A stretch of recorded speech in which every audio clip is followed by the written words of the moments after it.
底なしの沼憎しみに溺れて閉じてゆくノイのサークル飲まれるな感じ取れ明日への鼓動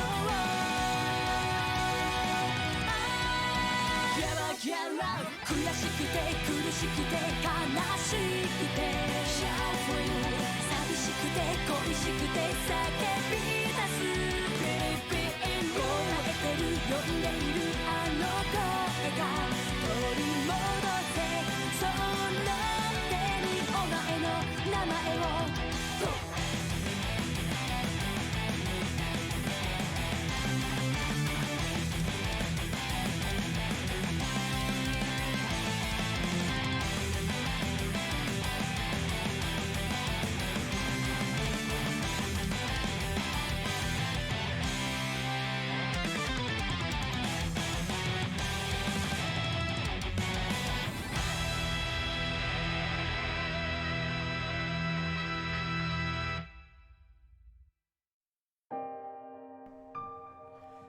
Good evening, everyone.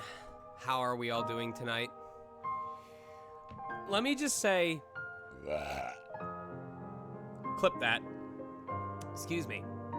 Let me just say that I am extremely excited that all three of the games that I'm starting after, or resuming after coming back from my vacation, are all either being started from scratch or are being started from a very, very obvious cutoff point. Because I spent most of today dreading firing this game up because I didn't remember a single thing about where I was. I was like, was I in the middle of a dungeon?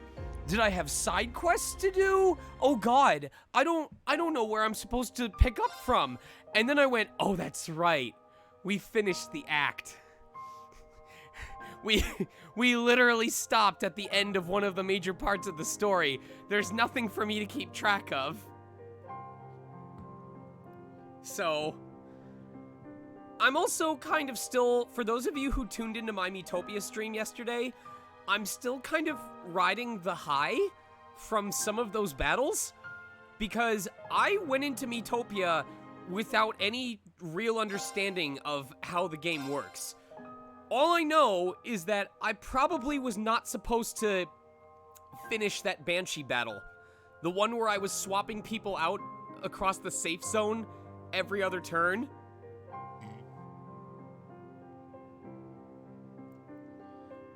I'm pretty sure I was supposed to run away and then pick an easier route and then come back. So the fact that, like, my RPG knowledge allowed me to adjust to that battle and make split-second decisions and overcome it on the first try, I was really impressed by that. But yes, I do recall Leanne, we fought Leanne, we tried to get her to join us. Rufus said, you idiots, her power's gonna go away, I'm gonna take it for myself. So now it's literally myself versus Rufus in the battle of Mega Man acquiring all the robot powers. And then a bunch of spires appeared. A bunch of spires and one, like, really ugly living planet thing that reminded me of the Jumi city from Legend of Mana, which we still have to do, by the way. But I don't know what else to expect from here. This is brand new territory. I don't know if we're gonna make any story progress besides cutscenes, though, because according to the guide, there is a lot of character notes to collect. So today may very well be just Sean does character voice impressions for 3.5 hours. Maybe you guys will get to vote on bonding events, but I'm not sure. So just be aware that there's going to be a lot of exposition and a lot of talking and very little battling during this stream. Let's hope I don't run out of names for the final boss. If that's a spoiler on how many characters I'll have in my party, no spoilers. I gotta catch. Oh, also, I'm gonna be real serious for a moment with you guys. Invest in an air conditioner, in a good air conditioner, or if you happen to be watching and old or rich enough to own a home, where you can actually make adjustments to the house, look into getting an upgraded or refined air conditioning system. The last two days, between like 2 and 5 in the afternoon, I've had to sequester myself to our bedroom where the air conditioner unit is because I've been experiencing heat dizziness and some symptoms of heat exhaustion. And that's a big part of why I think for the foreseeable future, these streams are not going to start any earlier than 6 p.m. Because especially yesterday, I legit was feeling sick. And I wasn't feeling sick from anything I ate. It was just from how exhausted I was because of the heat. There's a lot of things in life that people will tell you don't skimp on because you're going to be using them every day, like shoes or mattresses or pillows. You know, in those cases, you want to go for the higher quality stuff, even if it's more expensive, because you're going to be using it every day. I'm telling you right now, none of us truly understand what it's like to live in a active global warming crisis world, myself included. We may understand that temperatures are rising, but none of us truly understands how the human body reacts to sustained temperatures that we're not used to. I need you guys to think about that. You are aware that it's hot. We're all smart here. We know that it's hotter than usual. But I don't think any of us truly understands what it means to be living our lives in an environment. The ozone's actually strengthened. The ozone has repaired itself somewhat because of the lowered usage of aerosols over the years. But I'm getting distracted. None of us are really prepared for the effects of prolonged heat on our bodies. And I really want you guys to be in a position where you need it or you have it, but you don't need it, rather than suddenly needing it and not having it. Death Valley hit 130 degrees this past weekend. That is 4 degrees short of the hottest temperature ever recorded in the human history of temperature readings. Think about that.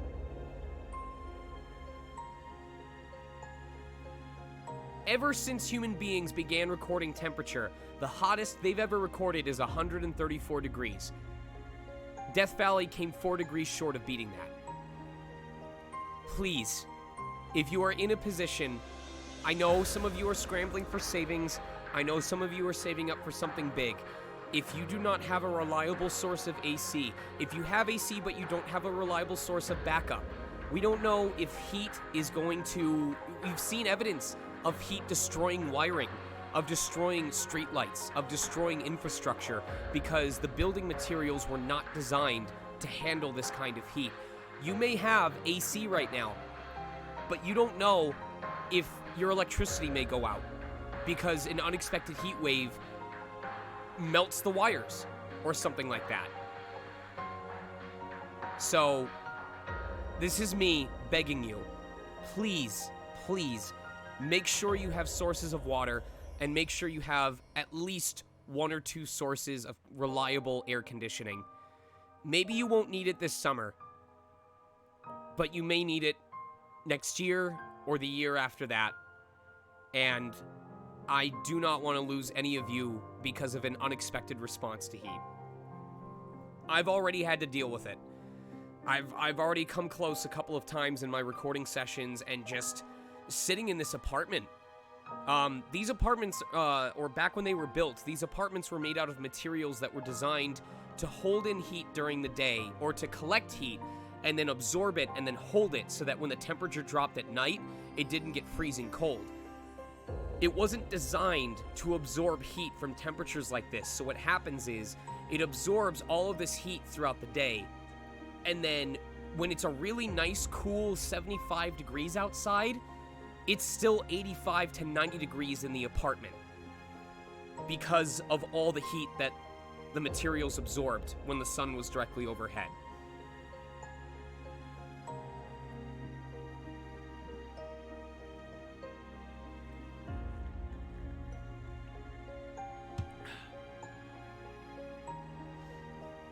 Make an ice pack, throw your shirt in a freezer. I know it's a lot of extra work, you guys, but I wish I could just put it into words. Like,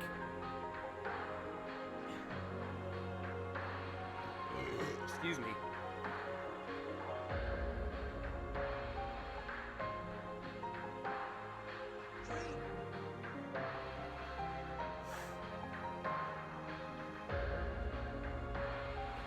I heard about that, Iseline. I heard like a lot of homes in Europe and parts of the international world outside of the United States didn't really rely on AC because they were built to make use of the environment around them. A lot of abodes in Europe are not designed to handle this kind of heat.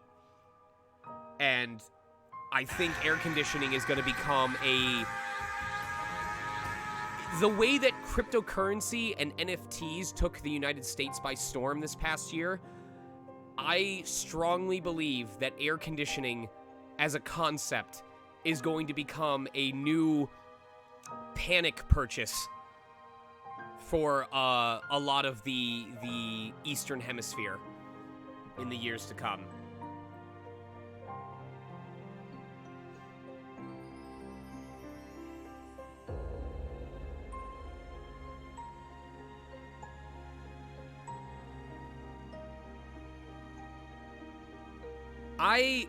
The whole problem, Shamushko, is it's not about the air temperature.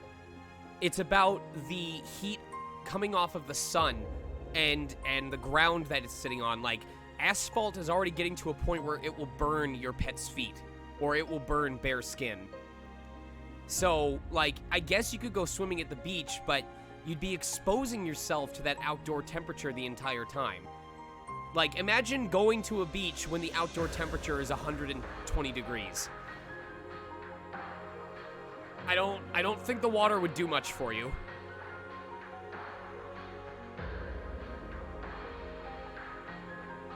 In fact, I think having the water on you would make it worse. Because if your skin is moist from being in the ocean, there's nowhere for the sweat to go.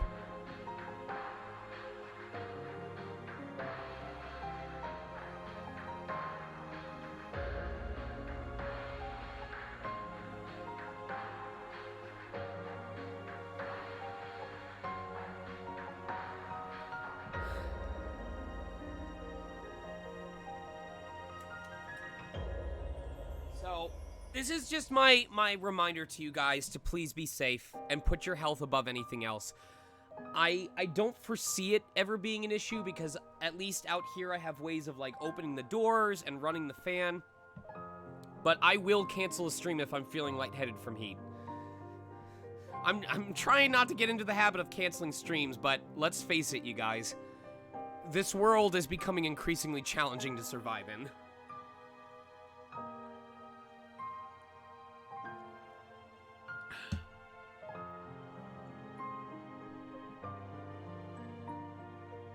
Drink Gatorade if you have to. It actually is really good at replacing electrolytes.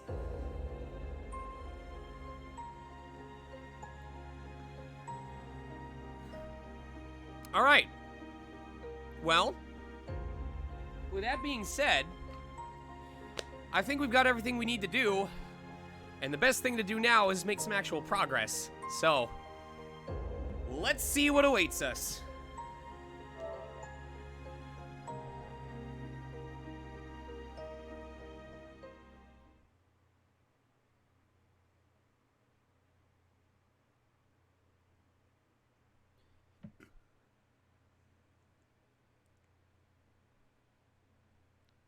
And no, AKL, Orion doesn't count as hydration. Half a day passed in the blink of an eye. 5 towering spires had appeared throughout Erebonia, as well as a massive floating stronghold. At first, the people fell into a panic, but announcements from the Imperial government eventually calmed their unrest. And so, though some did so with exhausted resignation, and others with an eerie sort of excitement, all turned to face tomorrow's coming war.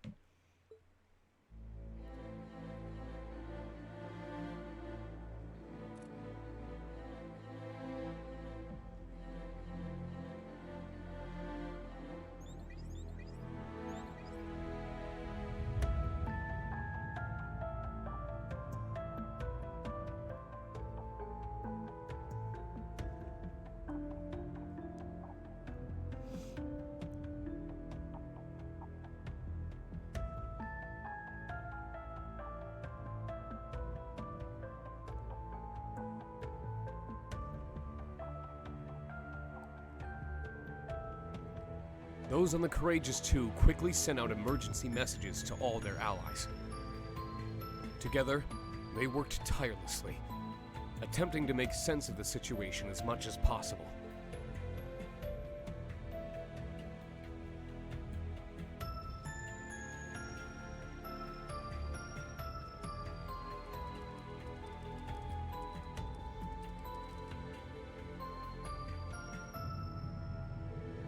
As a result, they concluded that the ancient floating fortress had appeared as part of the final stage of the Empire's curse.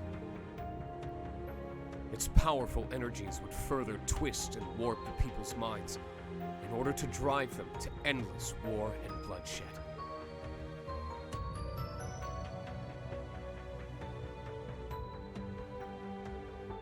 In addition, the true nature of the numerous white spires was instantly clear to those with ties to the church.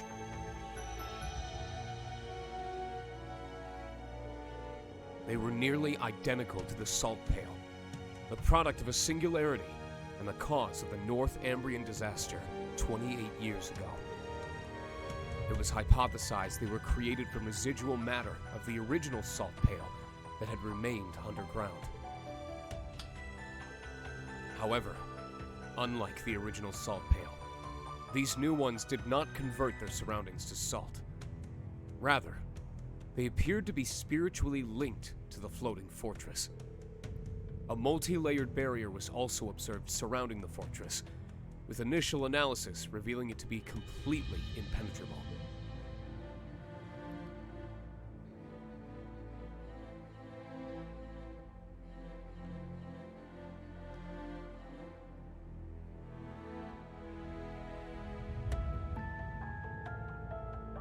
Operation Jormungand showed no signs of slowing, but the resistance represented by Emil Mirage was also gathering momentum. Calvert, Liberal, and Remiferia mustered their forces, along with support from the Viceland army. No word yet from the Neroland army. The time for the continent's two great powers to clash drew nearer and nearer, with the fate of the world hanging in the balance.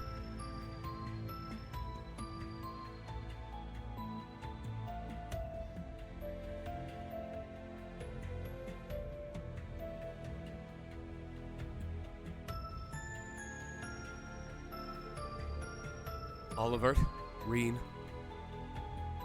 me, and the rest of the Radiant Wings would not stand idly by and watch fate unfold, however. As they were trying to decide our best course of action, we received an unexpected message from an old friend. It was George. He had called to fill us in on what was happening.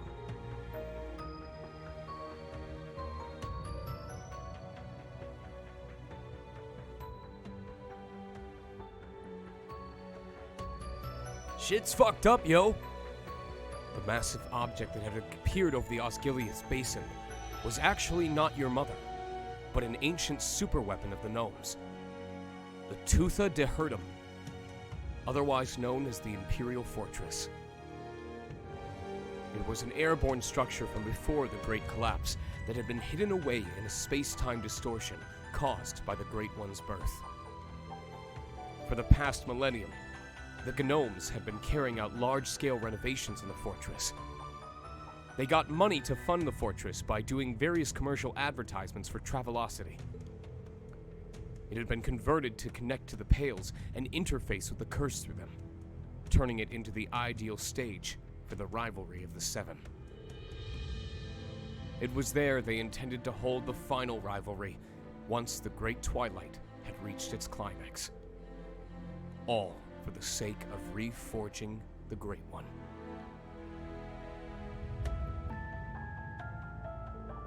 However, though it was faint, a single spark of hope yet remained. The members of the Radiant Wings gathered together, joined by key personnel from Mille Mirage. And together, they began devising an all-or-nothing plan to combat the dire situation between them. Before them, shit. And so, it was on the eve of the clash between Jormungand and Mille Mirage, a third operation was born. Their course of action decided, all those involved gathered together at a certain location in Crossbell.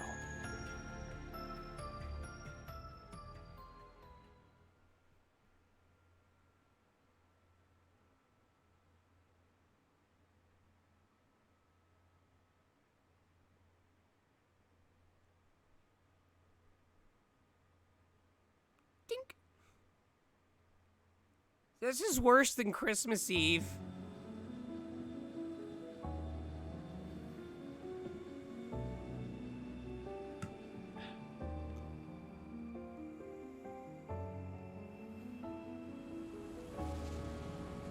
I guess I have no excuse not to play the Crossbell or Sky games, huh?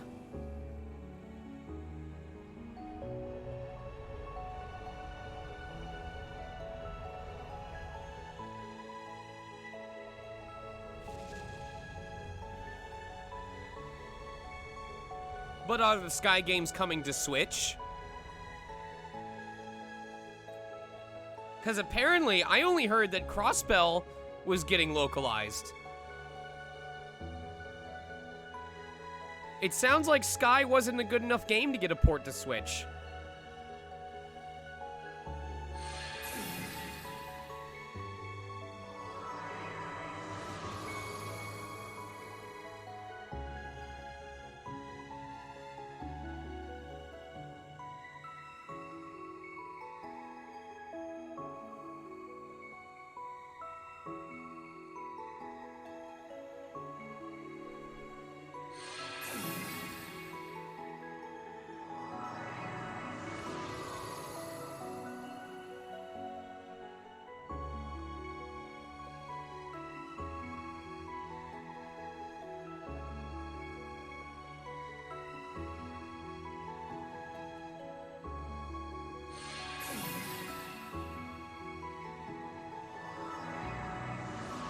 Why would I play it on Steam, MZG? We live in a world of electricity. Why are we still using Steam power?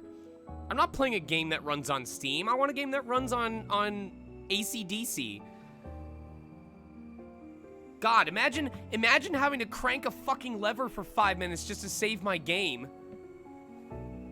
Oh, whoops, we're lagging. Better pump the lever a couple hundred times. Throw some more coal in the furnace.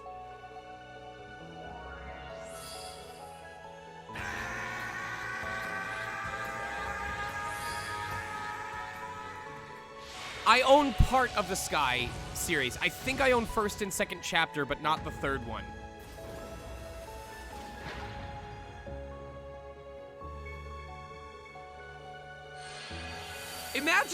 Imagine being like, hey honey, I want to stream Trails in the Sky second chapter. And she's like, but I'm exhausted. I have to stream, honey. So she's literally just standing to the side of the Steam machine, cranking or like running the wheel the entire time that I'm trying to stream. And then at one point, like I'm right at near the end of a boss fight and then it cuts out. I'm like, what are you doing? And she's like, I'm tired. I needed a break. I didn't get to save.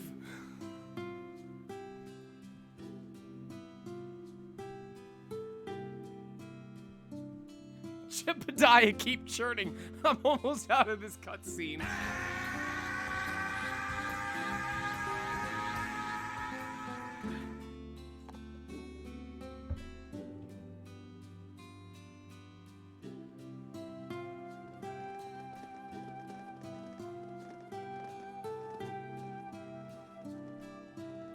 I think it turned out very well. Thanks for your help, everyone. It's not half bad if I do say so myself. Good work. We should be thanking you guys. You're the ones who did the heavy lifting. I still find it pretty hard to believe you were able to make a barrier over all of Michelin. It's something that could only be accomplished through combining the witch's spells, our stigmas, and the Merkaba. This is a safe space. Crossbell Disneyland is a safe and happy place. No one is allowed to die within the park. Happy memories. Good times. Not to mention the raw power of 2 divine knights. And then we were able to convert the Pantagruel's orbital energy into mana to sustain the barrier. Ha ha ha! Such beautiful teamwork! If we can do something like this, the sky's the limit. Was that a Sky reference? We ain't exactly here for a team-building exercise, you know. In any event, the barrier should hold. At least for tonight. It'll be able to absorb a few hits from any railway cannon shots that come our way. Not that we'll need to worry much about them, given they'll be busy with the war for the time being. I'm sure as far as the Chancellor is concerned, we're simply some minor rabble, beneath his notice. He probably sees us as nothing more than the opening act to the Great Twilight. Opening act nothing. Doesn't he know we're the main event? Oh, hey there, everyone. Good to see you guys. How are your rooms? Did you drop off all your things already? Yeah. Honestly, I was blown away by how ritzy I'm this pretty place sure if any convention hotel staff member saw this many people walking out of the same hotel room and looked at their hair colors, they'd be going, oh God. Oh no. Oh no, no, no, no, no, no, no.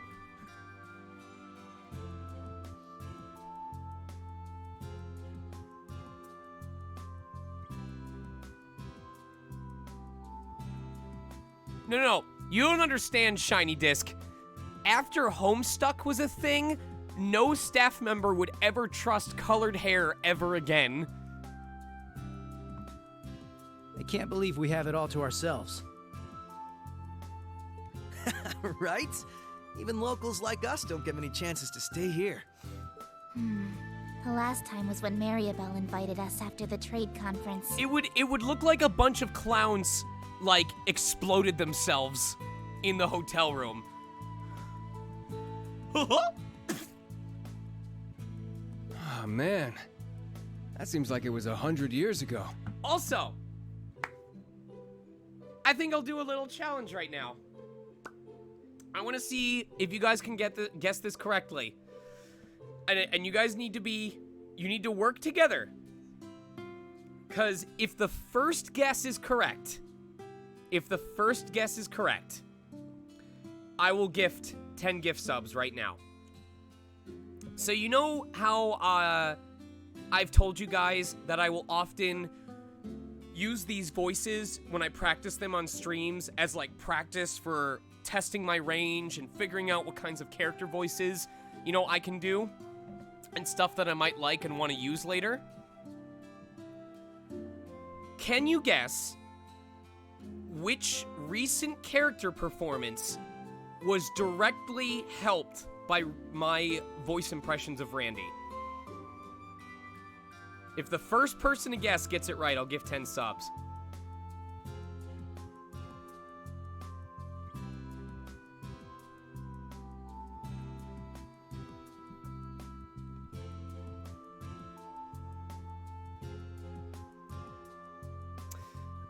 Michelle got it. Michelle Tan got it. It was Draken in Tokyo Revengers. Good shit. Let me get those subs out.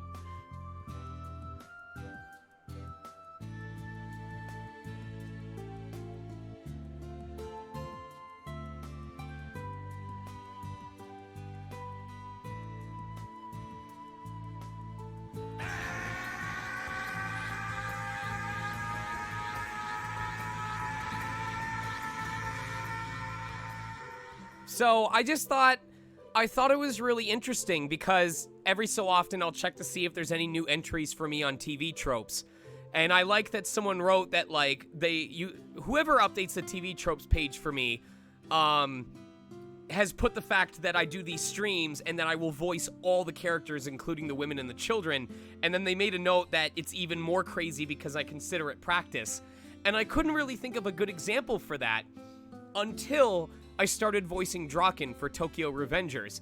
Because, at one point I distinctly said, I was like, okay, he's calm, he's very low pitch, he doesn't raise his voice a lot.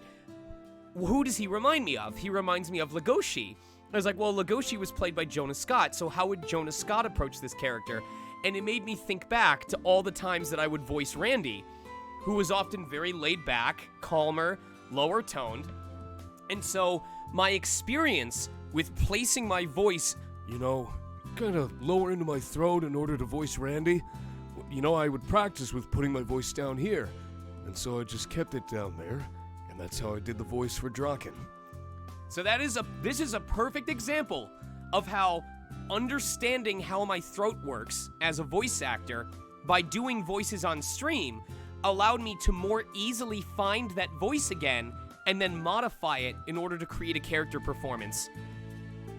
So I just thought it'd be really neat to share that with you guys.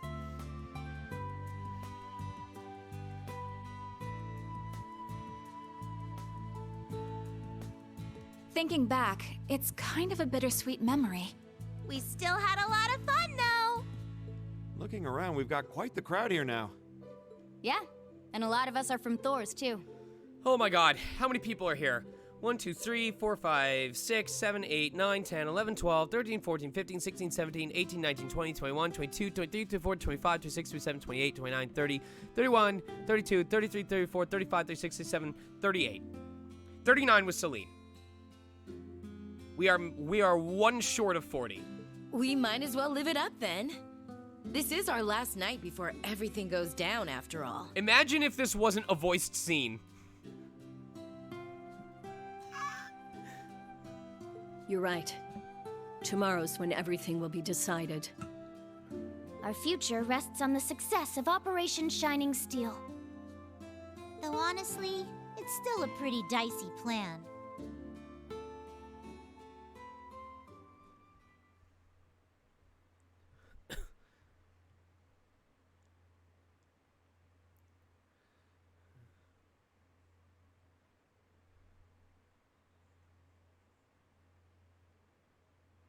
A few hours ago.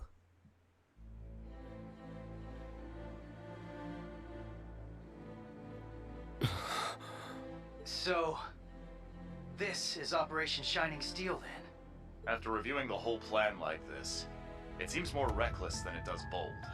We may not have much margin for error, but I think this could actually work. Am I crazy for wanting the Animal Crossing movie to get localized just so I can hear Toa's voice actor play Isabelle?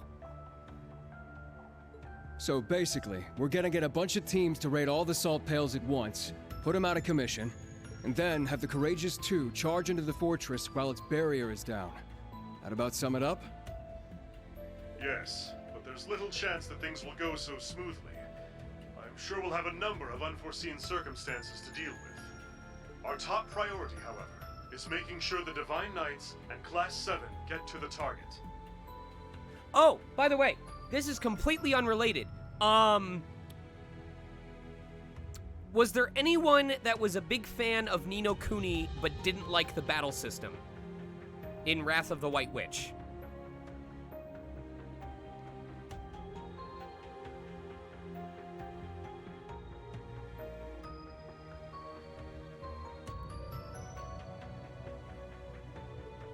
That's right. So even if something goes awry and the Courageous 2 is unable to land, we can continue with the plan. Well, good news. Ni no Kuni Revenant Kingdom, the sequel, is coming to Nintendo Switch in September as the Prince's Edition with all the DLC and the extra content, and it's an action RPG. rather than a monster collection RPG. I don't know if I'm going to stream it, but I already pre-ordered it, and I definitely want to play it. And the good news is, it's set hundreds of years after the first game, and it has no direct ties to the first game. So you do not have to play the first game to understand the second game. As long as Reen and the others can successfully board the fortress in time, we still have a chance. Our foes will try to end the rivalry of the Seven as the Great Twilight reaches its climax. If we manage to seize control of the rivalries before then, however, we may be able to prevent them from achieving their goals. I got to audition for Drippy for the Ni no Kuni anime Rune Wolf. I didn't book any of the roles I auditioned for, obviously, but it was really funny because when my wife started playing Ni no Kuni, I was doing a whole bunch of improv as Drippy. Like, don't you understand why the monster's HP bar is red? That's not cause it's HP, it's cause it's blood. You gotta beat the blood out of the monster in order to tame it. So I was practicing voicing Drippy before I even got the audition for it. And, I didn't get it, but I felt hella prepared for it.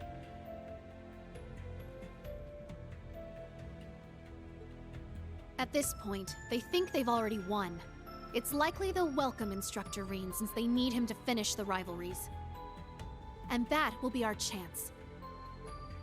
That's all fine and good, but what about the salt pails? One glance and you could tell they're I don't know, bad Enzo. news. They're giving off one hell of an ominous vibe. Yes. They seem to be pulsing with energy from the lower planes. And this same energy is what's letting them act as singularities, making them nearly impregnable. We can't make them Pregante? How can we Pregananent them? Further, given the devils that have been appearing all over lately, I get the feeling we may find even worse things protecting each of the Pales. Yes. It's something we'll need to be prepared for. Well, if we know what we gotta do, then all that's left is to go do it. We have to purginate all 5 of the spires. That's right. It's our turn now. And then we have to dispel the barrier using a Ouija board.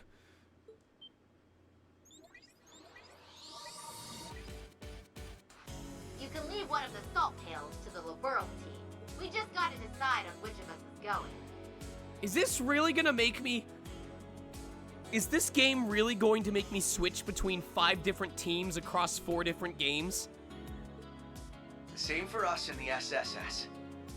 As members of the Radiant Wings, let us help clear a path for you and the others. Estelle, Lloyd, everyone. If the game is gonna make me do this, it better come up with a logical reason to explain how I can move, quartz among the members. Because if the game just goes, oh yeah, these guys are split across 5 different corners of the continent, but you can just swap the quartz on them interchangeably, I'm gonna call bullshit. Aw, you guys. Guess we should have seen this coming, huh? You can count on us, too.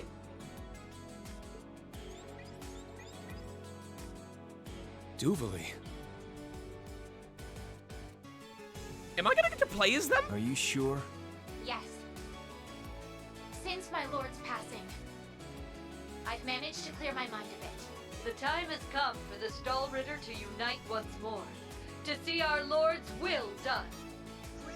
Our lord saw fit to grant you her power.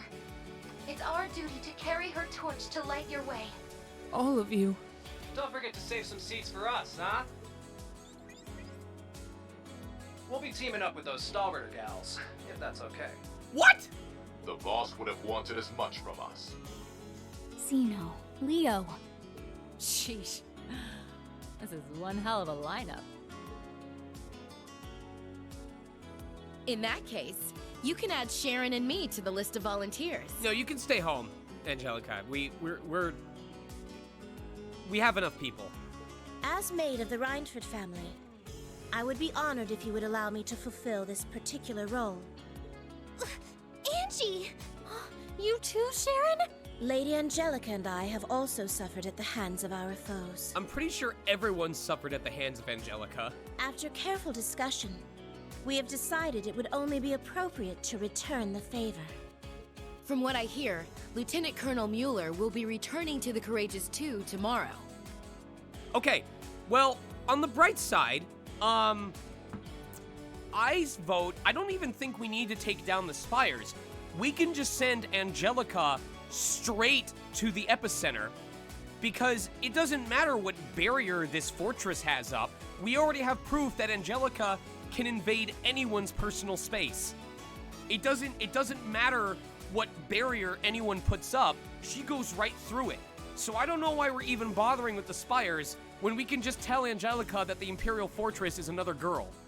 She'll be face to face with it in an instant. I figured I'd leave the steering up to the expert, so I can get back to kicking some ass. Sharon, Angelica. Then you can count me in too. Can't let you do that, Toa. We need you here. You've got both the Courageous 2 and the entire operation to look after. Angelica's right. I'd very much prefer you to remain at your post. I'll be on the bridge as well. But even then, I suspect we'll have our hands full manning the air defenses. I... understood. There's no need for concern, Toa. We're all in this together. Every one of us has their own part to play. There was a speck on my computer screen, and it was so perfectly placed that I was like, I don't remember Elise having a mole. Is that? Oh, it's dirt. Thank you, both of you. But still, we can't just send them out by themselves. Then I guess you'll just have to let me join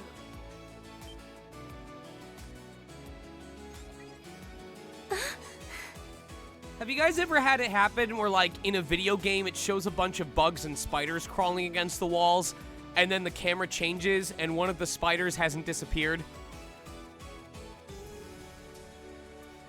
Huh, so that's why you two were acting weird. I'm sure you must think I have no right to come back like this. I can't possibly make up for everything I've done. But I'm going to help anyway. Because I'd rather not get the same failing marks Franz did. George. So that makes 3. Not as many as I'd like, but... Then allow me to lend you a hand. Jesus Christ, Mike. Grandmother. I fulfilled my duty as a witch, and Leanne has passed. Now that I have played my part, I may as well bloom one final time for you. However, Mike, I would say that George is best for fighting ghosts, because George's accuracy is so bad, and the ghosts already have such a low accuracy to physical attacks that if you combine them, George's accuracy would go so low that it would wrap back around due to an overflow error and do the maximum possible damage.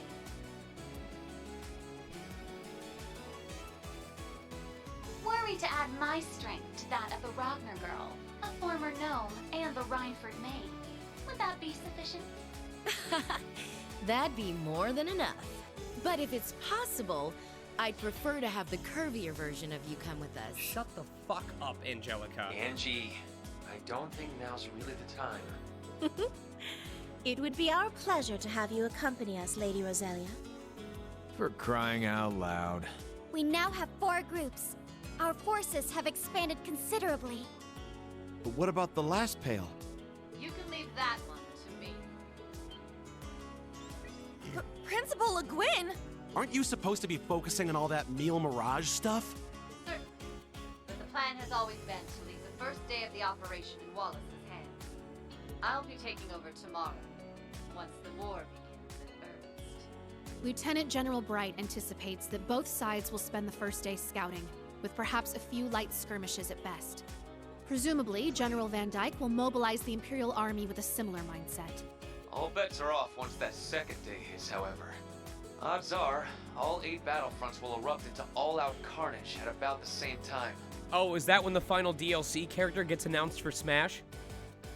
The Imperial Army will likely be forced to a halt in both Liberl and Remiferia. You can expect they'll deploy their strongest armored divisions, the 3rd and 4th included, at that time. Yeah, I thought that might be the case. And the reason you're helping us out is so things don't get to that point, right? Perhaps. It should be a suitable warm-up for the decisive battle to come, at least. Though, of course, I won't be going it alone.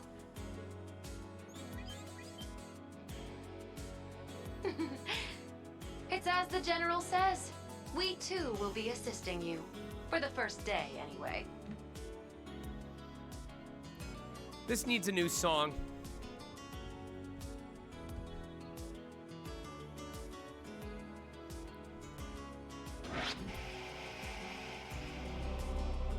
This will be my final duty as head of the Arcade School. I shall prove us worthy in succeeding the Sandblock name. Many cooks, I don't know if I measure up to these three, but this is as good a chance as any to make up for all the time I've lost. Too many cooks with nothing to do. Father, Toval. I had a feeling Vito would show up to help. You didn't understand. It's not a kitchen if you never Can't pass up a chance to hog the spotlight, Keep bringing people here, they crowded by the pens. I'm giving up, you've exceeded our capacity. Too many cooks. What have you unleashed? Thank you. Couldn't be more lucky to have the 4 of you with us. That goes for the rest of you, too. Estelle, Lloyd,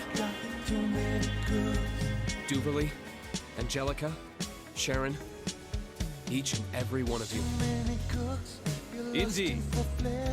And with that, I hereby declare Operation Shining Steel officially underway.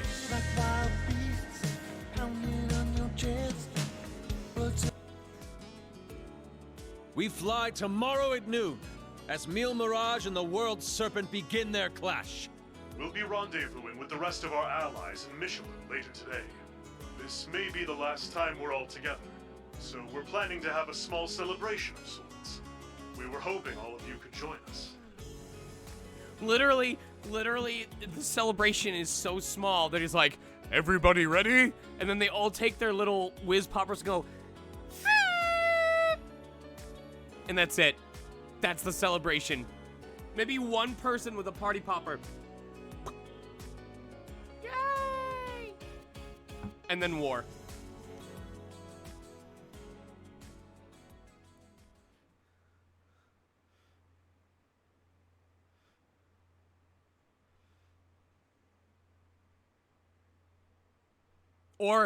Or one of them explodes the party popper and it triggers a soldier's PTSD and he shoots a child in the head and that's what starts the war off. Everyone else is just standing around like that one monkey plush being like,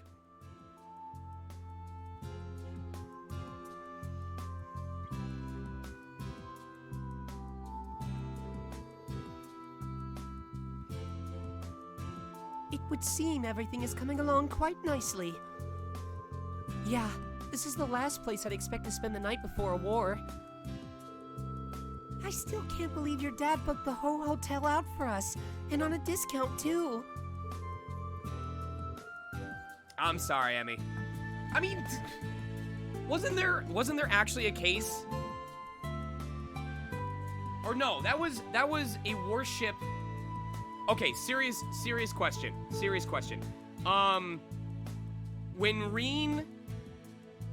When Reen saved Yuna and her siblings, the whole thing that Yuna tries to apologize to him or thank him for, was that because a warship was actively coming towards them, or was that because it was going to crash and it was heading towards them?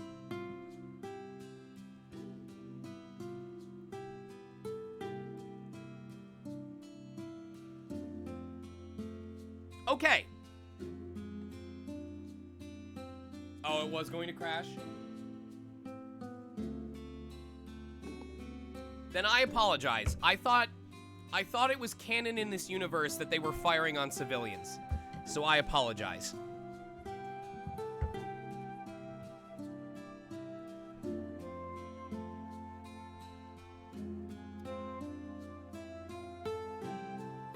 Even if it was canon, I apologize if that was a bit much for someone. I see. In other words, Mishi has no choice but to entertain me for as long as I crave. Okay, Teotot. Have some pity on the poor chump inside him, will ya? I just wish Noelle, Risha, and Shizuku could have made it too. Yeah, but at least we can look forward to seeing them after all this is over.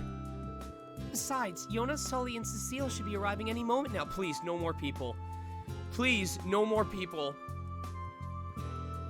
Oh, and it may please you to know, my father's Oh! We're gonna just hand wave that? We're gonna just be like, oh, by the way, that whole thing that we spent several cutscenes building up on, yeah, it worked. It was successful. It's done. No heartfelt reunion, no crying scene, no, oh, he made it through. Just like, oh yeah, that thing? Yeah, it worked. So I've heard. They say he's already started to come around, too. Really? Already? Wow, that's great news. His Majesty has been on all of our minds. That he has. This should help bring some hope back to the people.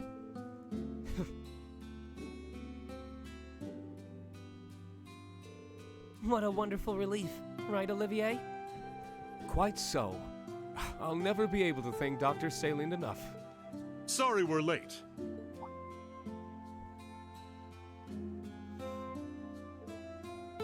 Mueller. I had no idea Father and Tofal would be coming. It's good to see you again, Jubilee. What happened to Lady Knights 2 and 3? They're running a bit late. The same applies to the two from Zephyr. Oh, okay. Patrick, you came all this way too? Indeed. I shall be supporting Operation Shining Steel from the field. I plan to visit His Majesty on behalf of my father as well, should time permit. I'm sure he'd appreciate that. We should request an audience with the Emperor ourselves, no? Probably, but it might be kinda tough to. That aside, we have yet a few more arrivals to introduce. Ones that proved a tad more troubling to arrange. Come on, you guys. No need to be shy. Pardon us. It's good to see you all again.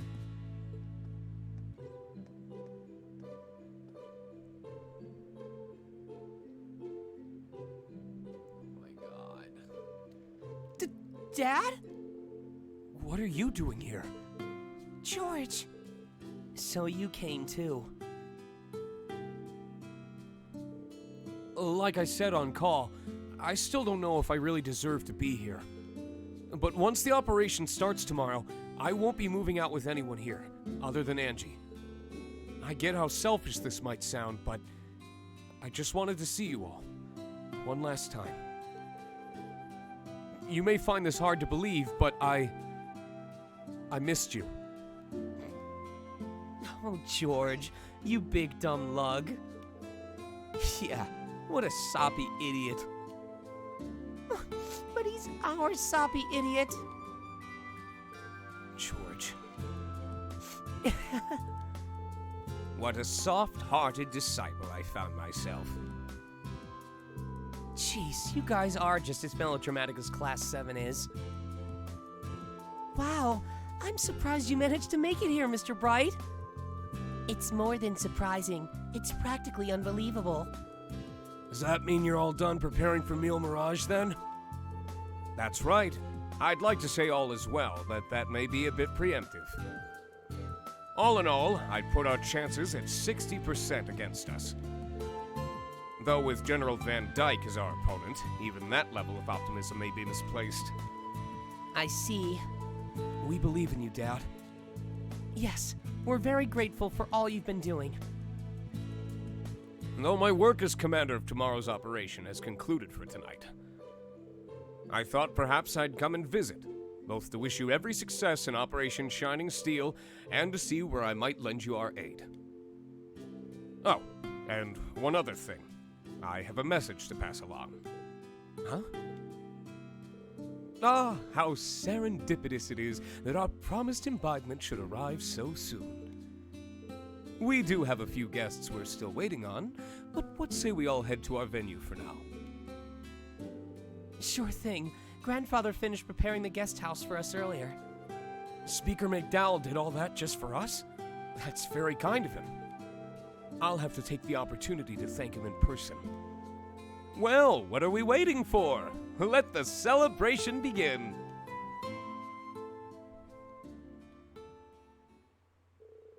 And thus, in the guest house of Michelin's Villa grounds, did the send-off party for Mille Mirage commence. Class 7's new and old sat among their fellow instructors, alumni, and classmates. There were burly embracers, the special support section, members of the Septian Church and Hexen clan alike. And even those visiting from Calvert and Remiferia had all come as one to join in the festivities.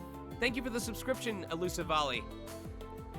Together they mingled, if only for tonight, enjoying food and conversation in the warm comforts of camaraderie. Laughs were exchanged on the eve of war, as they each shared in their hopes of what the morning would bring. And then,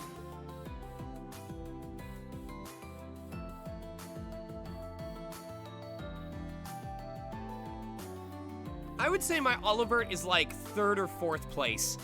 I would say my 1st place is Schmidt, 2nd place is probably Randy. 3rd place... I actually really like my either Tio or Ren. I think my Tio or Ren are really good in terms of the character cadence.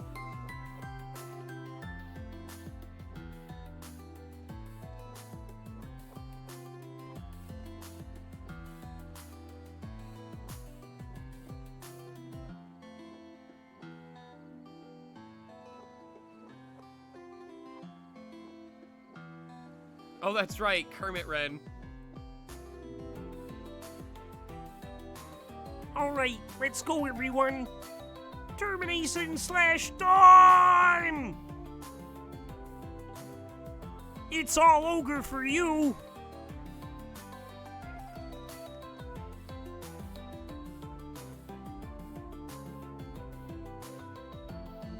Just imagine, wait, just imagine this, heed my call. Valimar, the Ashen Knight! Acknowledged.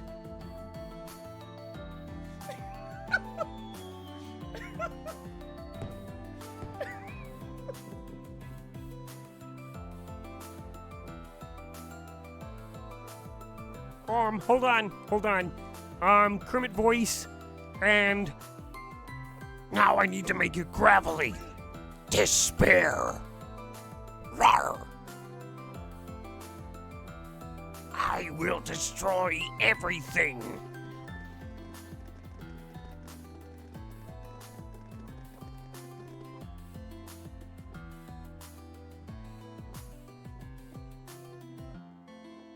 Don't make me angry.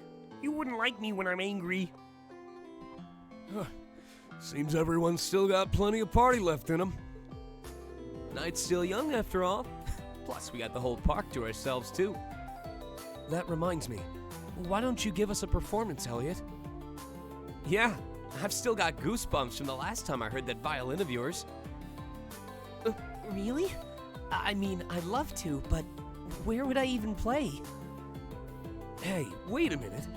Where did Eustace run off to? I believe he went to go find Milliam earlier. That does sound like something he might do. This is their last night together, after all. Yeah.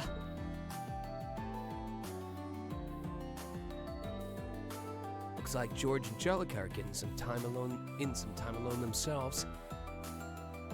That said, don't you guys have any special someones of your own you should be spending the evening with? Quality guy time is great and all, but tonight could be the night, you know? Okay.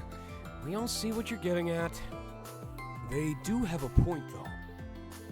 Yeah, and now he's got me thinking. Well, I know a certain guy who's got more to think on than all of us combined. Indeed, rather irritating when you put it that way.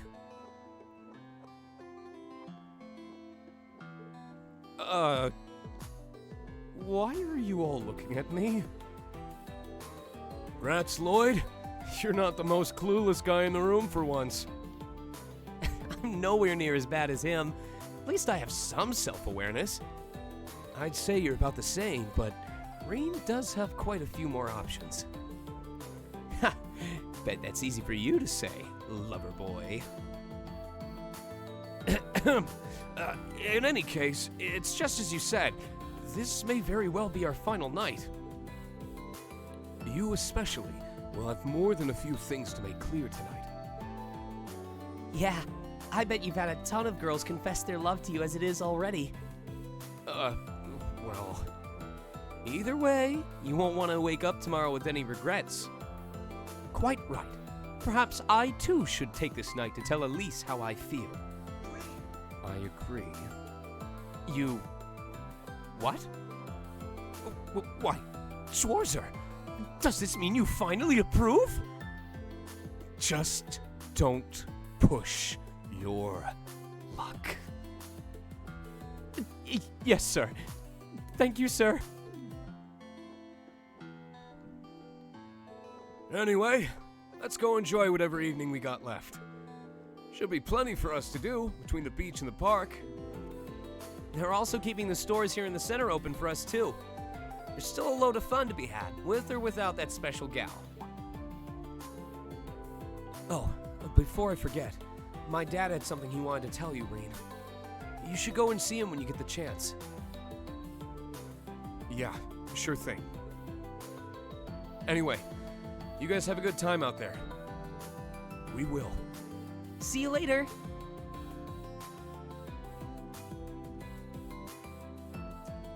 I did a really fucking good job of doing all those different male voices just now. Like, I'm sorry, but I made Joshua and Lloyd sound so distinct from each other.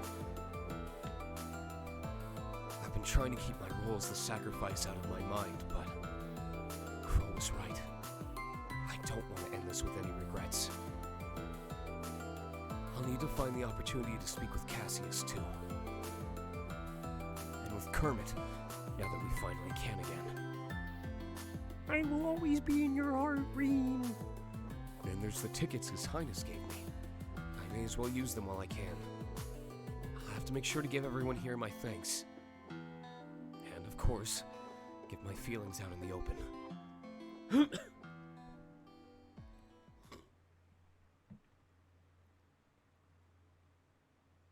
It has been an hour and 6 minutes, and we have finally started the next act.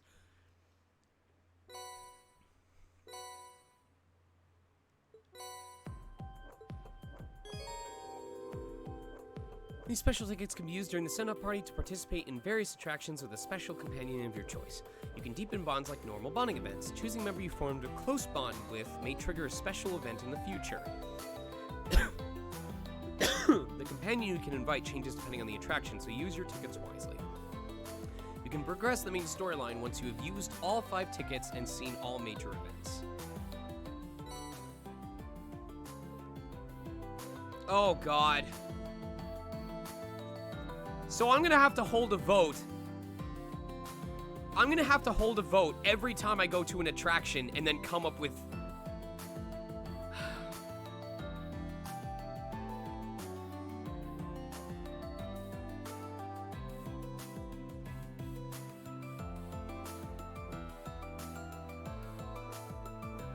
hold on, I gotta think about this.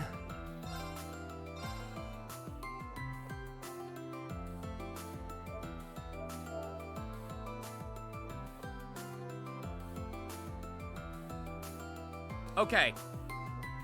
Here's a compromise, Erasmus. Here's a compromise. I will come up with a nickname for every character, but their nickname will not change between votes. Hold a single vote and top 5 get the tickets. That works too. That works too. I do want 5 different characters.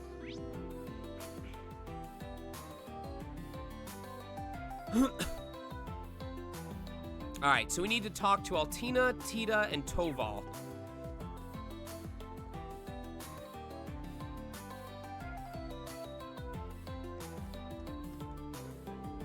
It's been quite some time since the entire swimming club got together. Yeah, and maybe the first time we've ever done so outside of practice. Well, at a place like this, I figure the bigger the group, the bigger the fun, right? Where do you want to hit first, Allie? The beach? The park?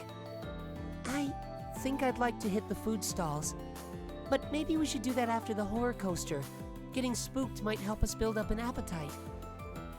Sure, sounds good to me. The horror coaster. I must admit, just thinking of it sends a little chill up my spine. That's all part of the fun. Well, Tina's going to be around the park with the swimming, going around the park with the swimming club, huh? I'm glad to see she's finally comfortable enough to go have fun with her friends.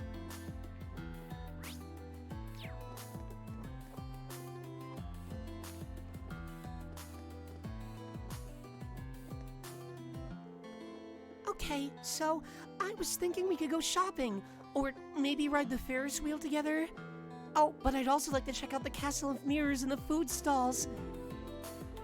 Okay, cool your jets. We're not gonna have time for all that. Don't forget we're meeting up with Estelle and the others later. You're right.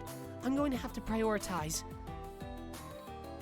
So, Agate, I was wondering, how do you feel, about... Hmm? About what? Nothing. Alright then. Anyway, whatever you want to do, I'm up for it. You've got me for the whole evening. I know that's not a ton of time, but I figure there's still plenty we can do. Just not everything. Thanks, Agate. Those two are so close. It's really sweet. I feel like something between them is a little different from usual, though. I could be wrong, though. And I'm definitely not about to bring it up.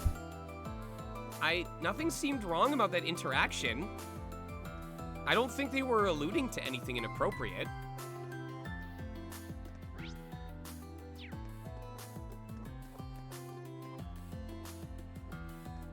Where is Toval?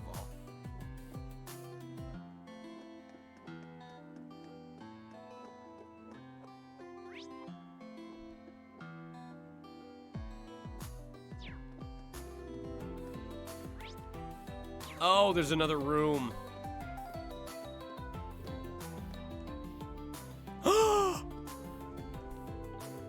Hey, Toval, Major Michael. Out for a couple of drinks? You know it. Come to think of it, I never got the chance to properly thank you for helping me back in Lemaire. We couldn't have stopped those railway cannons without you, Zero Artisan. Hey, it was a team effort. We wouldn't have gotten far without you in command. Anyhow, tonight's not about work. Drink up. Let's enjoy ourselves. I didn't realize you were such a lush. To tell you the truth, I'm not. Hein can drink me under the table any day of the week. She's proven that time and time again. I prefer to savor my liquor, but with her it always turns into some kind of contest. Drunks like her are always...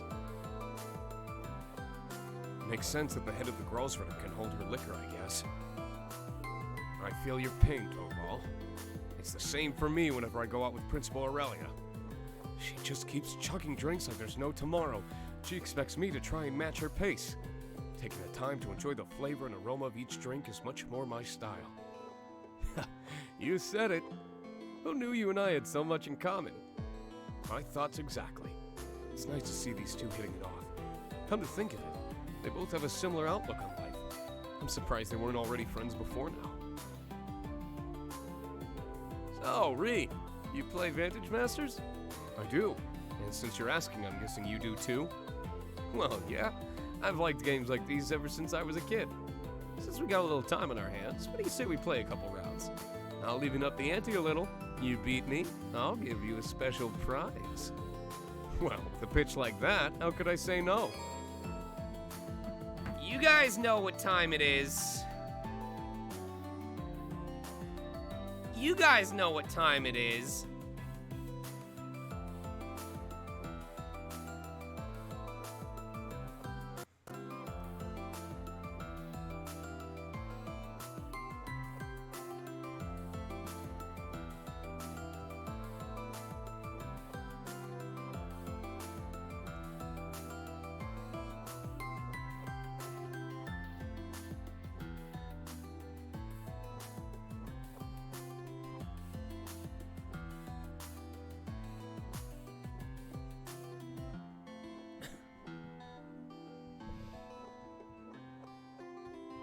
Remember, we did lose a game of Vantage Masters last stream.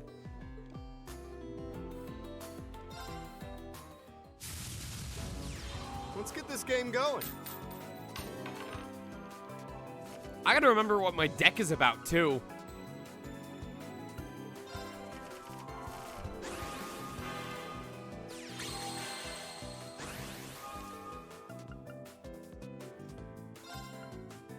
Oh, I gotta destroy that first. Okay, hold on. Hold on.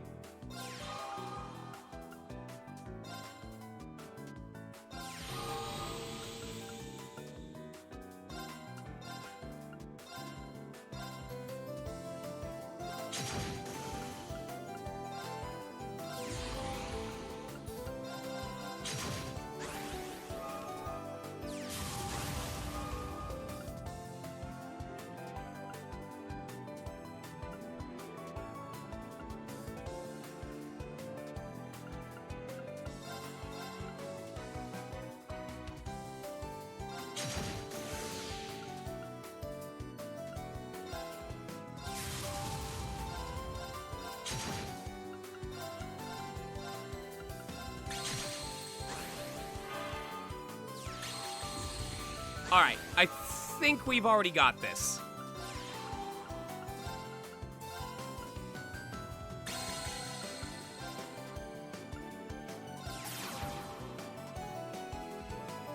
Oh, you know what? I probably could have finished this sooner. Yeah. Oh, wait. Never mind. We got it. Hey, not half bad. Oh, that's... Oh, that's a really good item. I'll throw in a little extra for you this one time. Have some fun with it. Oh, nice. Thanks. So for those of you who don't know, Toval's equipment item reduces casting time by 1/3. I believe in Cold Steel 2, it cut it in half.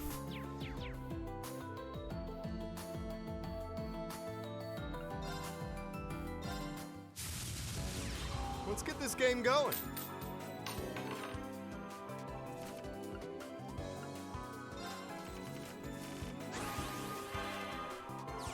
All right. Oh, this is a bad start. Okay.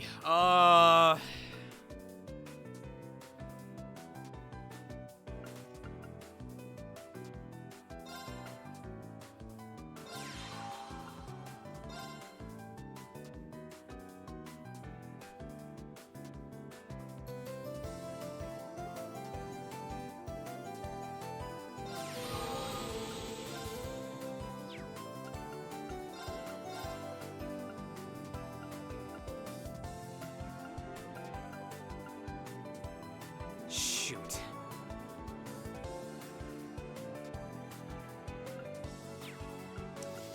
Oh, this is a problem.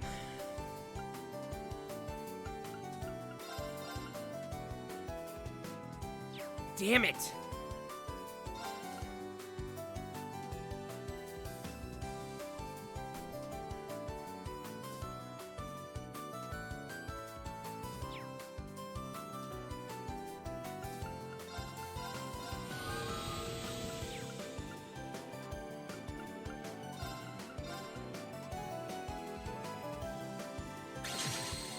I don't want to do this, but...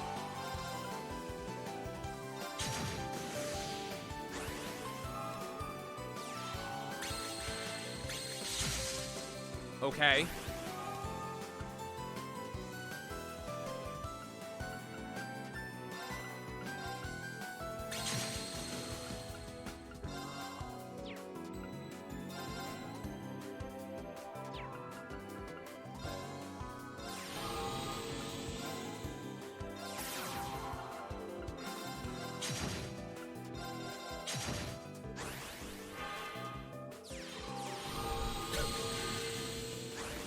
All right, this is over. Yeah, we're done. I don't know why he'd move them to the front row, but...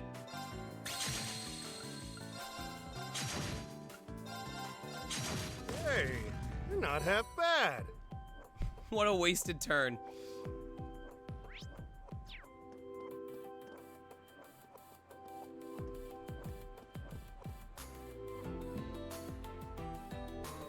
Now tell me, what is the current status on your end? Well, I've just about completed most of the things you asked from me. As for the information sharing network we're using to consolidate tomorrow's tactical data, given our cooperation with the Viceland forces, we should be sitting at a framework completion of around 80%. In other words, not yet complete. You're losing your edge, second disciple. Oh, come on, Professor! That's unreasonable, even for you! You're the one who sprung this colossal project up on the spot, no questions asked. It ain't getting done that quickly. Sounds like you guys have got your hands full. Ah, Schwarzer. I didn't see you there. My disciple and I are reviewing the logistical intricacies of tomorrow's plan. Now shoo. Sorry, just one quick question and I'll be gone.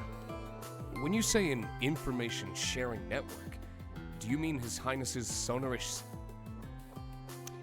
Say sonorous seashell 5 times fast. You mean His Highness's sonorous seashell? Correctly assumed. Despite my disdain for these so-called artifacts, we cannot ignore its practicality in this particular instance. It's the only logical choice to make. Yeah, it sounds a lot more worthwhile when you put it that way. Just wish you'd have done so from the get-go. Oh, well. We've got a ton of talent behind this thing, so we hope they have it all finished up sometime tonight. Hey-ho! Uncle Makarov! It's finally finished! Ah, as subtle as always. Now I see. You're the one helping the Instructor Instructor Makarov build up the tactical network, aren't you, Mint? Yep. Gotta admit, she knows what she's doing, especially with... The what? Who work now?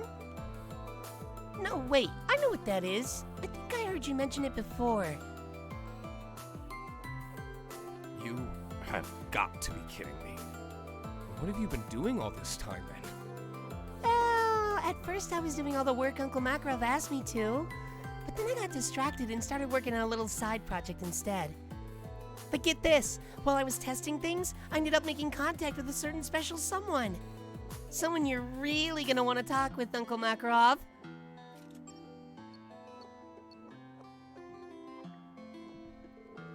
What the hell are you going on about this time? You can stave this stupid hogwash for later. Stupid hogwash, am I? Oh, I thought it was gonna be Instructor Mary. Wait, you're...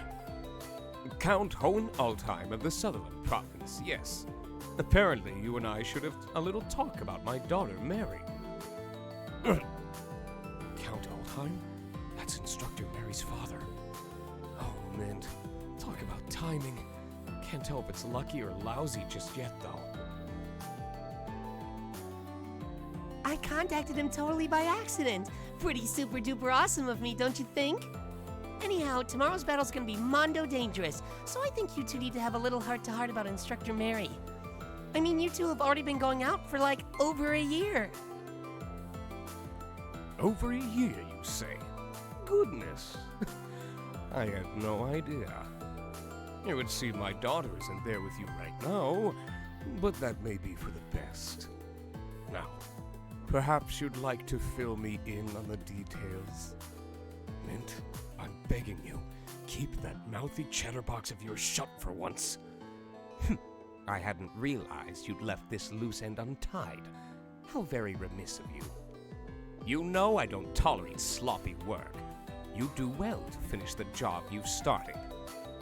Not you too, Professor! Finish the job? You mean he's going to propose? Wowee! I can feel my heart racing laps already! Can all of you stop getting the wrong idea? I'm starting to feel a little bad for him now.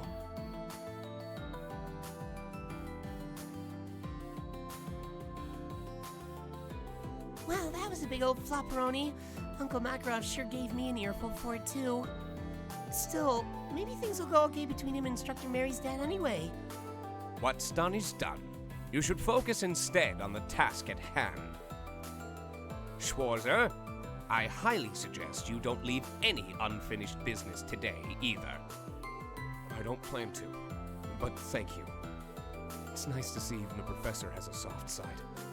And what are you gawking at? Is there something stuck to my face? Oh, no, I was just going to say goodbye. See you, Professor.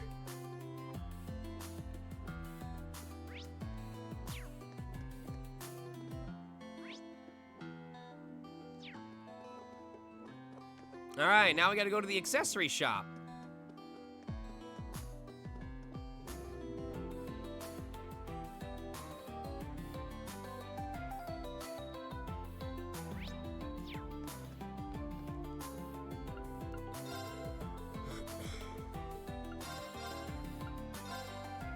Why am I poor? What?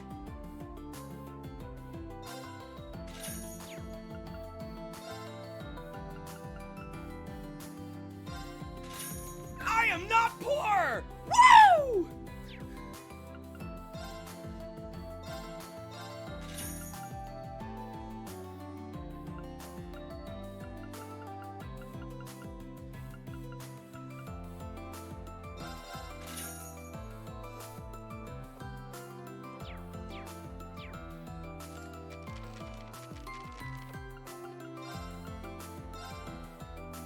Part 3.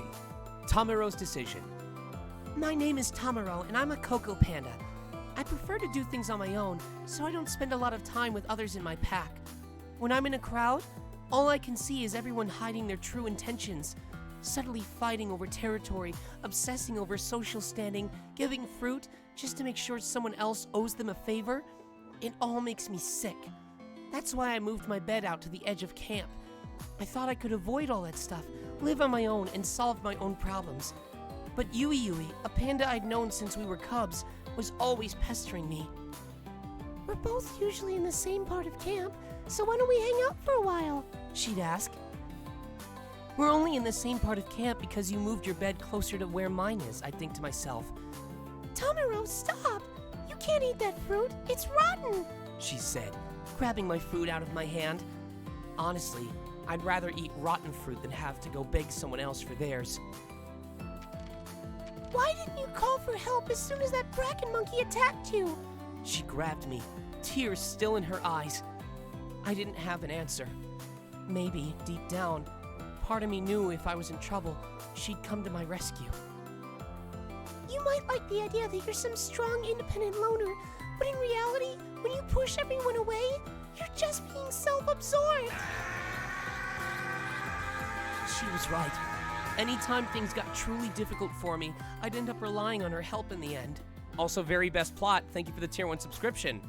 I was only being so stubborn because I wanted everyone to think I could handle things on my own. This whole time, I'd just been acting tough, but I couldn't keep it up anymore. Yui, I don't work hard at all. I'm just a pathetic excuse for a panda who's done nothing but take advantage of your kindness. I have no strength, but I want it all. I have no knowledge, but all I can do is dream. There's nothing I can do, but I struggle in vain like an idiot. I hate myself! I was only fooling myself, thinking I was fine on my own. I'm such an idiot. But it was too late now. She probably couldn't even understand what I was saying anymore. She'd become a wild beast. I watched as she approached the bracken monkey, snarling. It took only a few quick strikes from her before the monkey was collapsed in a heap on the ground. You could say that she returned to monkey.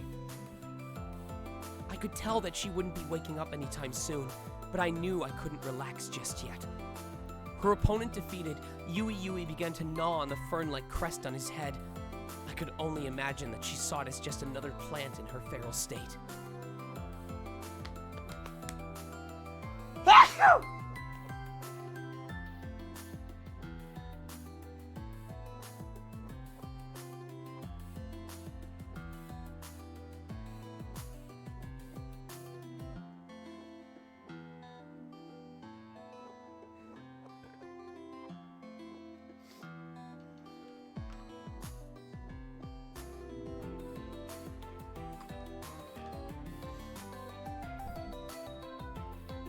Yui, stop! I pleaded. Don't eat that! This isn't like you! I grabbed her and tried to pull her away, but it was no use. I wish all of my sneezes were the Wilhelm scream. If I went, huh, huh, ah! She was the strongest Coco Panda I knew. Even if I hadn't been exhausted from the battle, I wouldn't have been able to budge her. I wasn't about to give up, though. I couldn't let my best friend lose herself like this. Wait. Chat. I just thought of a perfect push-the-button scenario. If you push the button, you receive $100 a day. No.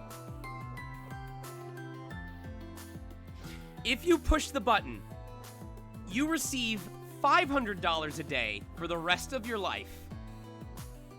It magically adds to your bank account. However, if you push the button for the rest of your life, every time you make a motion above a certain speed, the whiplash sound effect from Johnny Test plays.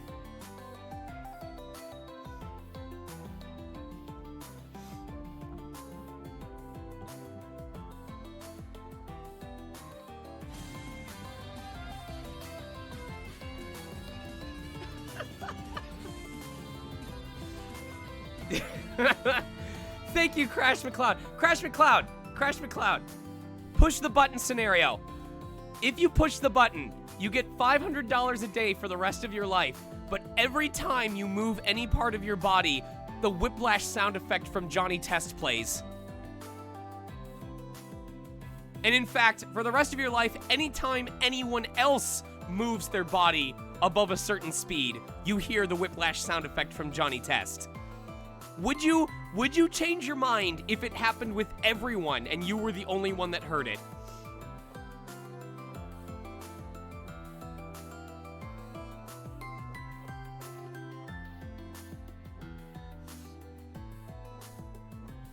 Not even hesitate. No, the Johnny Test whiplash sound effect. The whip crack, the whoosh, whoosh.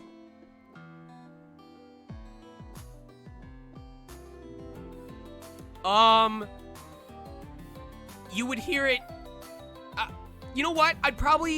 It would be proximity based. It would be loud, but it would be proximity based. So if you were at one side of a mall and there was someone on the opposite end, you wouldn't be able to hear it, but once you got within 50 feet of them, you would be able to faintly hear it, and the closer you were, the louder it would be. So, imagine that you wouldn't be able to enjoy concerts because literally everyone around you that's, dancing or pumping to the music, you would just hear...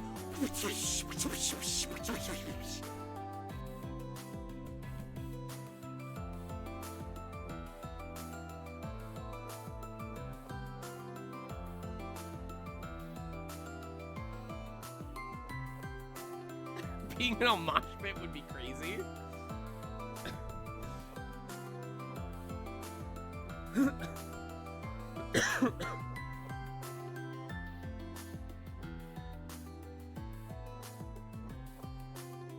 All right, here's an alternative scenario. I'm gonna do two more. I'm gonna do two more. $100 a day, but every time someone laughs, you hear the if you know what I'm talking about, the classic, the silly laughter from Ed, Edd and Eddy.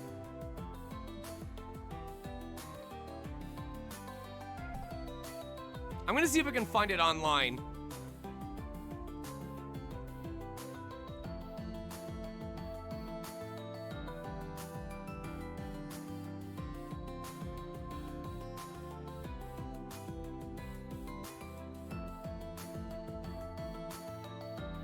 Oh, is this it?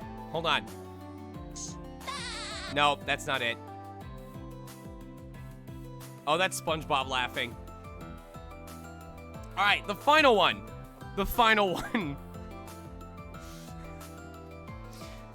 $50 a day for life. But anytime someone speaks a language that you don't perfectly understand, like you do not have a master's level knowledge of the language, all you hear is the from Ed, Ed, and Eddie. Just various versions of that wrestler dialogue.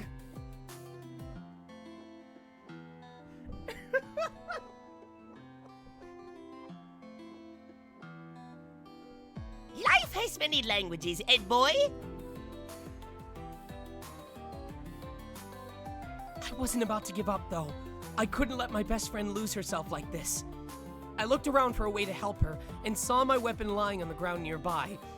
I thought that if I hit her with it just right, it might bring her back to her senses. But no, it was too risky. If I messed up, it'd just make her angry. And if I had to fight her, I could end up going feral too. Yui wouldn't want that. You said you didn't want to lose me. I looked at her and dusted myself off. Well, I don't want to lose you either, and I don't care what I have to do. It's time I stopped acting tough. I took a deep breath and shouted for help as loud as I possibly could. I shouted until I was completely out of breath. It was the first time in my life I'd ever asked for help, but I didn't care anymore. Getting Yui back to normal was the only thing that mattered to me. In mere moments, our entire pack had come to my side. When we heard you finally asking for help, we was all so happy the whole pack came a-running, one of them said to me. I recognized him. He was the same panda who had shared his food with us the other night. I never knew he could move that quickly. He'd always seemed kind of dopey to me, but now his eyes were sharp and focused. It's Yui. She got hurt protecting me and now she's gone feral. Please, I need your help to calm her down. I stumbled over my words, trying to get them out as quick as I could. Everyone banded together to drag Yui away from the monkey and hold her still. Then, with a swift blow to the head, they knocked her out.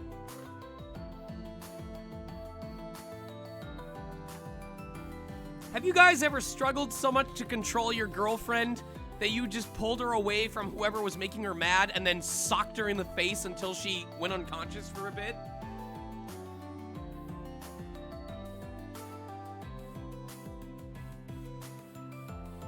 No, Tenny, I mean girl/friend.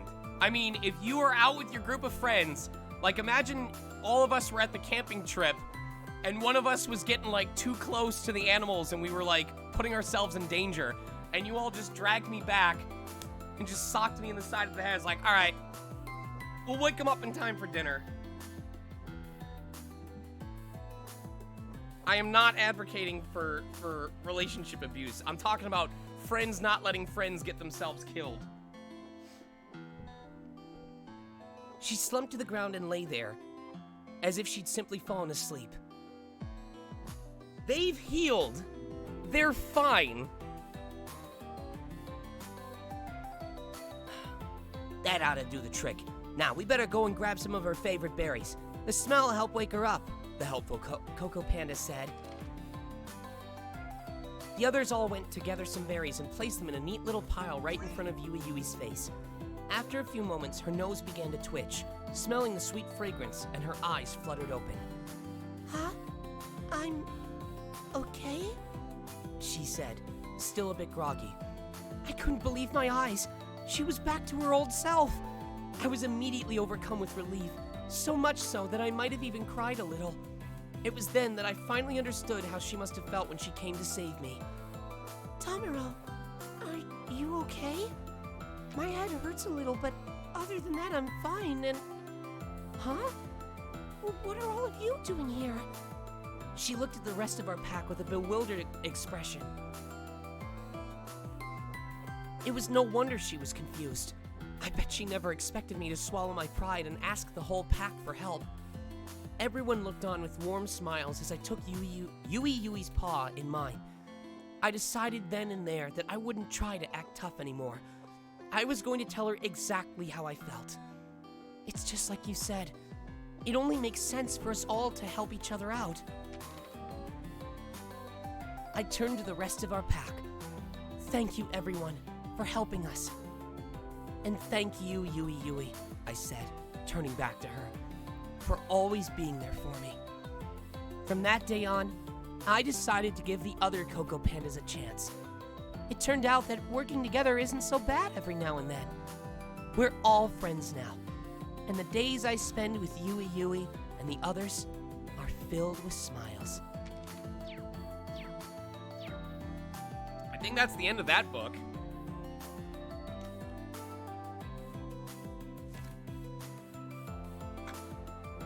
Prediction's not over yet. It ends at the end of the stream. I don't know if there's other games we're gonna have to play.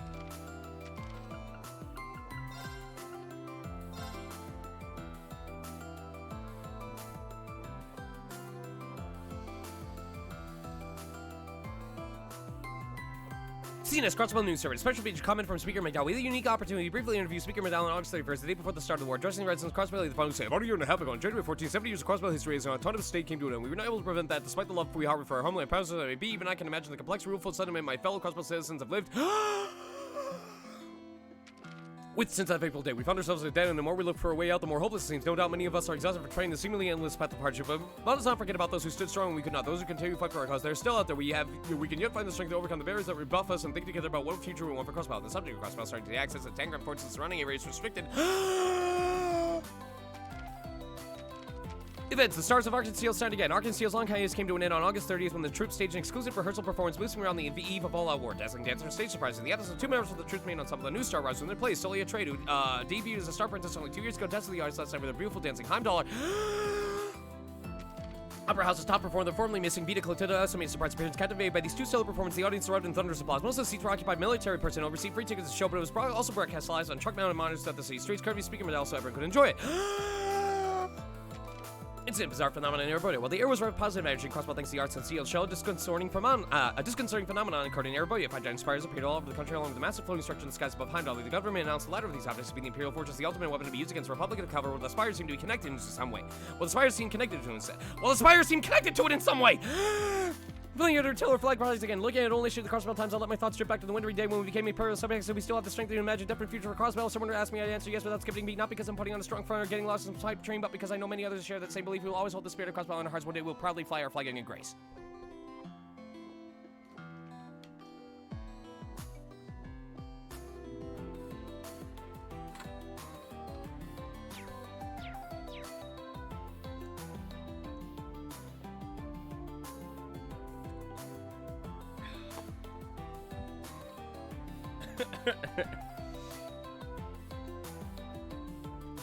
Yes, Crash McCloud. I voice the main character, Reen Schwarzer.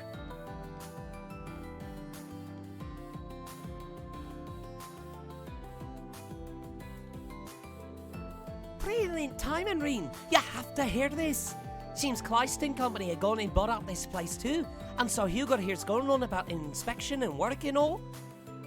Well, as long as I'm in the neighborhood, why wouldn't I? We're re-examining our business policies, so I need to get a better grasp of how our subsidiaries do things. Excuse me. Check out the tryhard over here. Never the businessman, eh, Hugo? Businessman or no, though, I'm glad to have you here offering your support to your fellow Thor students. It means a lot to have you with us, Hugo. The feeling's mutual. And I'll be doing everything I can to help. It seems the least I could do after all I've put you through. It's a relief to see you've come to your senses at last. At least I know I wasn't wasting my time. Does my nut in that I cannot even escape Clyston Company at an amusement park, though. Don't tell me you're jealous, Becky. If your association lacks the proper funding and influence, you've no one but yourself to blame. You what? Who'd be jealous of you, you mad numpty? I mean, sure, it'd probably be fun to break into live shows and merchandising, but... Hugo and Becky make for quite the pair.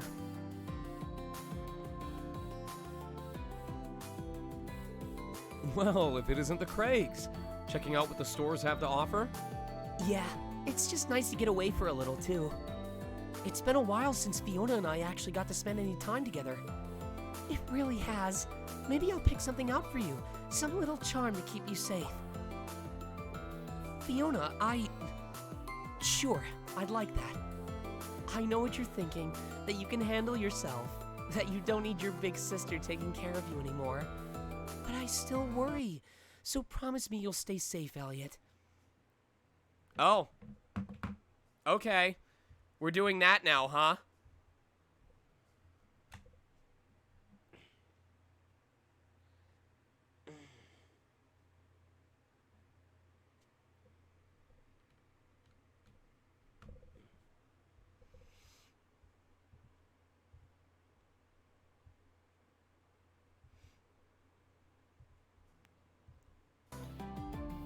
Behave. It did it again, didn't it? Fuck! Alright, hold on.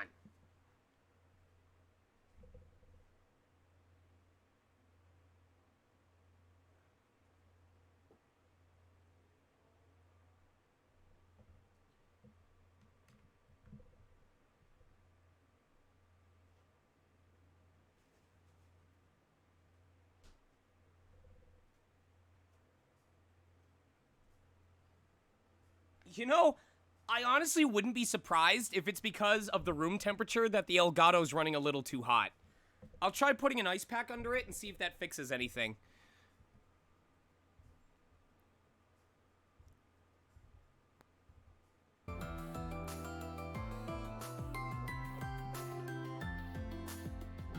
That goes for you too, Rain. Of course, Fiona. I promise. Me?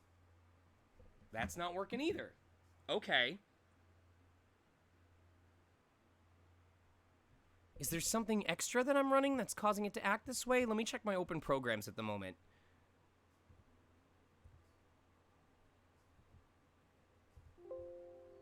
I'm not sure what's causing it to happen.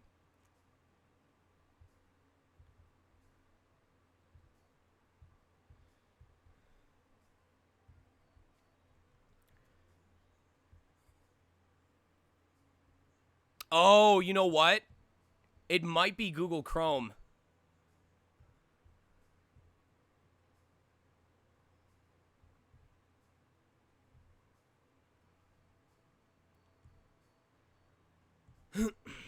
Let me try closing some stuff.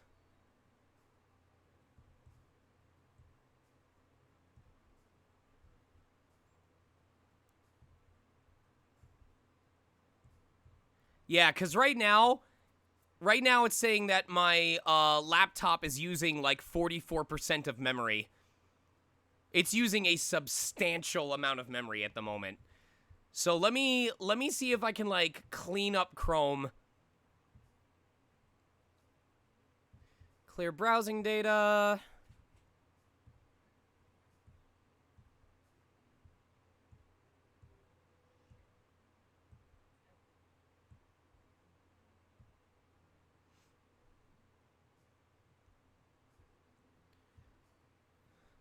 And let's see if force closing it and opening it back up helps reduce some of the memory that it's eating up.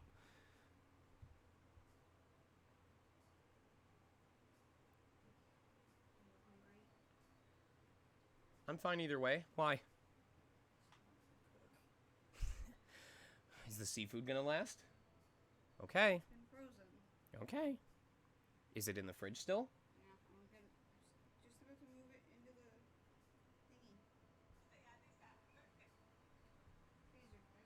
All right.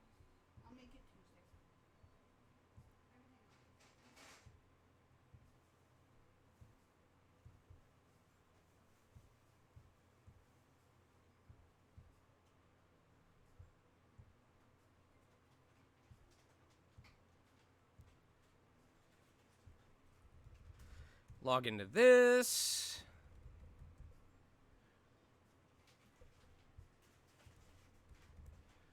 Just bear with me for a moment, guys. I'm logging back into Twitch and stuff. Twitch and stuff.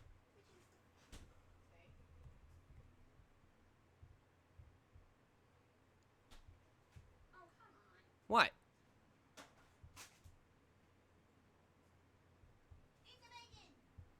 What? All right. Let's see if that helps things.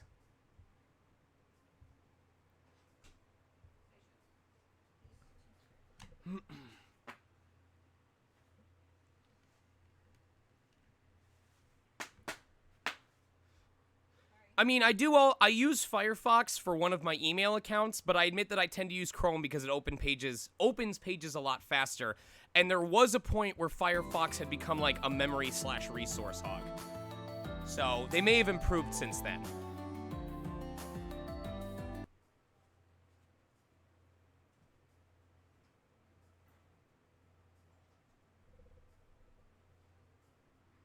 It really does not want to work tonight, huh? All right, let me try something else.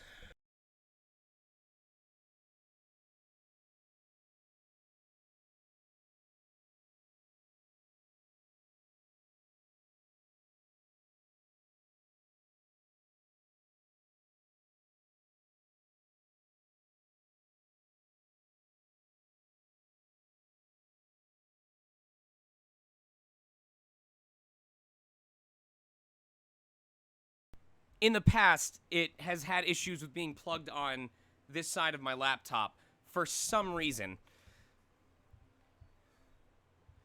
But it tends to work fine when it's on the left side. So we'll try disconnecting.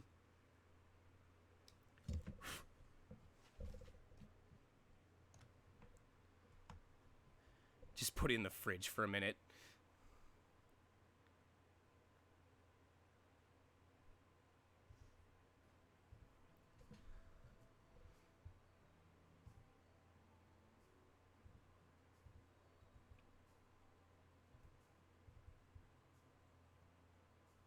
Does it just straight up not want to work now?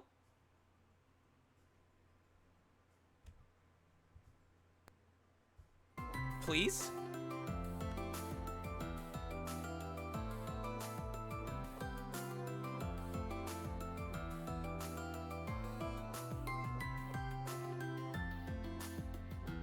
Okay.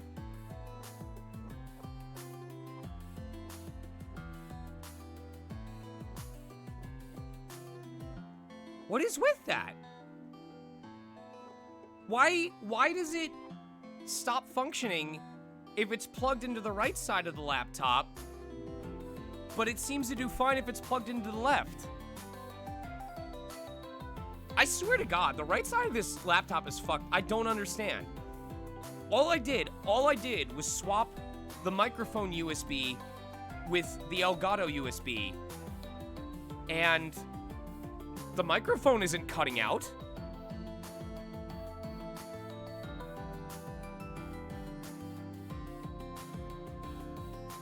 Oh, so you're saying maybe there's power issues with that part of the USB, and the power fluctuation isn't affecting the microphone enough, but whenever the power glitches for a second, it causes the Elgato to freeze?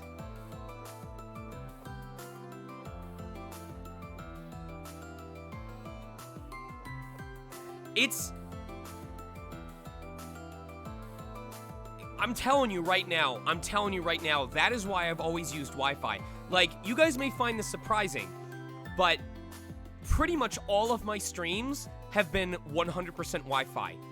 I don't use an Ethernet connection, which, kudos to the company that gave me the router, because it's really stable internet. But the other reason is because my Ethernet port, which is on the same side as this faulty USB, is completely unreliable. By which I mean is, you can plug in the Ethernet cable, but if you so much as like sneeze at it, it will drop connection. If you take your finger and you go, eek, it drops. It does not lock in at all. So,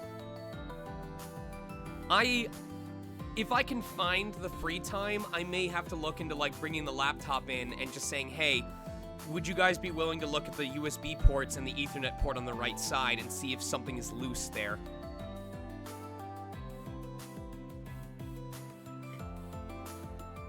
For all I know, maybe the part of the computer that's supposed to like push up against the side of it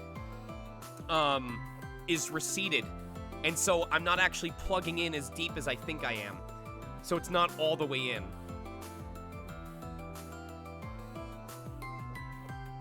Oh, I can fix closed captioning. Hold on.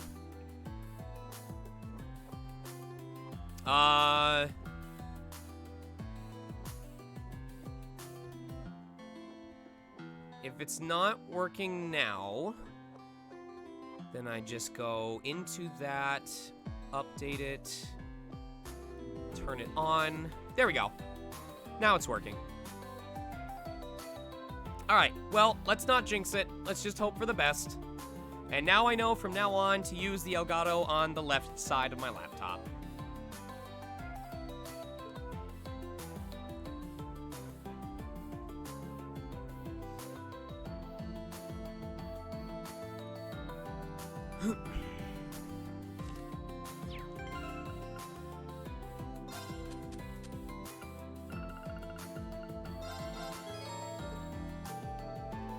A rosary? Wow, it's just stunning, Reen.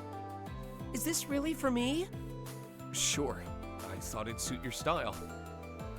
It, doesn't really have any deep meaning behind it. I just wanted you to have it. Right, I guess there's nothing unusual about friends giving each other gifts without a special occasion. Thank you, Reen. I like it a lot.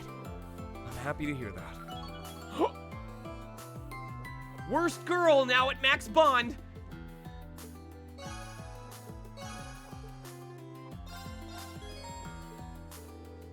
These earrings are just lovely, Reen. Sophisticated, even. Well then, that's just perfect for you, isn't it? I'm sure they'll look great on you. I hope you like them. Any kind of gift from you would fill my heart with joy, Reen. These earrings are especially beautiful. I can't wait to try them on. Consider them my new favorite pair. Besides, who doesn't love to be gifted jewelry? If you're happy, so am I. Oh! Oh! Oh! Oh, you hate to see it happen.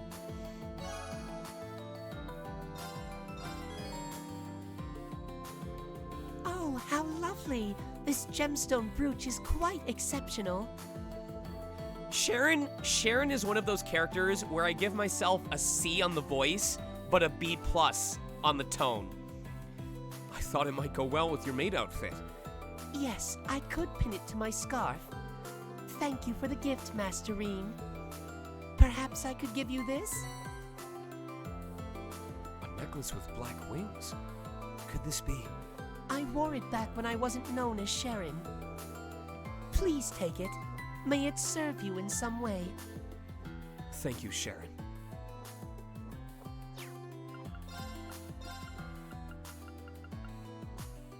Oh, that's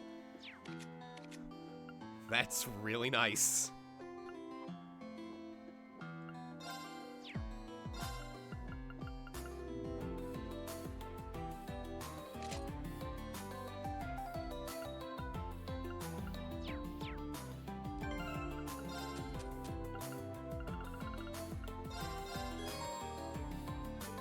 An antique shell cameo? What a splendid gift. Thank you, Schwarzer. I've acquired quite a number of intriguing art pieces in my time as a noblewoman. This will make a fine addition to my collection. Oh, I had no idea you were an art collector. I picked this gift for you to thank you for all of your help and guidance. Your chivalry knows no bounds, does it? Allow me to gift you this in return. A Goldia bracelet? I don't know if it's all right for me to accept something so valuable. It's a fair trade for the cameo. I hope it helps you in your endeavors. Thank you. I really appreciate it. What? I don't get bonding points? Whoa! Whoa! Whoa! Whoa! Whoa! Woo, lad! It's too bad it doesn't really have a purpose, though.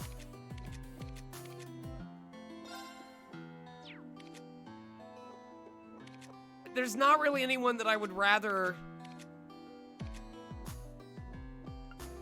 No, everyone's better with, like, evasion and stuff like that.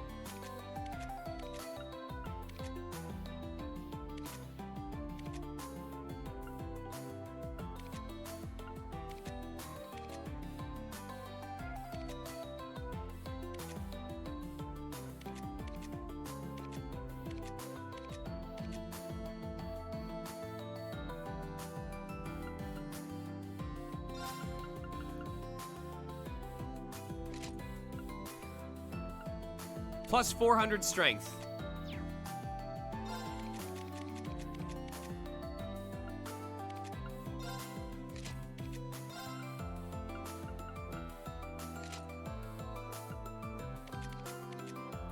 Okay, okay, but can we for a second?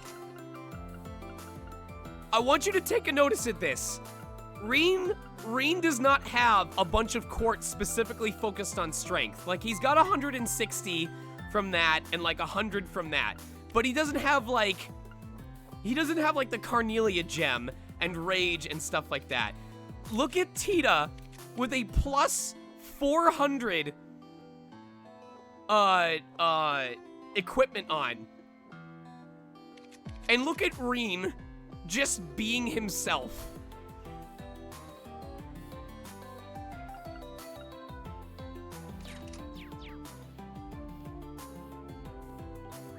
Reen strong.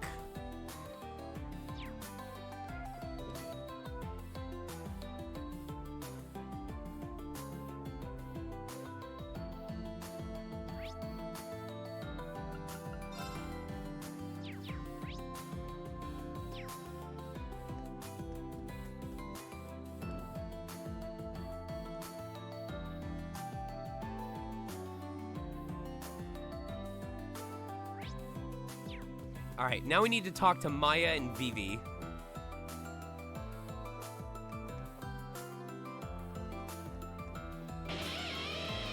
All right, here's the success of the rehearsal performance and the special joint issue of the Crossbell Times. Cheers! Cheers! Whew, that was way more work than I thought it'd be. I mean, we did end up working across 4 different media outlets to get the word out. The Imperial Chronicle, the Crossbell Times, Imperial Chronicle Radio, and Radio Trista, all working together.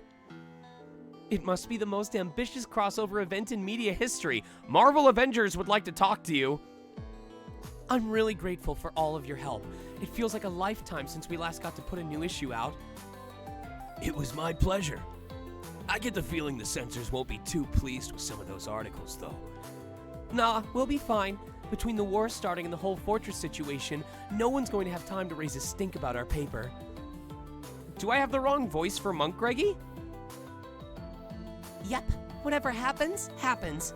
Besides, can't we say the same about our little plan for tomorrow? Yeah, I guess we can. One more toast then, to the success of Operation Ultimate Journalist tomorrow. Cheers! Cheers! Glad to see them all in high spirits.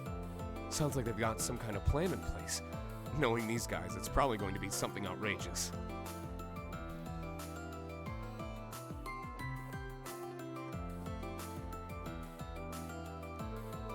I can't believe we get to eat as much as we want, and all for free. This is real high-class stuff. And Shoot Fighters, thank you for the tier 1 subscription.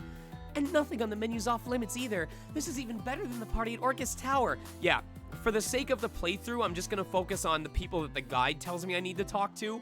But rest assured, when I do my Nightmare playthrough after this on my own time in order to get the platinum, I will be talking to every NPC at every point of the game. I will do it. I will probably hit 500 hours on this game.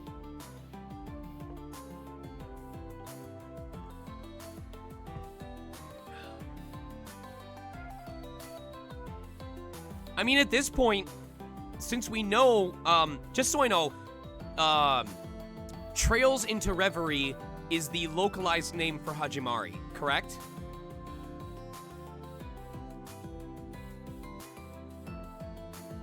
Okay. Do not read into this. I'm being dead serious right now, you guys. Do not read into this. I'm not lying or playing, tricks on you. I don't know if I will be asked to return as Reen. But I figure, in case I do, I should probably play through this game and read everything I can so that I understand where everyone's positions are by the time Hajimari starts. Is this heaven? This must be heaven. Are you sure it's all right for me to join you? Of course. We're all Thor students. We may as well be friends. You guys might want to cut the small talk. This place may be all you can eat, but our time here is limited. Do you mean if they did recast me, Erasmus? We've got a big day ahead of us tomorrow, and we need to be fully fueled up for it. Yeah, it's not like we're gonna get another chance to chow down like this. You're right. My body's going to need energy if I'm going to bulk up. I'm not entirely sure it's possible to overeat and keep food in reserve like that. This is quite the eventful table.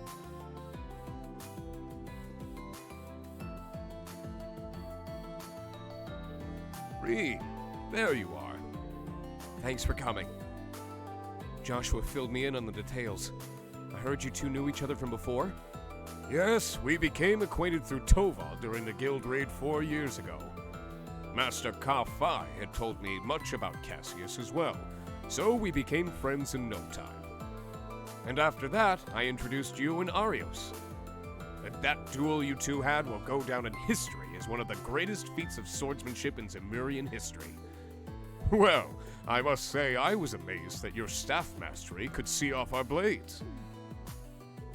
They seem like they're in an entirely different league as far as skill goes, the divine blade of wind included. Ah, yes, about that discussion I mentioned. The night has just begun, so feel free to enjoy yourself a little bit more first. This matter might be a bit complicated. I had a feeling you might say that. His Highness gave you some tickets, did he not? This is your night. Spend it wisely.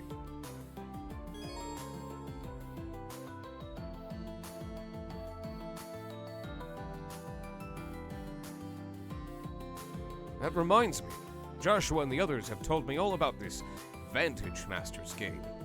I've just assembled a deck myself, and I'm looking for an opponent to test it out on. Maybe you'd like to play a round or two with me if you get a chance. A military strategist would certainly make for an interesting opponent. Sure, I'd be happy to. I'm not all that confident that I'll be much of a match for you, though. All right, round 2 of Vantage Masters, here we go! I'm Vantage Masters, man! Look at me go! Now then, shall we begin? Why do I always go second? So, what is Nayuta? Can someone tell me, like, more about this?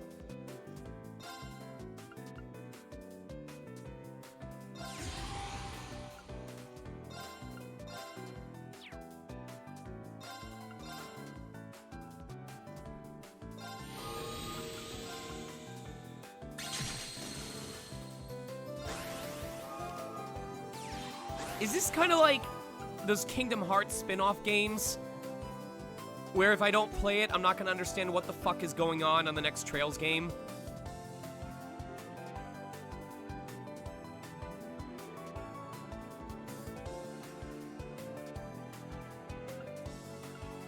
Oh boy. Oh boy.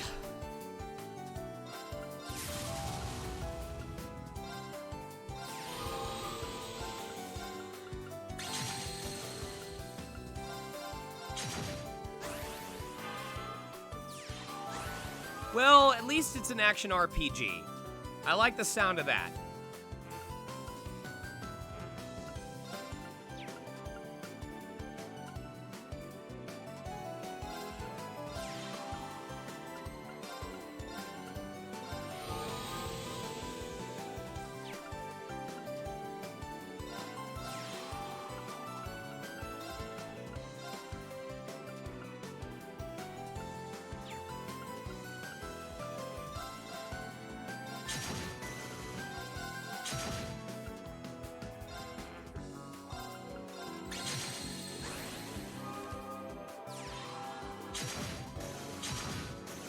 Wow! Fuck off!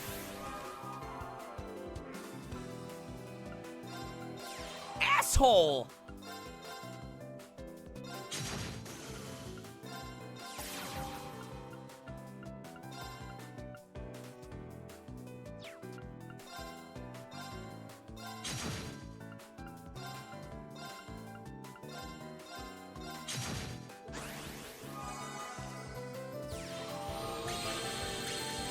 Oh, what? No!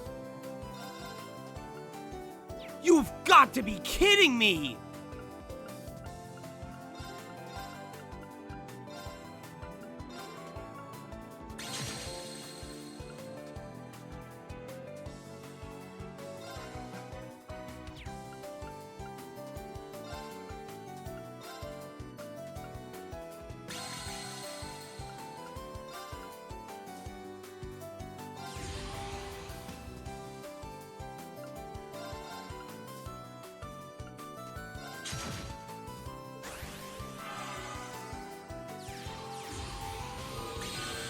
What is happening right now?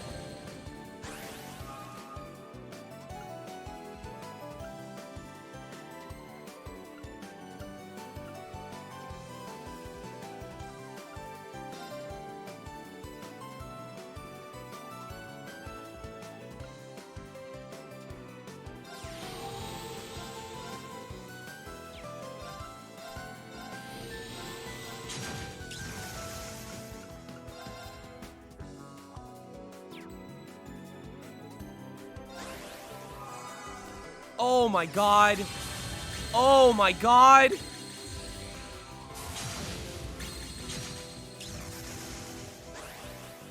Oh my god.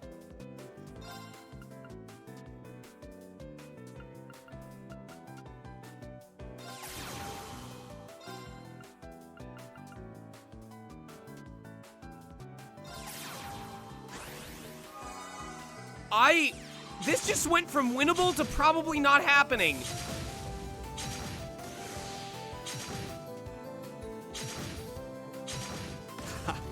Perhaps you need more practice.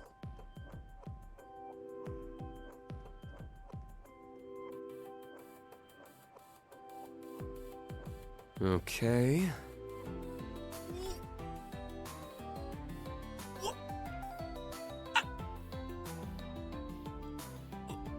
Okay. What?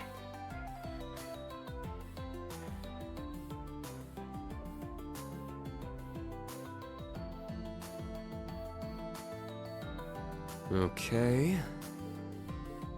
That was normal mode. Now then, shall we begin?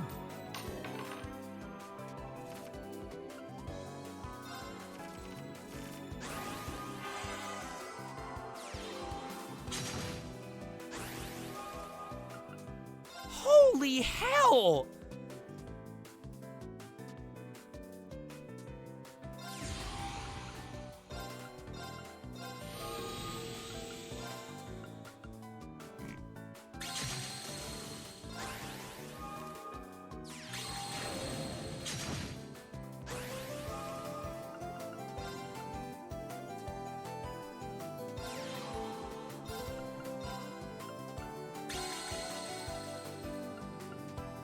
Oh my god.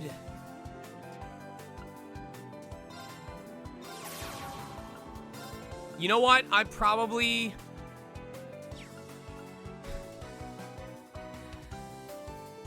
should have held on to that so I could have quick killed the little defender ability.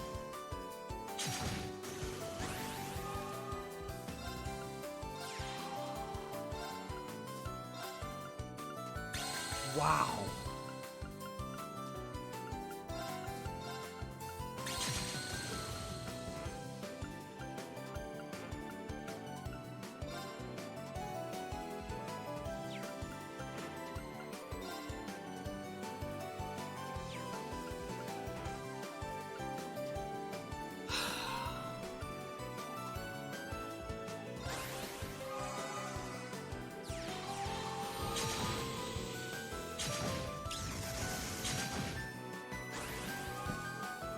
All right.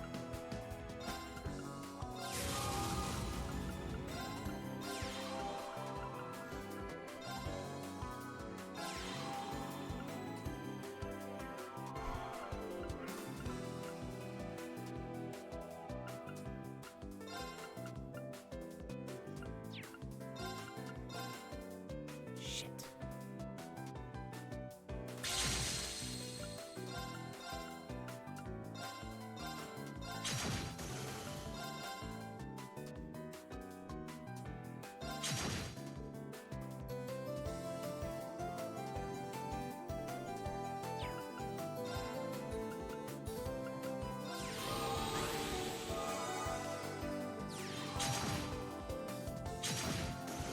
No. What? You could have... He could have ended the match. He could have killed me right then, and he did nothing. Cassius could have double attacked me with this thing.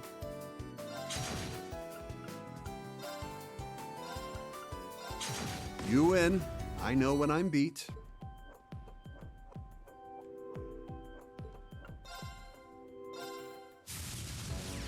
Now then, shall we begin? Oh my god.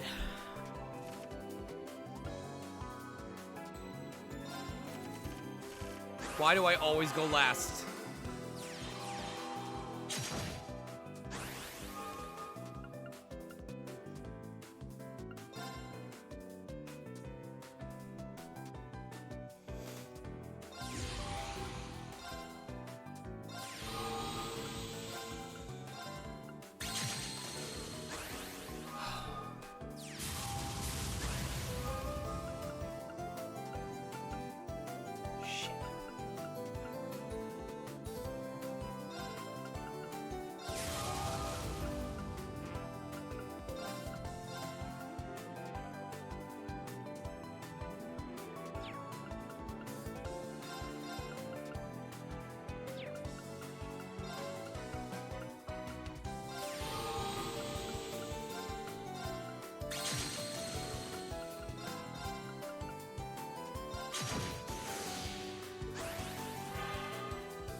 I'm gonna regret doing that.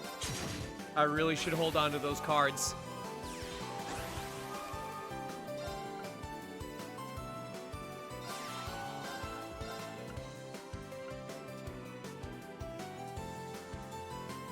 Damn it! He would have 1 HP if I used everyone's skills right now.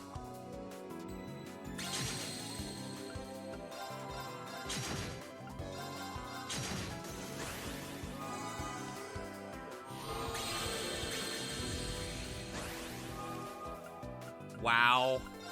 Wow. You win. I know when I'm beat. Can't believe it ended up being that easy.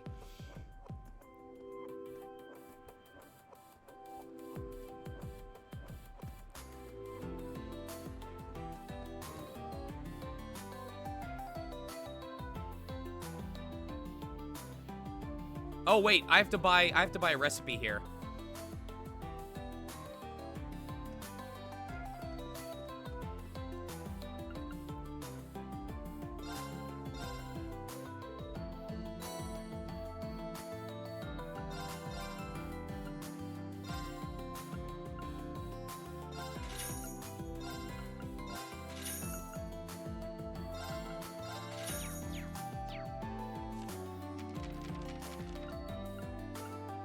Okay, good. Good.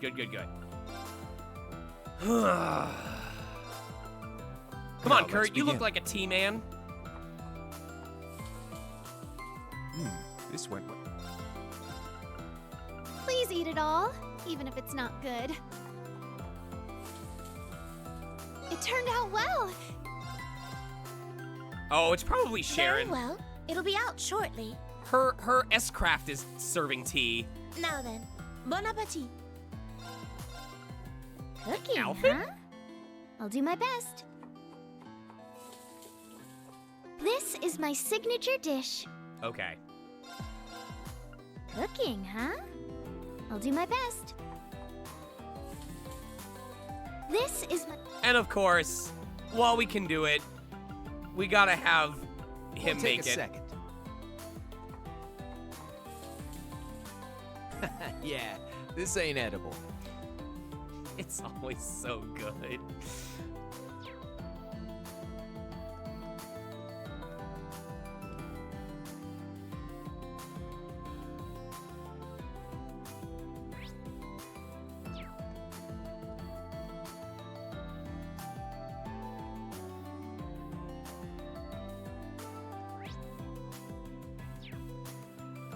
ironic that this game originally came out on PS4, and the voice actor for Crow is also the guy who did the PS4 features videos.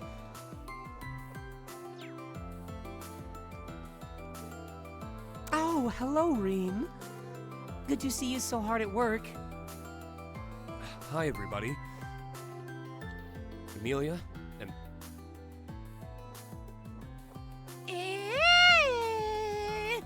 Emily, Teresia, I'm really glad you decided to join us.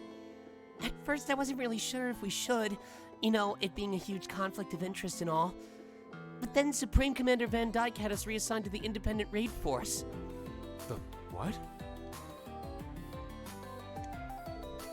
We're a covert ops unit charged with taking down internal threats to the Empire at our own discretion.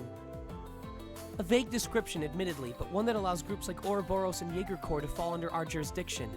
In other words, it's a unit created to give us the authority needed to fight this battle. Those rules sound dangerously vague, but so long as they have you fighting by our side, I'm not about to complain. Second fight, and fight is what we'll do. I've got to make up for that sorry state you last saw me in. We're gonna give it our all to make tomorrow a major success. Now that we've finally found a path we can believe in, we're more than ready to help out. Thanks. I knew we could count on you. That's right. This reconciliation is truly a thing of beauty. I hear a lot of other Thor's graduates in the army are getting the same treatment. They'll be able to participate in the operation, too. It's shaping up to be quite the reunion. I can hardly wait.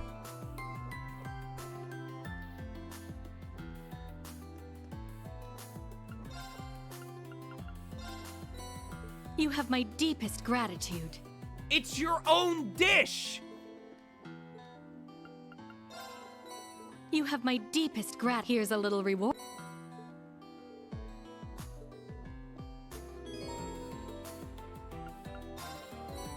You have my deepest gratitude.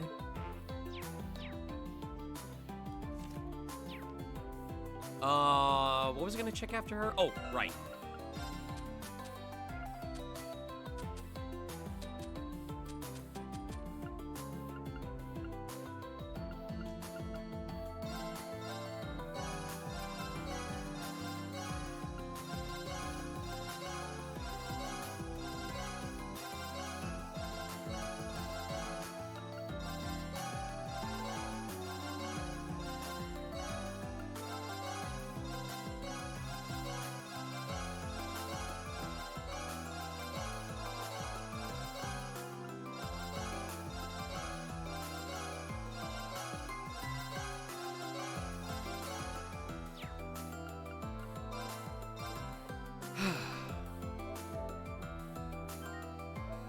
Yeah, so going forward, I do plan to do Cold Steel twice a week. So it'll be multiplayer Mondays, Monster Hunter Stories, Cold Steel, Miitopia, Cold Steel. Because I do want to finish this game. I really do.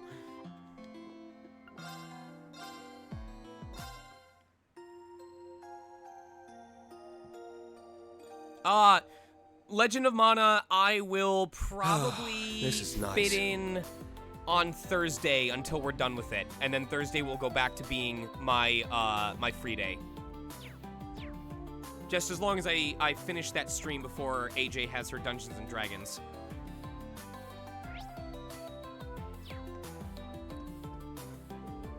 Young Master Patrick, allow me to congratulate you on your accomplishments in Eastern Erebonia. They're hardly worth congratulating. I merely assisted Lord Mateus and his allies in dealing with some unsavory characters. I'm far more impressed by what you've been up to, Celestine.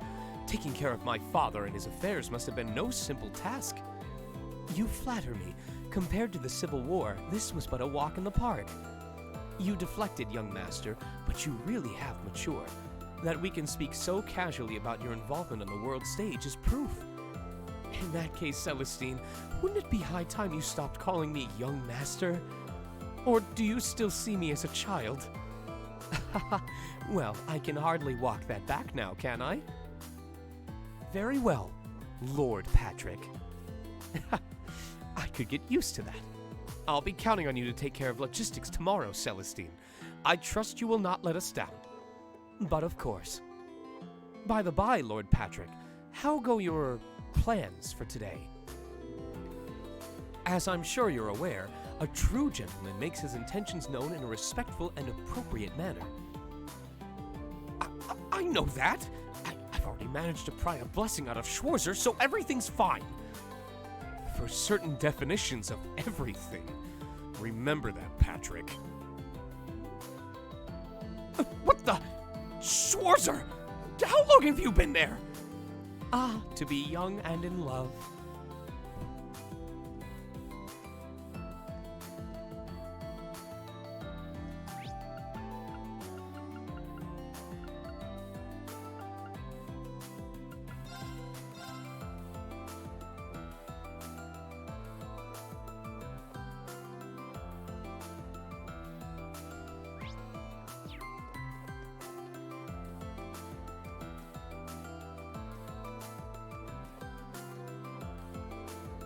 Hey, Reen.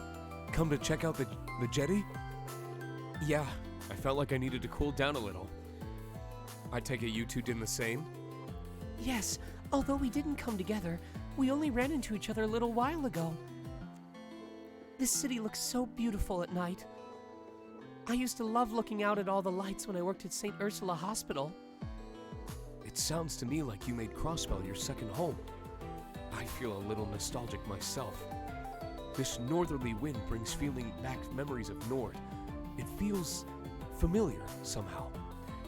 Gaius is also in my top 10 of characters that I really like the voice that I do. Is that right? Guys, listen, tomorrow's going to be the greatest challenge we've ever faced. But we've got to meet that challenge with all we have, to protect every place we've ever called home. Agreed. And all the people we love. That's right. Okay, now I'm really confused.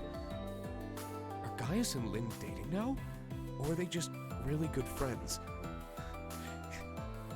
Gaius is dating Lind because Lind rhymes with wind. You are the Lind beneath my wings. Reen? Are you still with us, Reen? Oh, sorry. I didn't mean to space out. Either way, it's none of my business.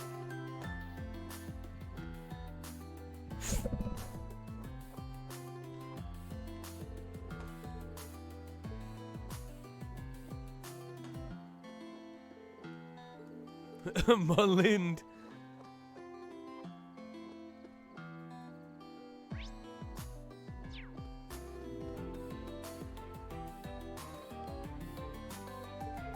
Oh, there's a cat here. Hey there, little gal. Are you hungry? Meow.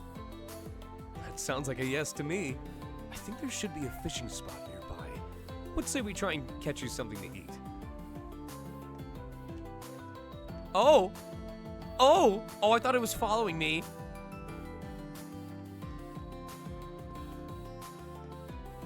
Damn it.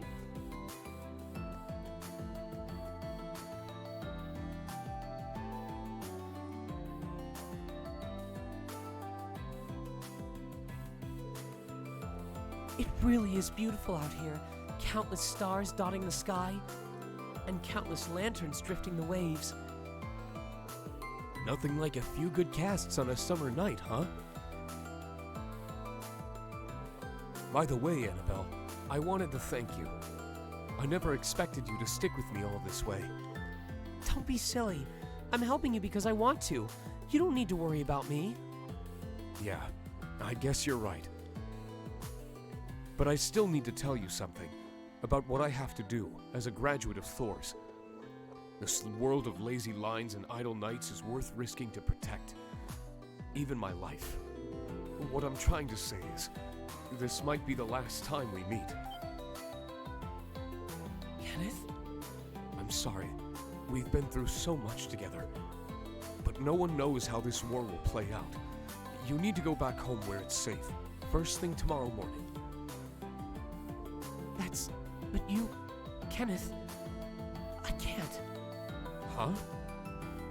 I'm not going to say goodbye to you, Kenneth. I won't. I didn't stick with you all this time just to wish you a nice death.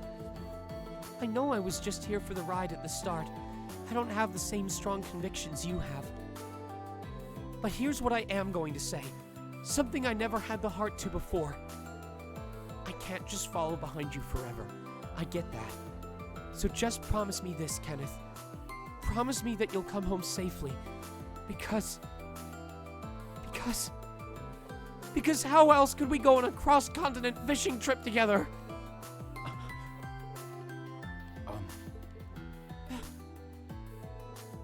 You messed it up. You were supposed to tell him how you feel. I'm not sure I should be spying on this, tender moment. Well, I guess she didn't quite hit the mark anyway. Women want me, but I also want fish. There was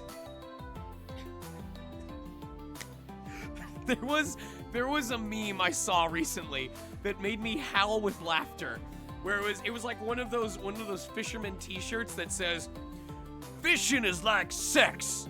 I fuck the fish." Okay. Oh, I see fish in the water. There. Got a bite. This is promising. Crab! Crab! Not bad at all. Oh, it's not even the last fish. There. Got a bite. Nice. My favorite is, my feelings Not towards bad both at women all. and fish are too complicated to enlist on a single t-shirt.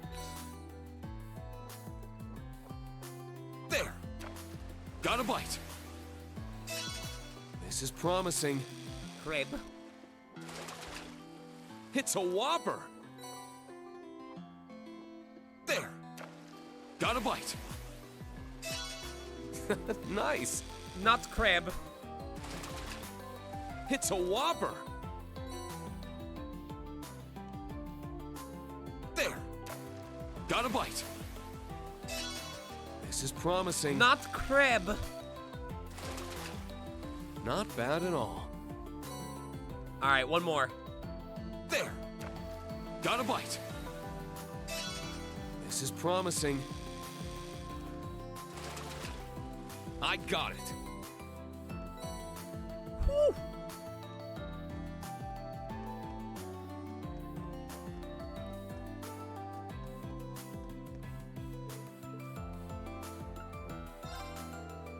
Here you go, little gal.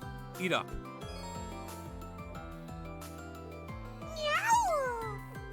There we are. You like that, don't you? What? Huh. A Michelin special ticket? Is this your little way of saying thanks, maybe? Well, in that case, I humbly accept.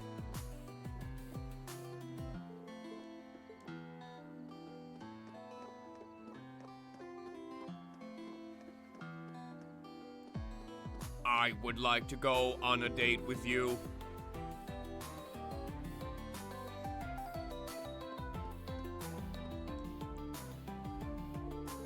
Hey, Valimar. It's good to see you. You as well, Reen. The cusp of the great twilight may soon be upon us, but this evening is still as lovely as ever. Yeah, it really is. Now that you mention it, we had an evening just like this 2 years back.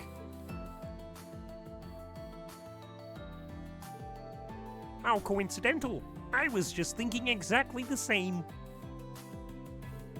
I know I said this already, but I really am glad you're back to your old self again.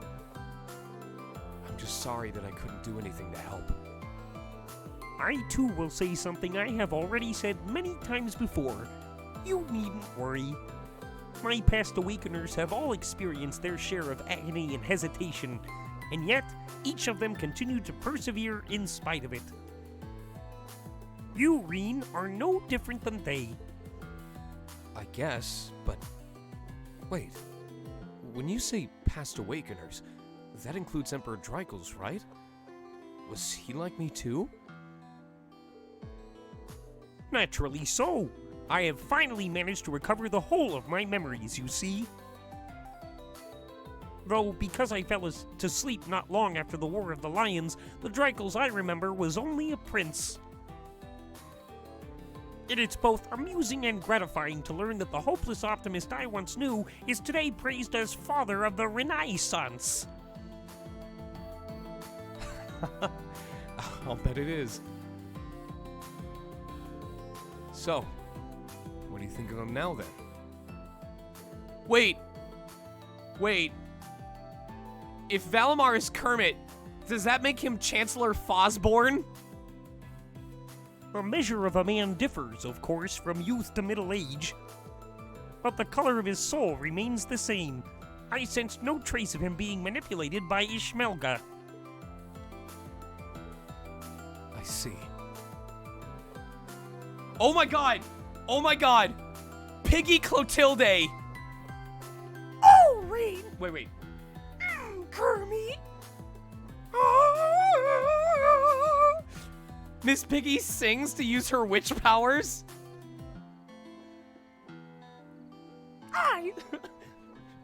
Kermit, I will sing the song that destroys the world! No!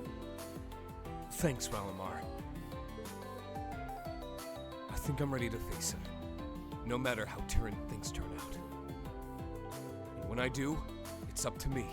No, up to all of us to stop him. That pleases me to hear. It also makes me realize just how much you have grown, Reem. Homie! I used to be... I used to be able to do March. Oh, homie!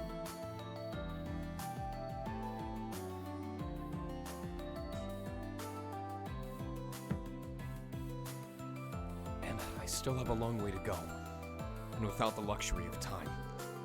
Tomorrow's the day that decides it all. I'll be counting on you, partner. As will I. My power is yours.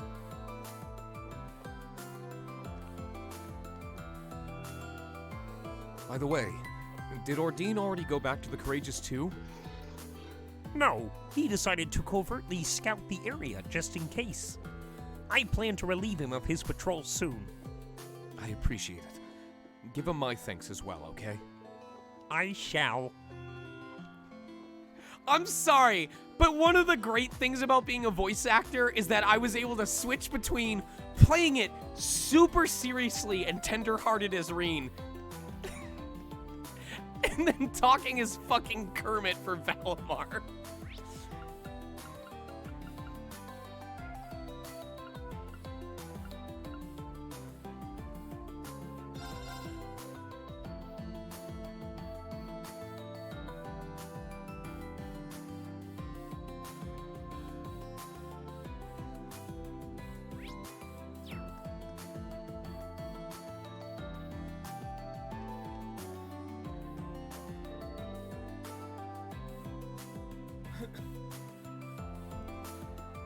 Hey, Reen. Want to go for a drink or something? You can come to my stall. Just make sure you settle your bill. Don't go thinking you get special treatment just because you're a regular. But wouldn't that... never mind. You two opened up a stall, huh? You got a problem with that? I gotta earn some extra cash to pay Cargo's medical bills somehow. And Machias wasn't doing anything, so I figured he could help out too. I do have other responsibilities, you know.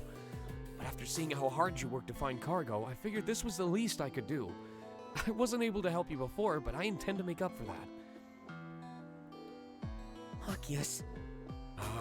It all makes sense now.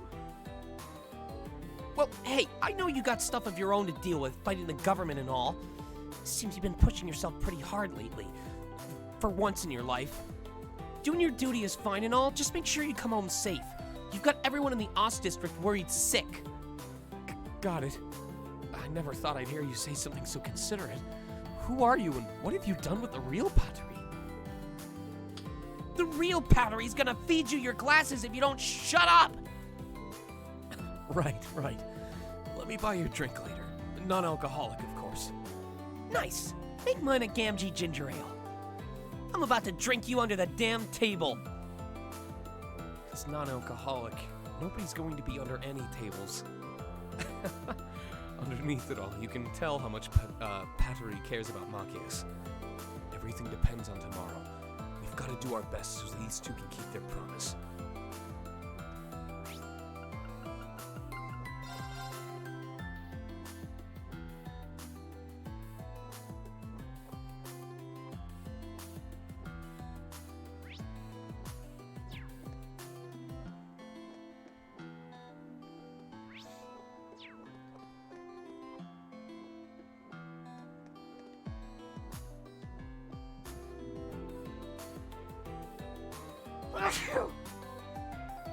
The Ferris wheel looks really magical when it's lit up at night. Good. I'll send it to Rex when I get the chance.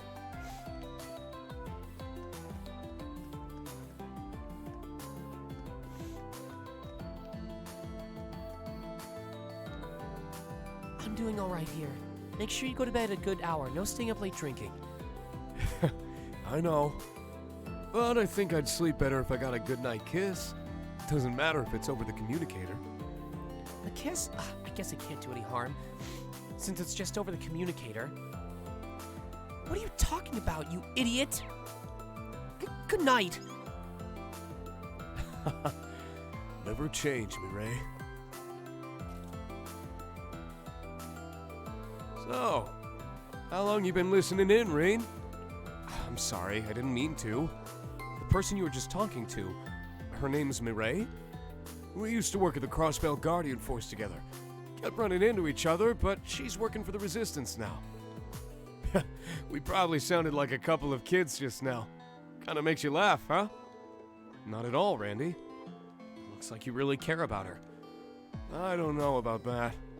Besides, it's not like anything's gonna happen with things the way they are now. Anyway, let's worry about tomorrow instead. Okay, Randy.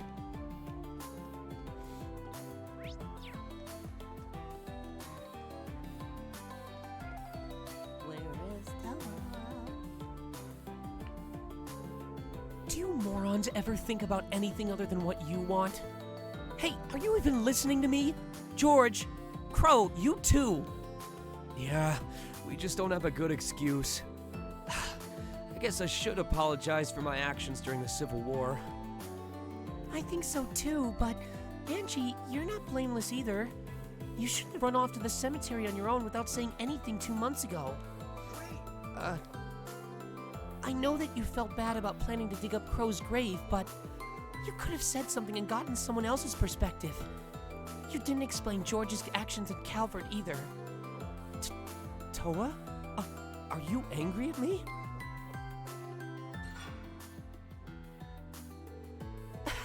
No, of course not. I'm not angry at all. Not even a little. It's not what she's saying that makes this awkward. Toa's relentless logic at times like these is terrifying. Doesn't help that she's been drinking too. Hey, you should be listening to this too. Don't act like this has nothing to do with you. As graduates of Thor's, you need to behave more respectably. Understood. Roger that. Well, I dropped out, so you can't call me a graduate. Nice try, Crow. You may have dropped out, but regulations state that you can always re-enroll. If you end up at the branch campus with me and Reen, well... Oh, hell no!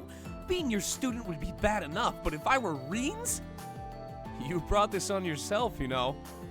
If that happens, you better get to studying. It's been a long time since I've seen the four of them together like this. I'm sure they realize how unlikely it is, too. Besides, until we manage to put this great Twilight business to an end, I'm living on borrowed time.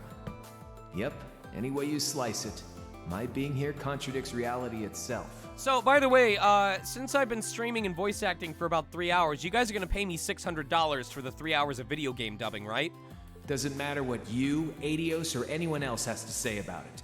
My fate's not gonna change one bit. But they're smiling and staying positive. They really really are something special.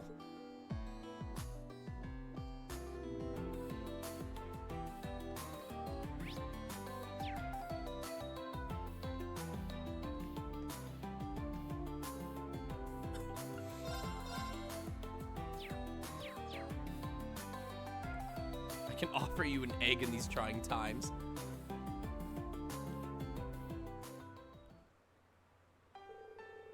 Me! What game shall we play today? I have something important to say. My real name is Miss Schneider. Everyone thought I died when I was an infant. But I am your brother. Whoa, that's a lot to take in. But now that you mention it, I do remember having a brother a long time ago. What? Seriously? This is a shocking development. $1,600,000. Yeah, I hope it helps it's so too. exciting. There are complex reasons why I am a robot now. Huh, let's not worry about that now. We gotta celebrate our long-due reunion. That's right, brother. Okay, everyone, let's sing together. Let's dance and make a wishy with Mishy. Looks like everyone's having a good time. No, if this were a telenovela, Mecha Mishy would... No, if this were a telenovela, Mishy would go, "If you are my brother, then that means I can finally tie up this loose end." And then he stabs Mecha Mishy in the stomach and goes, "This is for what you did all those years ago." That is telenovela.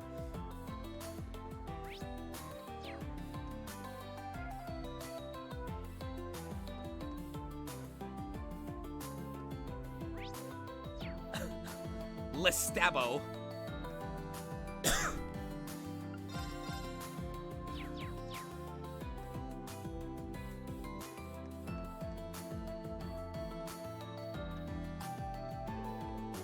I can't believe we get an advanced performance of the latest Mishy show. This is amazing, Jingo. Seriously, and it's gonna be a hell of a episode. Mecha Mishy only showed up a few months back, so I was surprised when they made up so fast. But then, boom! Things got real crazy. We can't afford to miss this. You know so much about Mishy. Are you a big fan, Jingo? You kidding? This is all super basic stuff. Alright, then should we cheer Mishy on? Yeah, ready when you are. Yay, Mishy! They're really two peas in a pod.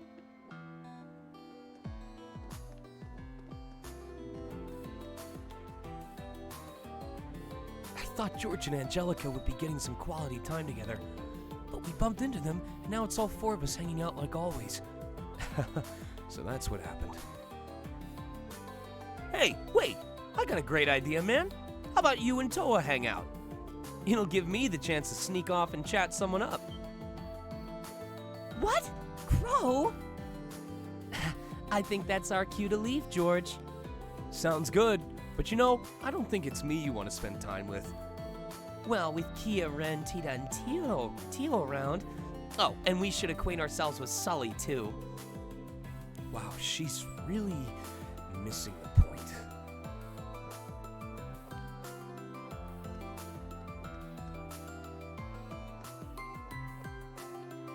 So it said interact with the Mishy, then talk to Tio or Jingo to trigger the Mishy event. This will add a new page to Tio's profile.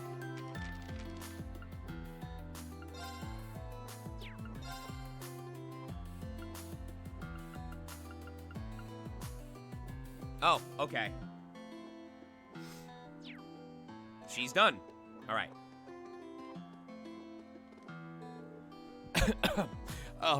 Shara, have you considered just ever so slightly slowing your pace a hair?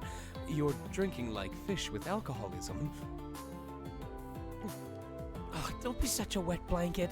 First time we get to go out in a while, and you want to ruin all the fun. No, that is hardly what I... well, I suppose there's no harm in cutting loose this evening. Allow me to join you in the festivities. I don't think so. You need to take it easy. Remember what the doctor told you about giving your body time to heal? Fair, I suppose. Don't worry. When this is all over and you're fully recovered, we'll go out for a really wild night. We'll call up Ina, hit all of the borough's best bars, and party till dawn. As tempting as that sounds, I wonder if we could dial it back just a little tonight. Did you say something? Nothing at all, my dearest. I wonder who this Ina is. Anyway, it really seems like only Shara and Mueller could get away with treating the prince the way they do. Oh, hey, while you're here, there's something I've been meaning to give you, Reen. Here, this is... Danser, c'est danser. Why do I hear boss music? Danser. Oh, great. An Avapalm account. Thanks. You know, Shara, you really are my one and only. Given the events this evening has in store, I'll keep you company as you drink, but I'll also make sure you do so in moderation. You gonna pour or are you gonna keep talking? Right, here you are.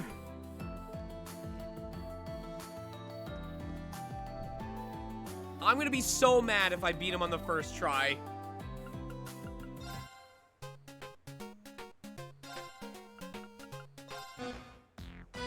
Let the games begin. I'm not ready! It's been several weeks since I touched this game!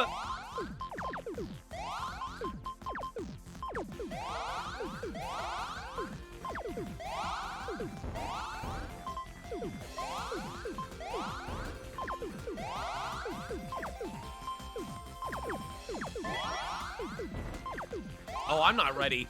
I'm not comboing it all right now.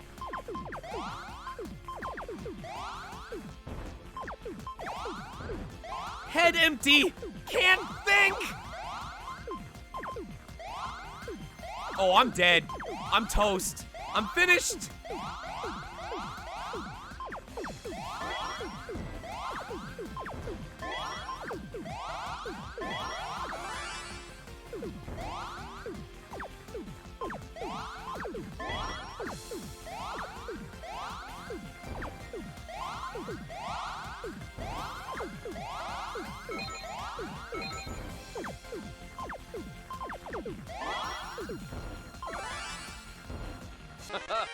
You have bested me.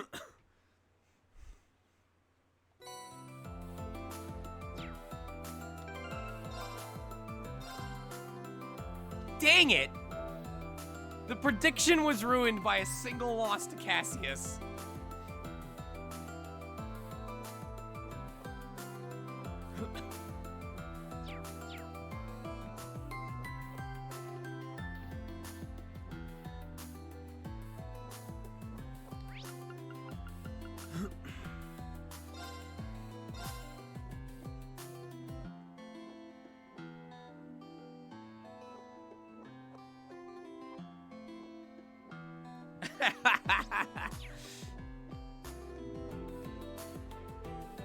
All right, let's go check out that castle thing next. Come on! Estelle, would it kill you to slow down a little? You did just ride the horror coaster over and over until you got the high score. You're acting like a little girl in a candy store. Oh, come on! We've got the whole place to ourselves. It'd be a waste not to enjoy it. Now come on, you two, we have a castle to storm. All right. I suppose we don't get an opportunity like this every day. Let's go. Looks like you're all having fun. Well, yeah. It's been way too long since we could just enjoy ourselves as a family. It's true. I've been busy with school, and Estelle and Joshua have been running around all over the continent. Heck, the first time we'd seen Dad in 6 months was aboard the Pantagruel. Wow, I didn't realize you'd been apart for so long. But if that's the case, shouldn't you be spending time with him now? Nah, it's all right. He deserves a chance to catch up with his old friends anyway. Besides, he's got some business to take care of, doesn't he? Nothing gets by you, huh? It sounds like he's planning to head out around 10 p.m., so we'll have a chance to see him off then at least. But we have business of our own to finish up before then anyway. We do have a little more time together, but I did promise Tita I would meet up with her. I guess you two will just have to enjoy a nice long ride on the Ferris wheel without me. But that would actually be kind of, Ren! Now is not the time! Thanks for the thought, though. Whether it's his family or lovers.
What a perfect opportunity to do something romantic, and they completely wasted it.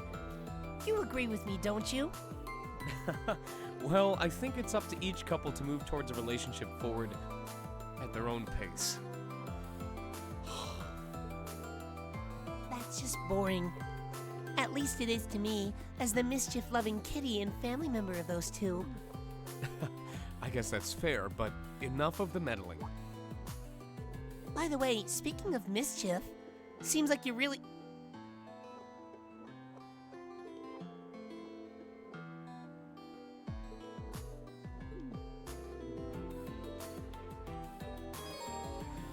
Why?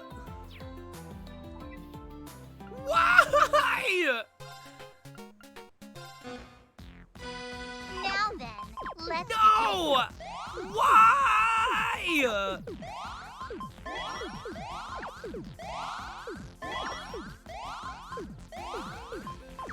I just...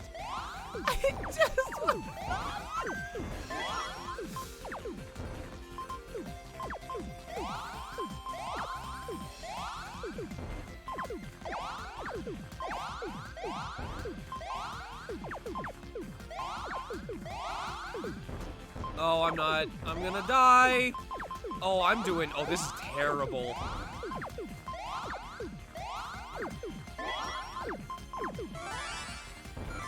No! Wow! Oh, that was terrible. I should not have built up the center like that. Let's begin. I don't know what I was doing there. Now watch, this one is gonna be like super brief in comparison, and I'm gonna be so pissed.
Oh, this is going too fast.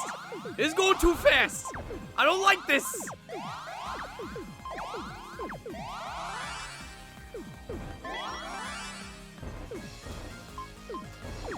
No! No! Why didn't they flip? Why didn't they flip? I pushed the flip button. I pushed the flip button twice. It only had to work once, and I would have cleared those out. I'm sucks at this game, man. Look at me lose.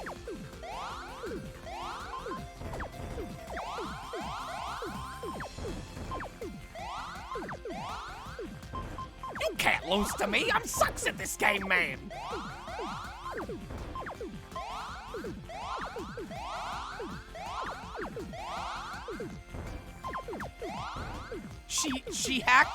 She hacked into my account and took away my controls. That's the only explanation. I call hacks.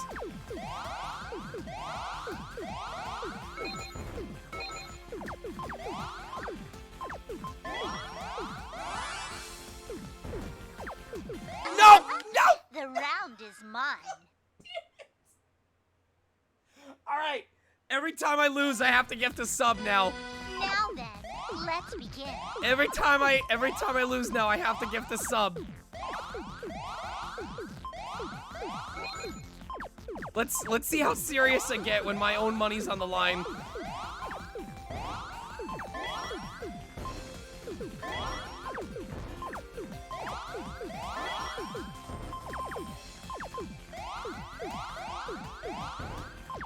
It is, to some degree.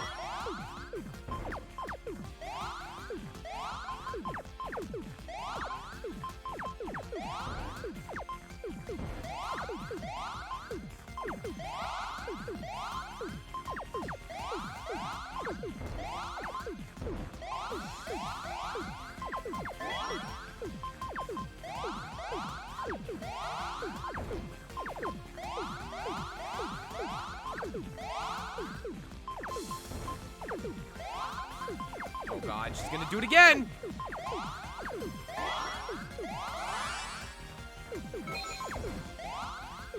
No! Not again! Oh my God, I almost choked again.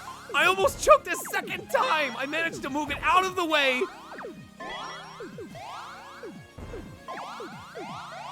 I cannot believe I almost choked a third time for the same exact reasons.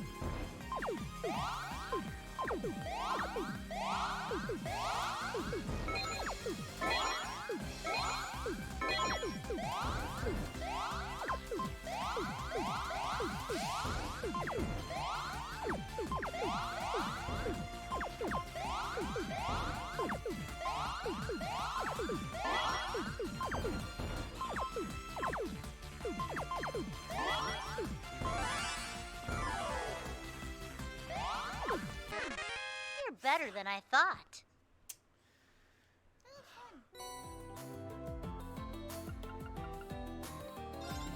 God damn it.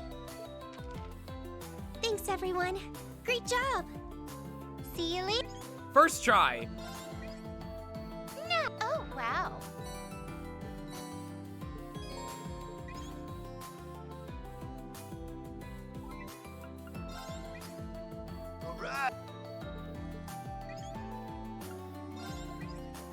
Let me take a look. Wow.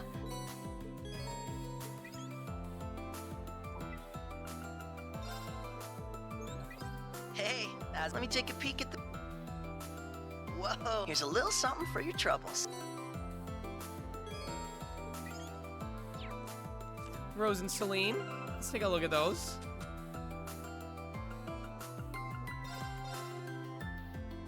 Aw, they're cute. I like them. That was adorable. I appreciate Rex.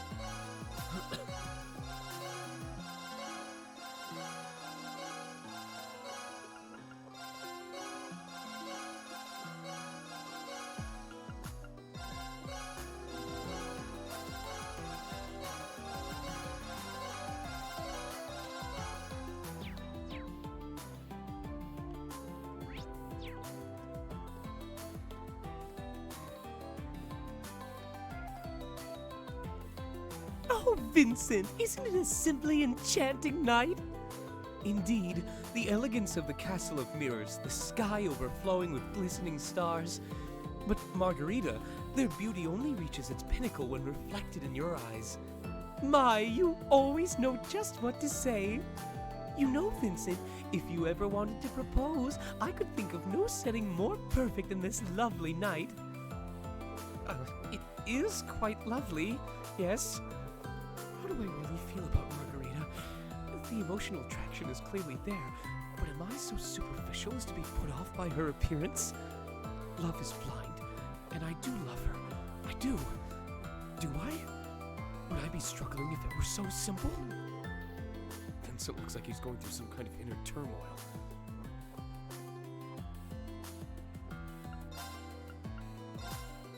Oh my! Thank you ever.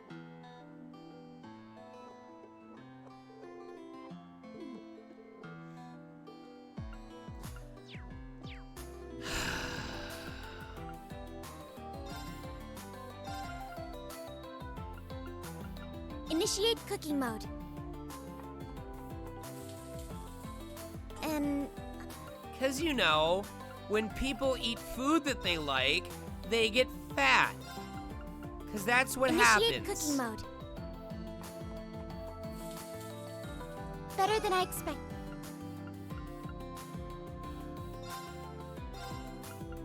Please eat it all, even if it's not good.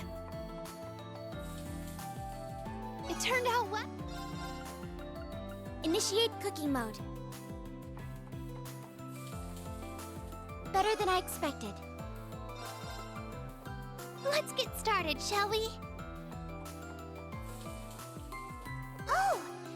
Stop! I need you to screw it up!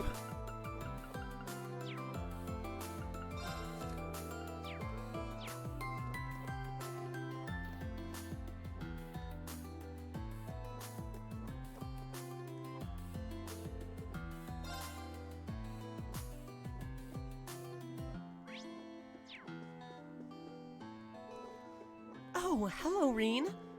I hope you're having a little fun. Did you come to get a reading from the fortune teller? They say she's never wrong. That's quite a reputation. I see you've got the gang back together. That's right. It's as though we're back at Thor's again. Right down to Mint's mysterious tardiness.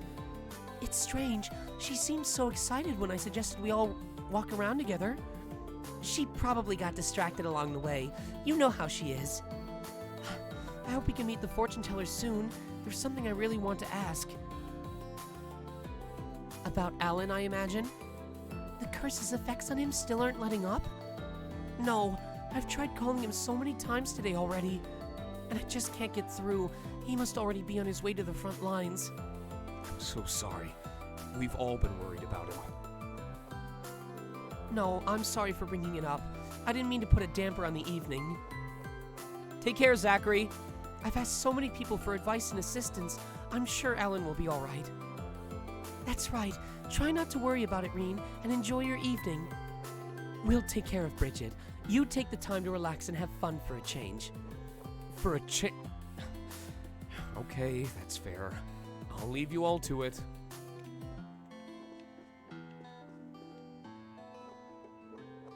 Welcome to the Castle of Mirrors, the crown jewel of Michelin Wonderland. Are you ready to discover a world of reflections and mystique? Deep inside is a renowned fortune teller who will unravel your very fate. One ticket is good for 2 people to enter. Have fun. I should invite someone who might be interested. Wait. Is there a way to go? It says, go inside the Castle of Mirrors. You can talk to Bridget and company. Is there a way to go inside without using up a ticket?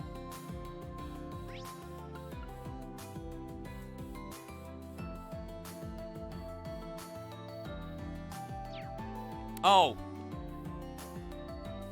Oh, never mind. That's to talk to Bridget. Never mind, we're fine. We just gotta go to the horror coaster.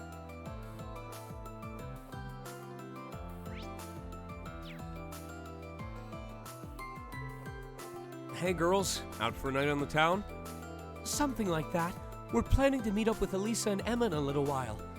Many things here speak to our shared interests, so we decided to look around together. Some of the rides seem like they'd give our reflexes a nice workout. And this fearful atmosphere may prove a fine test of courage. Take care, Triss.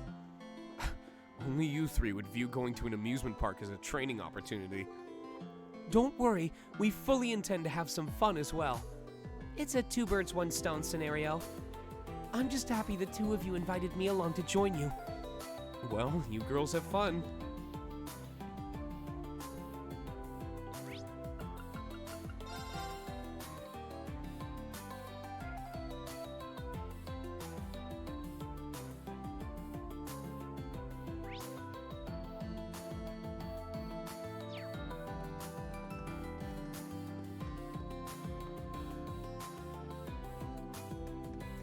Oh, that's pretty. That's not something you can show on Sky's top-down visuals.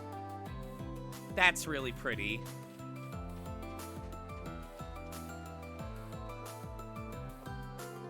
Seeing these lanterns floating on the lake reminds me of the ones during Otis's summer festival.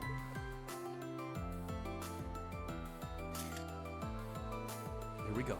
Perfect. I'm just saying that there are things that the 3D upgrade Cold Steel offered has over Sky. Sky has plenty to enjoy about it. I'm just saying this is one of those things you can only get with a 3D perspective.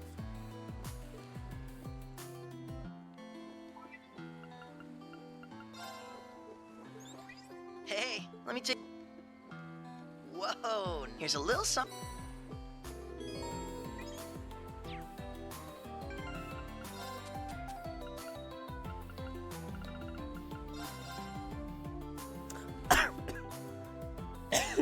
They hug. Adorable. Adorable.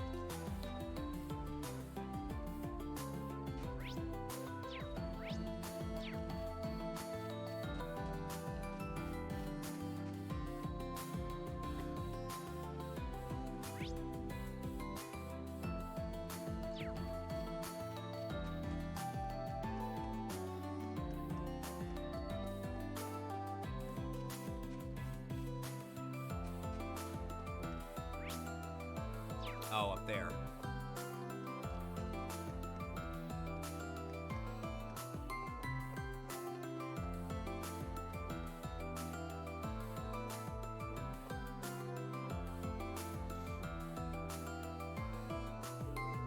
Whoa, Eustace! Look at all the lights!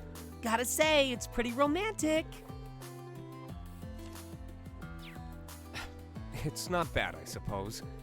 The scenery is far from traditional, but that grants it an elegance in and of itself. He started again. Can't you just say you're happy we're able to share this scenery together? Sure, that as well. Huh? So, this is where you two have been. There's a joke I can't make because Milliam is not the right age.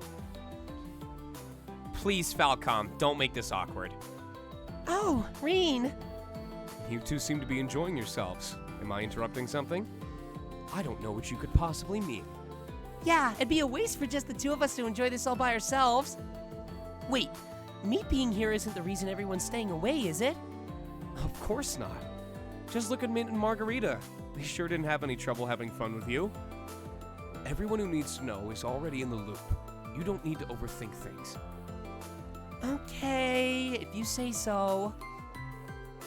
Should we mosey on over to the theme park soon? I want to take a look around anyway. Let's leave this place to other couples, yeah? We can head that way. Though I do hope you're not implying that we're a couple. Ooh, looks like someone's getting embarrassed. She really hasn't changed one bit. Although... I really didn't think we'd get to spend time together like this again. Please correct me if I'm wrong. If my theory is dead wrong about this, then stop me ahead of time. But my understanding, based on like what I've seen from anime and what I've read in manga, is that Japan has this really big thing with childhood friend turning into lifelong partnership. Like, the idea being that they meet and develop the start of their relationship when they're really young, or at least when one of them is really young, and it persists until they come of age, and until they're at an age where they can be married, and then their love blossoms, and they end up as lifelong partners. So it's just this gimmick of at least one person in the pairing makes a promise when they're much, much younger, and then they make good on that promise over time. Am I wrong in saying that? That seems to be a common trope.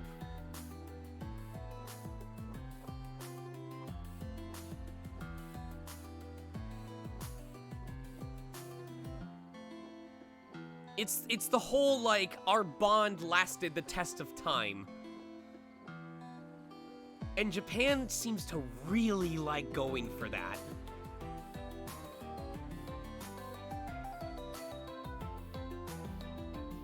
Like, I get it. They're like, no, you don't understand. Their love will blossom when it's appropriate. When they are allowed to be adults with each other, that's when they will do adult things. We've just paired them 4 years in advance. And that's why you end up with shit like this.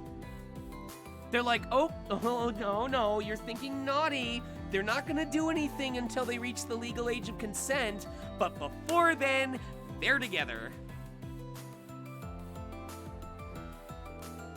I was so sure that all I could do was watch over you guys from within the sword.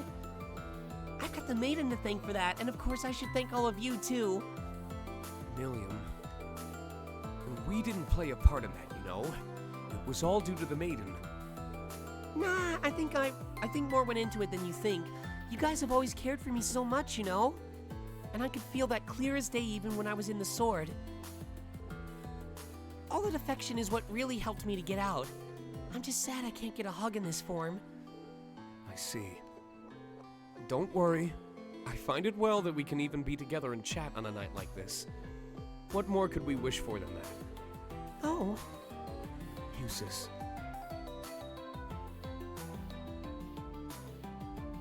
Hiya! What? Enough! A lady your age shouldn't be so indecent.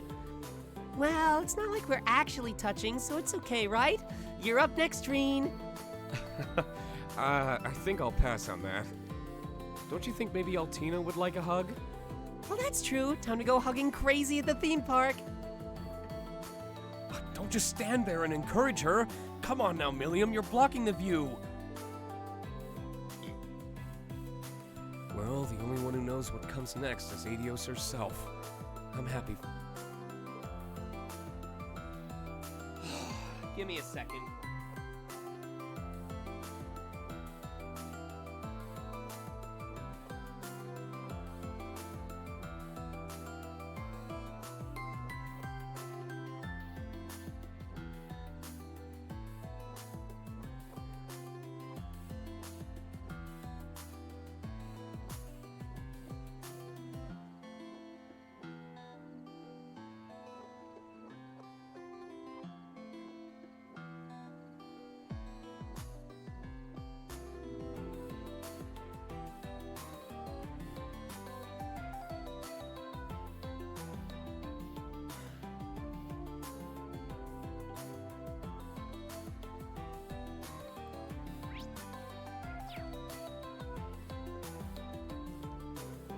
We gotta meet up with Tilly and the others later. Oh, by the way, you play Vantage Masters, don't you, Reen?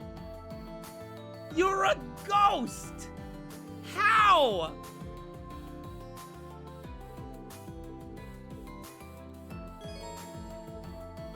She doesn't stand a ghost of a chance. I hope after I beat her, she doesn't ghost me. Time for a spirited match. All right, every time I lose, I have to give 2 subs for that. So exciting!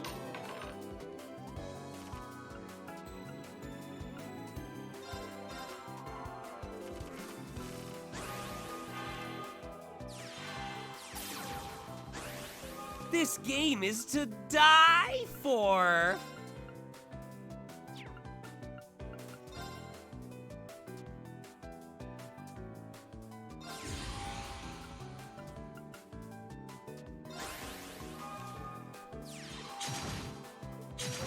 How did she do that much damage already?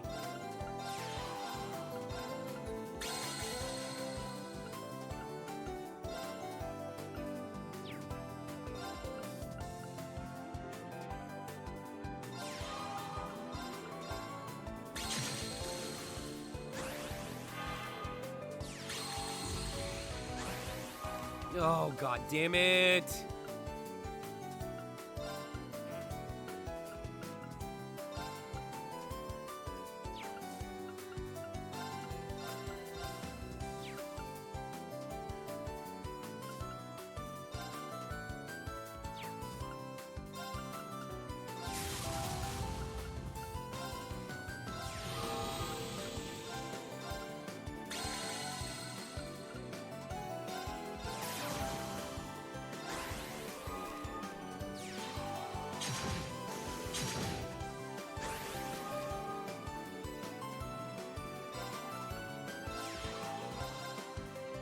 Fuck off.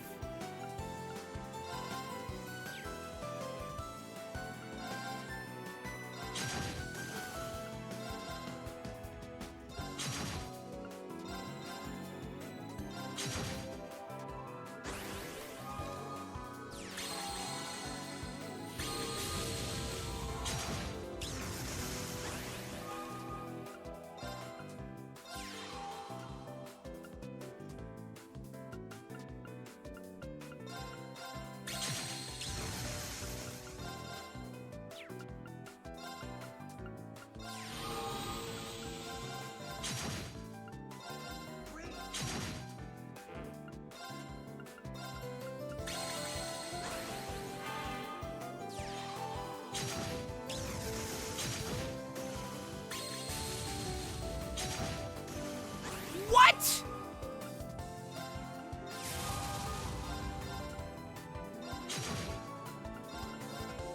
Get out of here! No fair! Actually lets them take another turn. So exciting!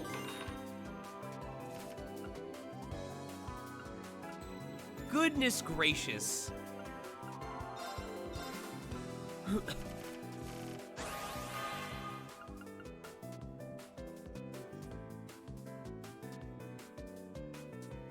Wow. I do not approve.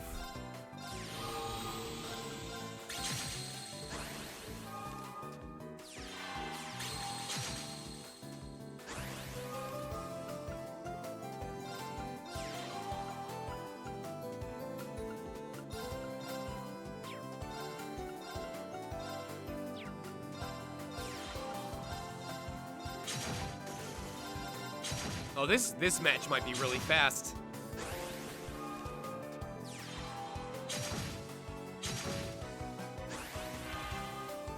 That was scary. That was spooky. No! No fair! Oh, thank you for coming by, Wine Cruise. I hope you enjoyed it here, even though it was a little bit less eventful in terms of action. But we'll have plenty of action coming up between Miitopia and Monster Hunter. And tune in tomorrow for Multiplayer Mondays. We'll probably be doing either Smash or Among Us, and you're always welcome. consider joining the Discord if you'd like. We have an incredible community. We have giveaways from time to time. I think you'd really enjoy it there. But no pressure, no obligation. You do not have to be part of the Discord to tune into the streams.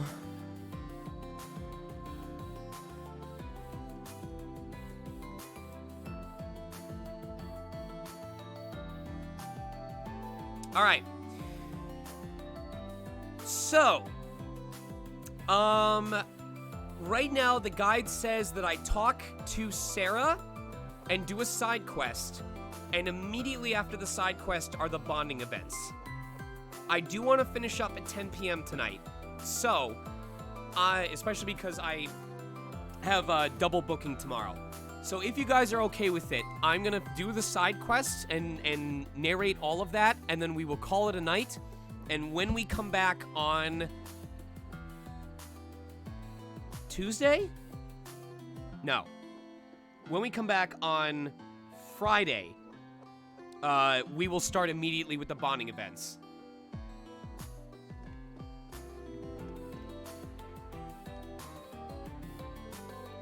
Instructor Sarah, Sharon, what brings you two here?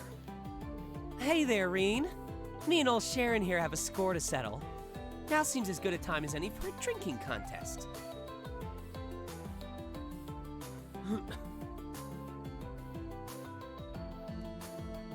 If you need to focus on the surgery, Dark, please do so. Well, now I'm sure there are many people who can outdrink the likes of me. Oh no, no backing down from this one. I won't rest until we know for sure. Now that I think about it, I wonder how I'd measure up to the rest of the gals too. It's got me pretty curious myself. I can take a guess at how most of our friends would fare, but there's plenty of competition here this evening. Perhaps we could recruit some more contenders for this contest of ours. Other drinkers? Yeah, I like the sound of that. I'd love to have a drink with Sherazard again for one. And I really want to know how much the Golden Rakshasa really can drink. Now you've got me pretty invested in how this would play out. I could go and ask them for you if you'd like. You sure? Then that'd be great. There's some guys I'd like to square up to in the drinking arena too. But it'll get too messy if we broaden the field too much. If you'll be our referee, then a ladies' drinking contest sounds like a good time to me. We have some people here, but I think we need 2 or 3 more for a good show. T, you're really getting into this, aren't you? Yeah, this is right in your wheelhouse, huh? A ladies' drinking contest does sound pretty entertaining.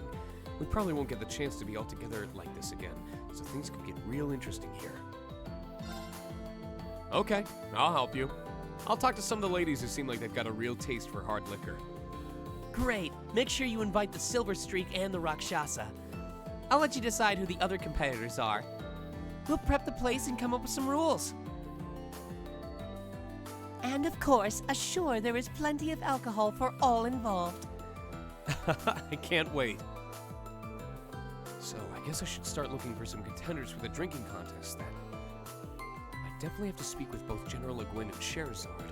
I don't think anyone in Old Class 7 could drink as much as Sarah. I'll have to find some other potential candidates. I'll walk around and speak to any women who seem like they might be interested. Oh, you know, I feel like Emma probably doesn't drink rum or whiskey, but she's a big fan of spirits.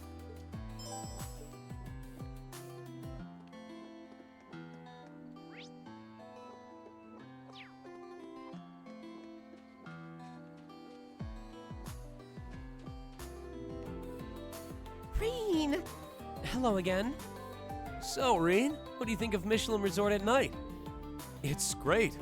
Honestly, at my age, I wasn't expecting to enjoy it so much. This place really is amazing. That's what we crossbellins like to hear. Oh, and Cecile, good work on the Emperor's surgery. It must have been really tense. Oh, thank you. Of course, the patient will still be in recovery for a while. But even Dr. Sealand admitted that this operation went more smoothly than any she'd done before. I do believe His Majesty will be all right. That's a relief. Thank you so much for everything you've done for him.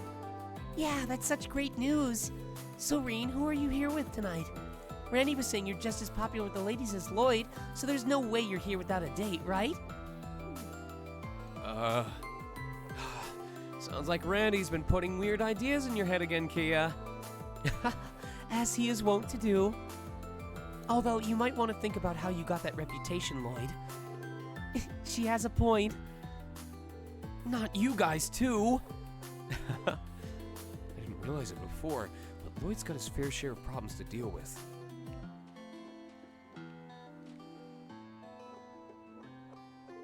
Here's Ellie and Cecile. They might make for some drinking candidates. I'll try explaining the game to them. Hey there, mind if I ask you something? Green explained that he was looking for participants. So you want to see who has the strongest stomach for alcohol, right? Some really funny things can happen when people get together like this. That's true, and this would be a good chance to catch up with some of the others.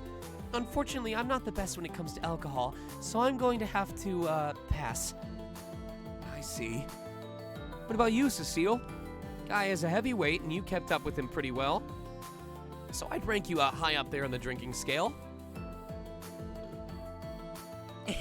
Well, I am a stronger drinker than Ilya, at least apparently. This might be exactly my kind of contest.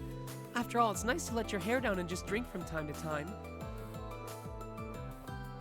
With how hard you work all the time, I think you can allow yourself some fun for at least tonight. I'm sure you can handle yourself. You've got pretty good self-control. So are you joining us? Yes, I'll join the contest. Woohoo! We'd all better go and cheer you on then. I can't wait either. They're holding the contest over the tables by the drink stand, so come and join when you're ready. So, for those of you who might be interested, I officially have a room slot lined up for BLFC this year, Biggest Little Fur Con. And BLFC is infamous because it takes place at a casino, at the Grand Sierra Casino and Resort in Reno, Nevada. And the last time I went to BLFC, we spent 8 hours at the virtual craps table, and I drank 6 full champagne glasses of mimosa. I plan to drink with friends. No, Cadmus, you don't understand. Furries know how to party. Further Confusion has a dedicated... Every year, Further Confusion books out an entire floor of the hotel. And the floor gets converted into a drinking party floor. Where every single hotel room that is rented out has a themed room. Like, one is based on the Communist Party, one is based on My Little Pony drinking his magic. Okay.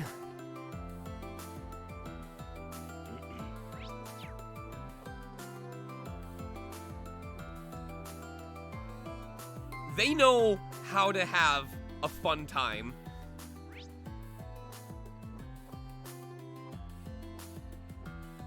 There's one that's based on Star Trek, and a bunch of guys dressed up as full Klingons, like full body cosplay, serve you like quark drinks and stuff like that.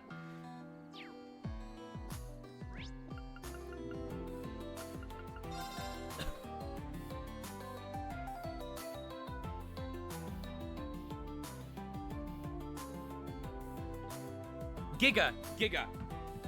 The Pinkie Pie drink.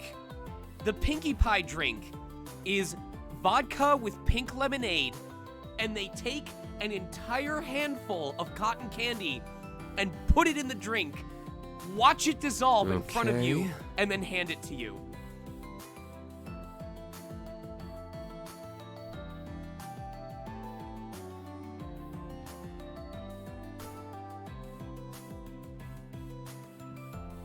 The Fluttershy is like a remixed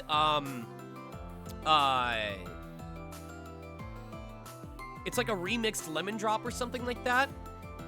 The Rainbow Dash is like blue liqueur, like red, it's like 3 or 4 different colors of colored drinks all mixed together. Oh yeah. I think the Applejack one year was just straight rum with an apple wedge in it.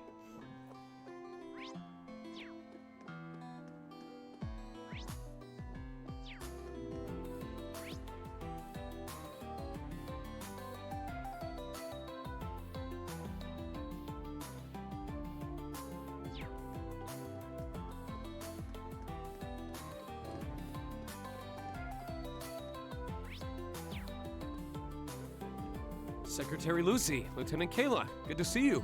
I didn't know you were invited. Well, the prince was kind enough to reach out to us. We don't get many chances to relax and forget about work, so we're going to make the most of tonight. By the way, Josette, I'm really glad I got to thank you in person again. Oh, what for? I helped ship those rogue Hercules members back to Calvert. Or rather, I organized it.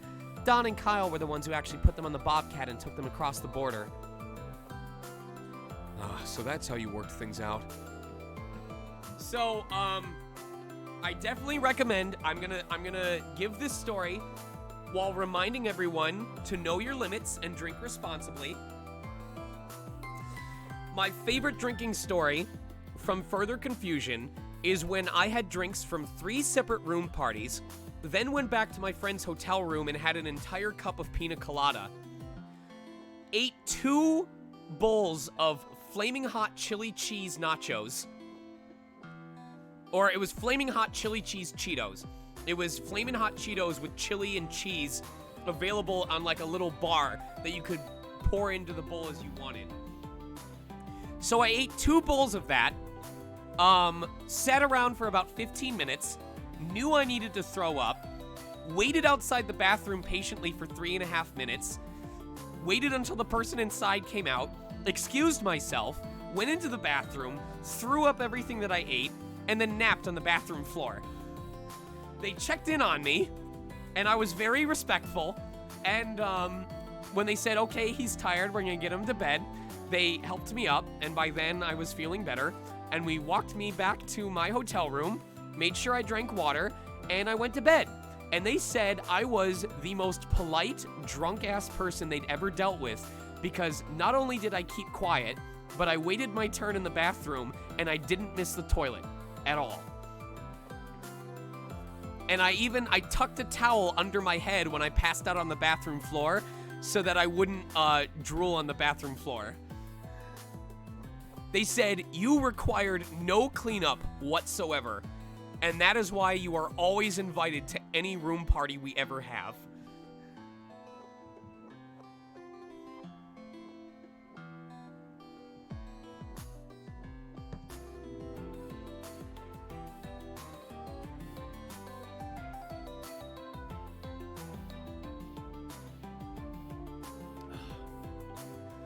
And if you asked me if you could go back to that night, knowing that if you ate those flaming hot chili cheese Cheetos that you would throw up, would you change anything? And my answer is absolutely not. Because for how drunk I was, that was the best goddamn meal I had ever had in my life. It was 100% worth the throwing up. It was so good, I didn't even feel any pain when I threw up. It was painless. It was worth it. But I knew, here's the important part, I knew what I was getting myself into. So I'm gonna repeat it again. Know your limits, make sure you drink in good company, and that there's someone to look after everyone. Drink responsibly, and understand that you are responsible for any repercussions that happen because of you drinking too much. Have fun, but be safe about it.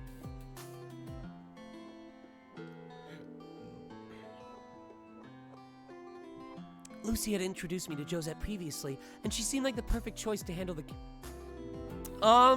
It actually wasn't that bad, Bullwine, because I had been drinking...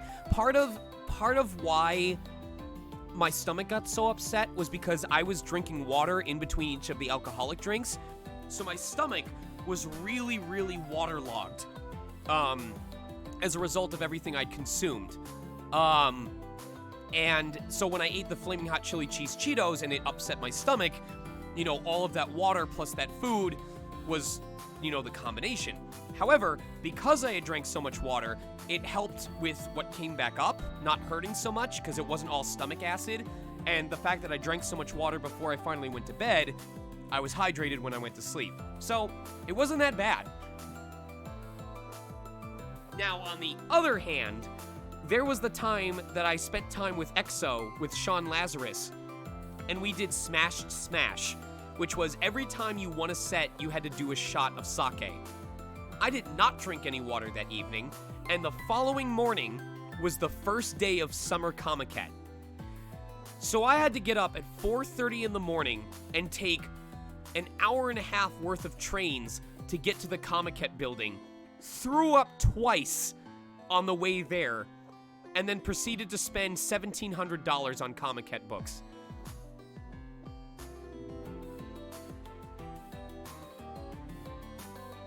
In 93-degree heat with 70% humidity.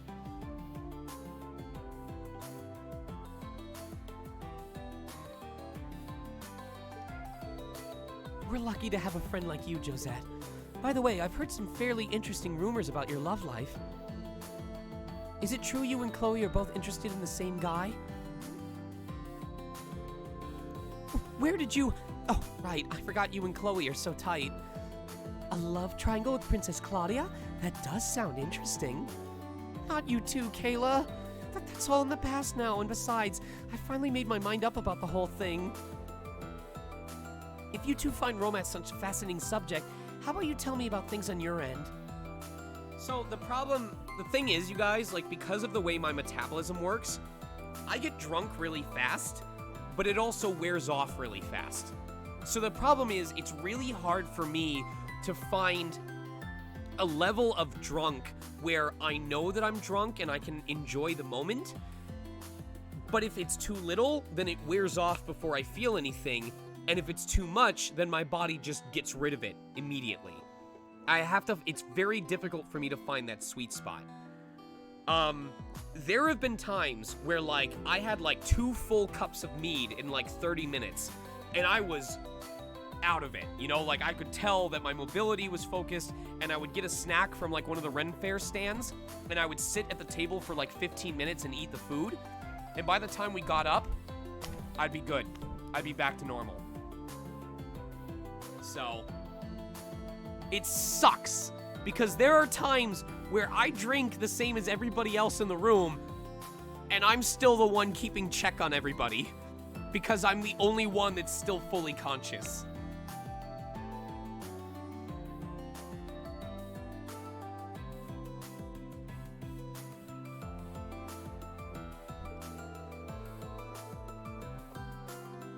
I couldn't possibly disclose that kind of personal information. CID regulations.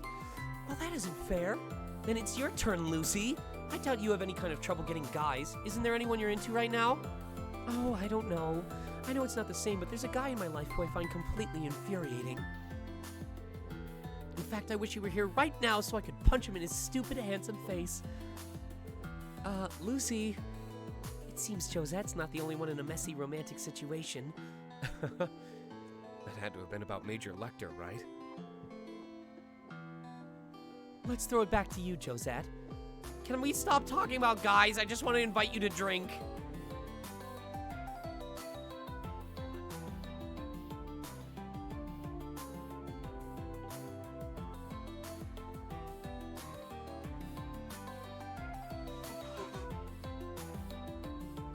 We have 3 incredibly driven and motivated women at this table, and they are all miserably failing the Bechdel test. Seems like a good time for me to duck out. I doubt there's anything I can do to contribute on the subject. What about Lucy? After all, being the student council vice president under Major Lecter couldn't have been easy.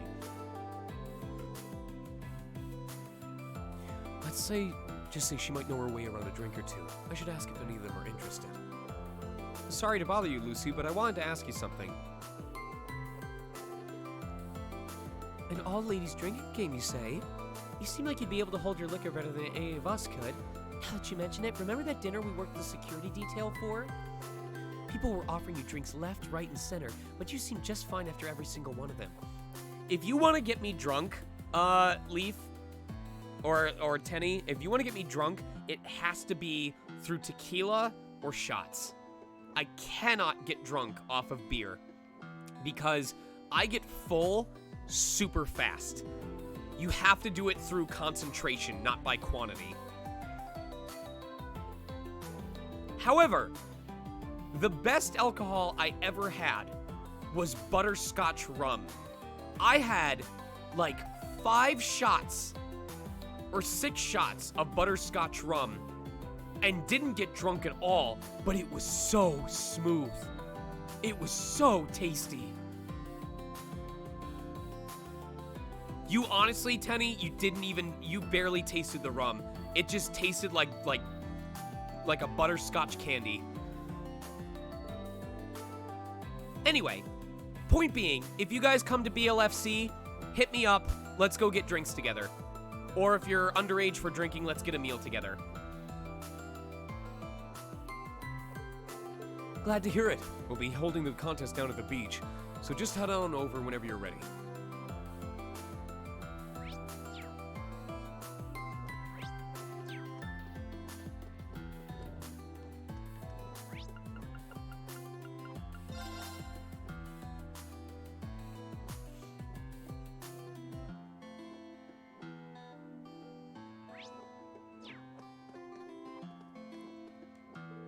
Huh? Roselia? That's a different look for you. Surprised? This is my true form. The area within this barrier is rich in mana, and tonight's a full moon, which amplifies its effects even further. Get me invited to SakuraCon. I'm truly in my element. Clearly. And you invited Doobly to come drinking with you? I don't usually indulge in alcohol, but this is a special case. I wanted to drink a toast to my lord's memory. Leanne could really put him away. In that case, it would be disrespectful not to follow suit. That goes for you too, Schwarzer. Join us for a glass. This was my lord's favorite herb liqueur, the finest drink to ever come out of Legram. Leanne's favorite, huh? I'd be honored to try some. Wow, I am Reen. Wow, the fragrance is really distinctive. It kind of tickles the back of your sinuses. Doesn't it just? I like that it doesn't go straight to your head or make you nauseous either. You can thank the medicinal effects of the herbs for that. I like something heavier for a night out, but this is a great little palate cleanser. The scent takes me right back to 250 years ago, for better or worse. Dreikel's preference was always for hard liquor, of course. I'd believe it. Doodly really doesn't drink much. But Vita and Roselia, as she is now, look like they can handle their liquor. They might not want to participate, but I guess I might as well ask. Sorry to interrupt. I have something to ask. A drinking game, you say? That sounds like it could be fun. What a strange thing to come and ask us. We were just toasting my lord. I do not believe it to be all that strange. It is the duty of us more mature ladies to accompany the young. It'd be my pleasure to grace you with my presence. Will you come as well? Well, someone has to look after the elderly once they've had their fun. So I think I'll have to pass this time. Hey, I can hold my own against a bunch of youngsters. So I can count Roselia as a participant? Wait, right there, Schwarzer. I want to take part in your contest. Are you sure? Absolutely. My lord would say that it is important to take the time and smell the roses. And I'm not one to run from any challenge. I see. Yeah, if you guys are interested, I'm fine with going back to conventions. The only stipulation...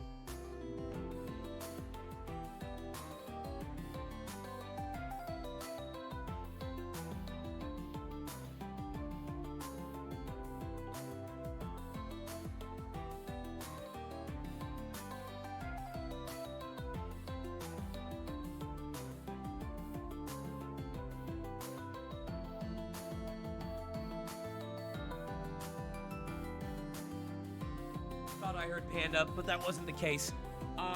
The only stipulation is that if it's before next year, I do require there to be some sort of measure so that only vaccinated folks are either at my panels or at the convention in general.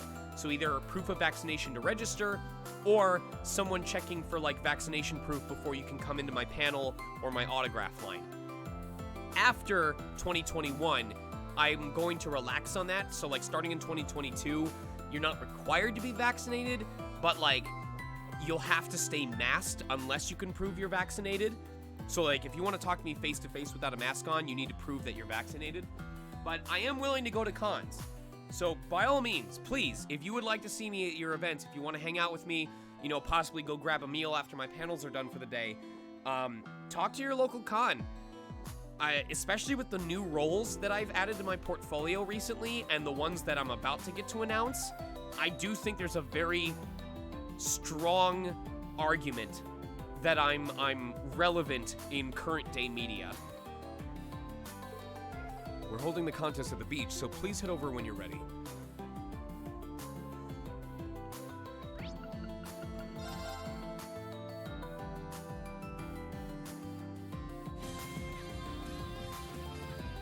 Twist! Twist!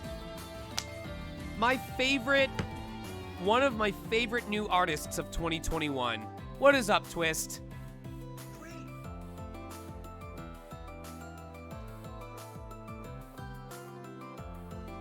Twist.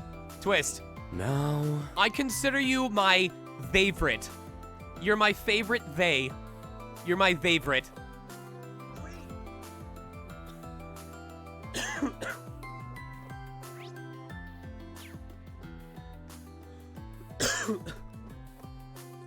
I'm gonna beat you up. Are you saying you're gonna give me eyebrows? I wonder if any of them can hold their drink. I'll ask them if they're interested. We spent the last 30 minutes talking about getting drunk. Do you drink, Twist?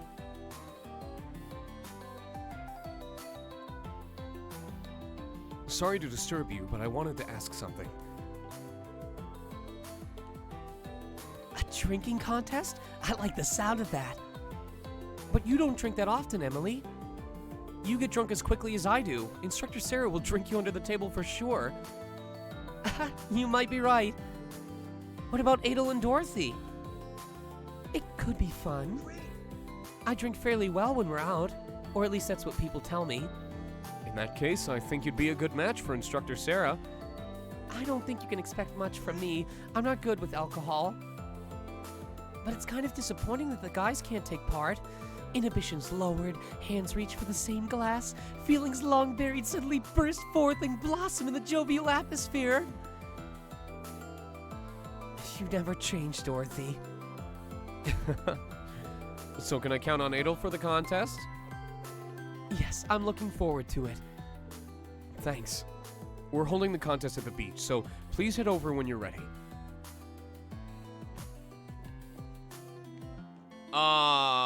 Oh, we have to talk to Aurelia too. Beep, beep, beep, beep, beep.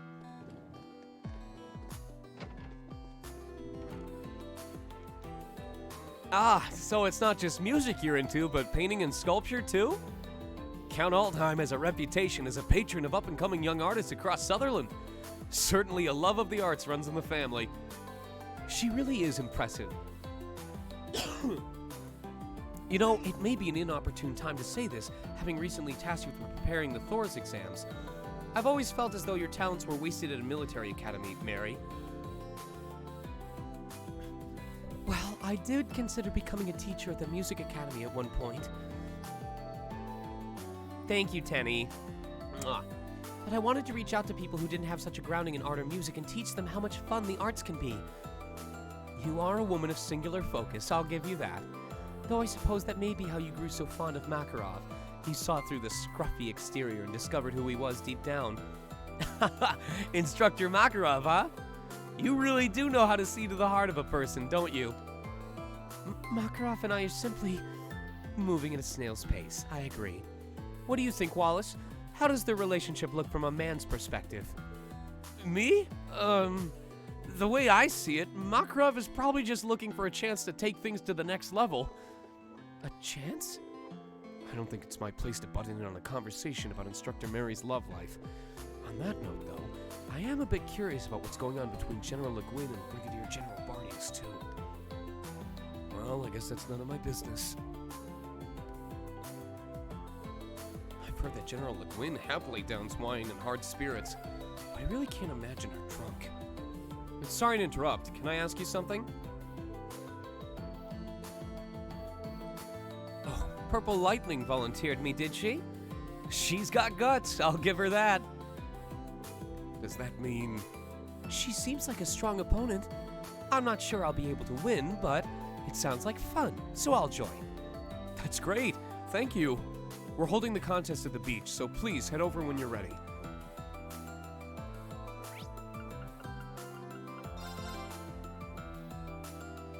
We're almost done. We're almost done.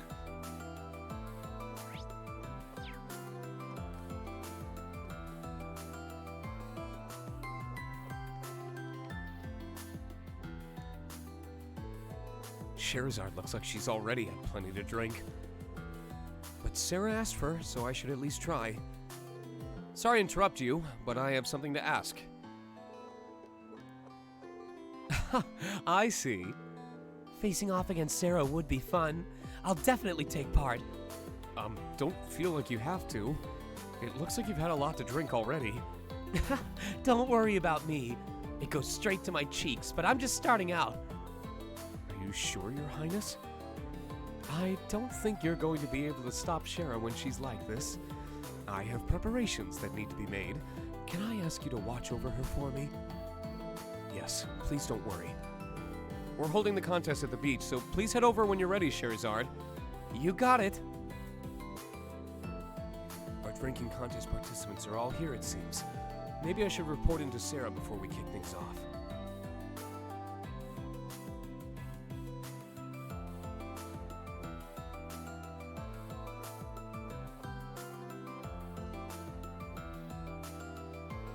There's 9 of us. You really put a lot of work into recruiting all these gals. I was wondering if I went overboard. Well, we don't have much time, so let's go with it tournament style.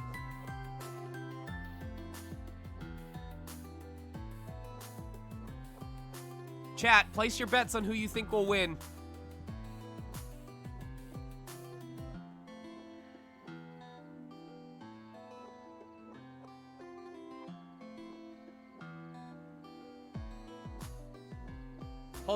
Hold on.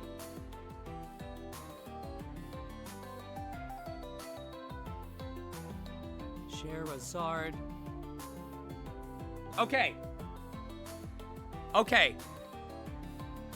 Here's the prediction. We have Lucy, Roselia, Duvali, Edel, Aurelia, Sherazard. So,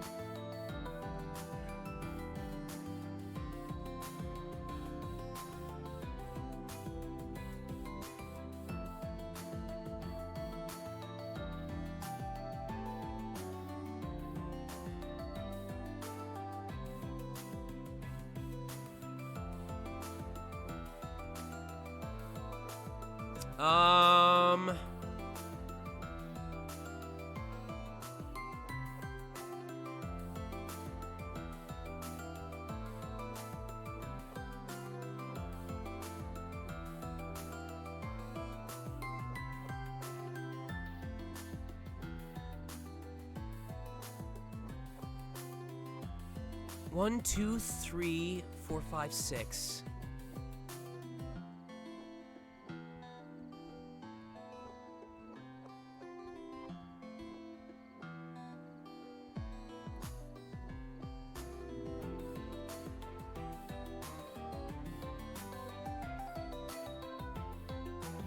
all right, here we go. You are selecting the option that you think contains the person who will win the contest.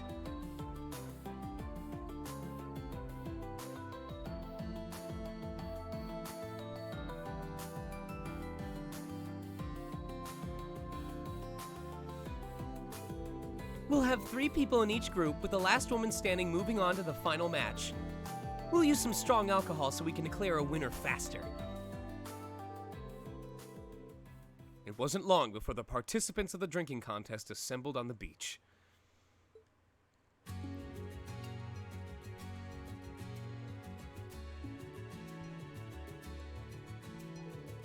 Tournament style, eh? Very well. I look forward to taking you on, Crimson Roselia, Duvally the Swift.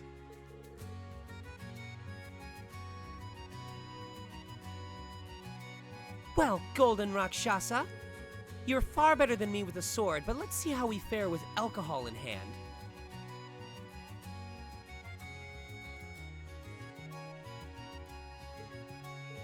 On the honor of my title, the Swift, I shall drink enough for both me and my lord.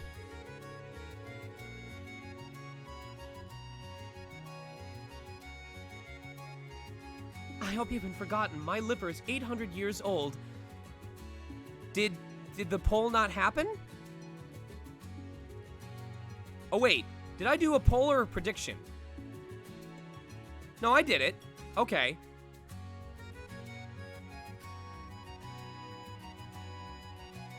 Okay, it's just not showing in chat. Best of luck to the both of you, Lucy, Adel. You too, Cecile. Let's see if we can't have some fun with this. It appears I'm in the same group as Lady Sarah and Scheherazade after all. Oh, I forgot about Sharon. Oops. Considering we chose them at random, the groups look like they'll make for an interesting game. Oh, did we get a raid?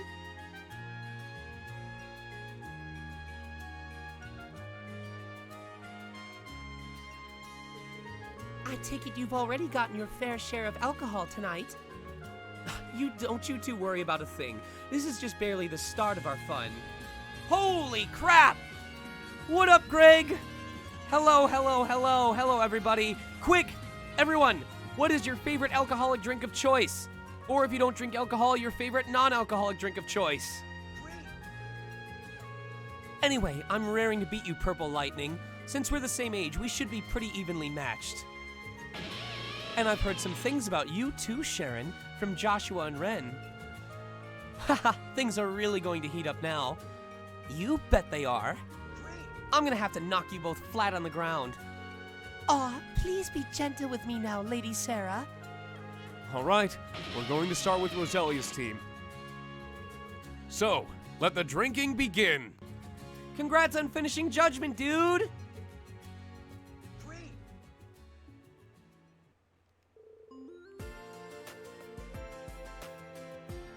Wait a second. Wait a second. I almost had the right teams. I almost picked the right teams without meaning to. I had Roselia and Duvally on the same squad. Each burned with competitive spirit in the face of their challenge. Then, shortly after the drinking began,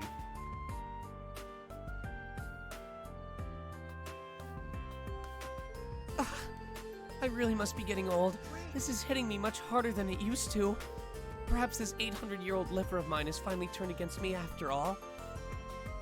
Oh, Fiery Roy Mustang. Listen, you guys. It's a good year for me. Give me a second.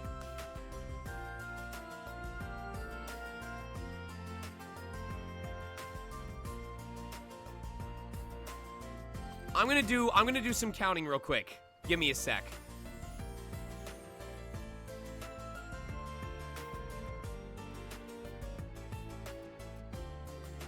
Da, da, da, da, da, da, da, da. Oh my god. I posted so much. 1,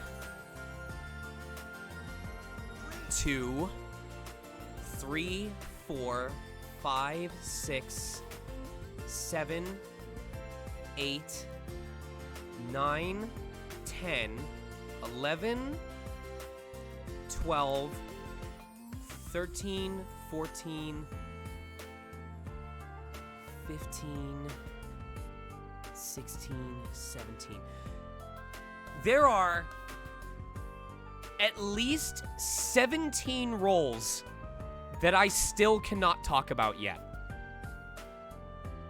17 different projects that I have not been able to say anything about publicly. 17. See you, Greg. Thank you so much for the support. So, trust me, Mustang, if you have wanted to hear me in more stuff, sit tight, because I have been busting my ass. And I cannot wait. And by the way, that's not even characters. That's projects. Some of these projects, I voiced multiple characters. So please sit tight, because I promise you, there is some really cool shit coming down the pipeline.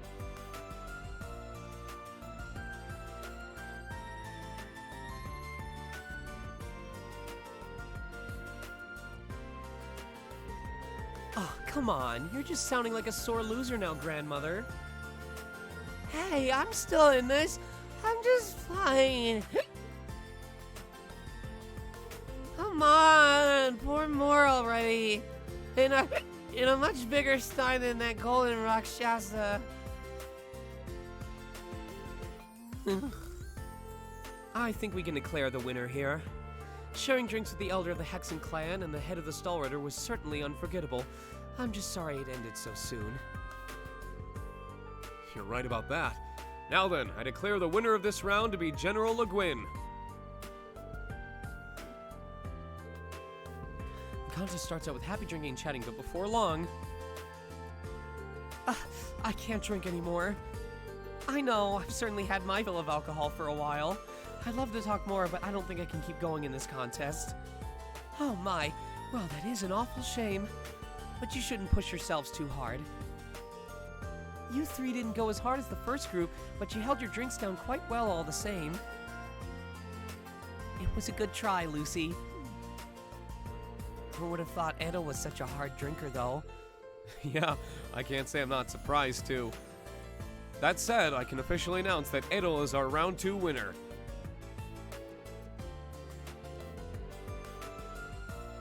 Scheherazade had already been drinking, so it didn't take long before she lagged behind Sarah and Sharon. I drank too much. I could swear my brain's trying to convince me Ina's sitting right across the table, so I'd have to call it quits here. Hey, Sharon, what gives? Please be gentle with me. You drank all that booze and ain't even a little worse off? Explain yourself. I don't so much have an explanation, if I may be honest. With Scheherazade having quit now, it'd be my pleasure to pour all the alcohol we have left for you, Lady Sarah. Bring it on, I'll drink it. Nope, big deal.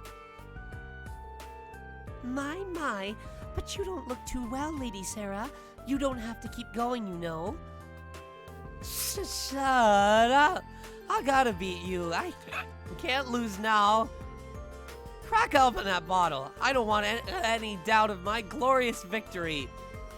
I don't think this one will be enough. At this rate, we may keep going for another 10. 10 full bottles, Lady Sarah. To be honest, I'm not sure this much is enough to judge if you're as strong as Ina or not. I think you should throw in the towel, Sarah. You gave it your best shot. There are just some drinkers out there that transcend what we mere mortals can grasp. No! It can't end here! I refuse to accept that! Well, I'm just going to call it that Sharon's the winner on this one.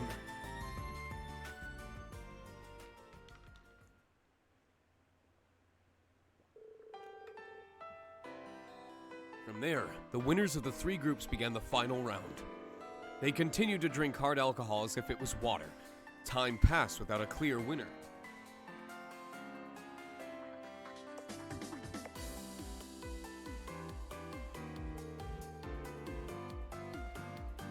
I've never drank so much before. It turns out I'm much stronger than I'd estimated. I think some sweeter alcohol would make for a nice change of pace. Don't worry, Mustang, we're just about done anyway. Well, I don't think we're going to be having a winner anytime soon. Excuse me, this is all the alcohol we have for the contest. We still have some other customers, so I was hoping you might call it a night here. Of course. Sorry for exhausting so much of your supply. Hold on, checking something real quick. Okay. I think we're going to have to declare it a draw between these three. Oh, that's such a shame. But if we're out, then we're out. I did really want to see Idle drunk, but what can you do? There'll be another chance, but these three seem undefeatable. Next time we should get the guys involved too. Agreed. Next time we should invite Wallace. Maybe Masterine and Lady Elisa will take part next time as well. I think I'd be knocked out before everyone else even got started. Just get a look at the rest of the competition. I'm wondering if we should have stopped them while they were ahead.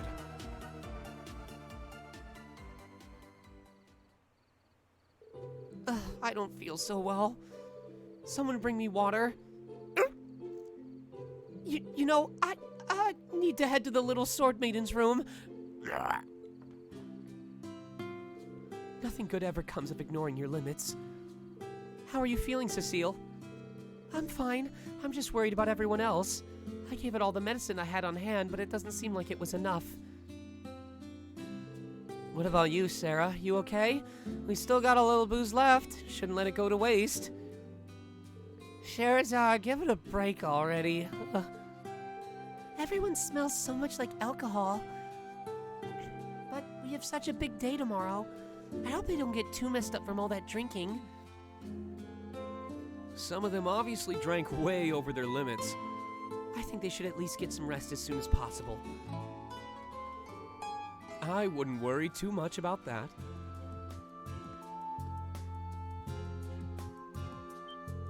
Your Highness, now that you mention it, you did say you had some kind of contingency plan, right? That's right. I assumed that something like this might come to pass. So Rosine and some other familiar faces aided me in whipping up this special concoction.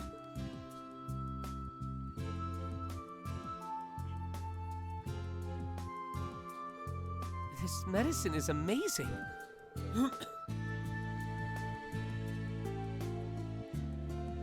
Oh wait, it was Adel, Aurelia. Oh yeah, they were on the same team. Yeah, Roselia, Shara, and Duvali all ducked out.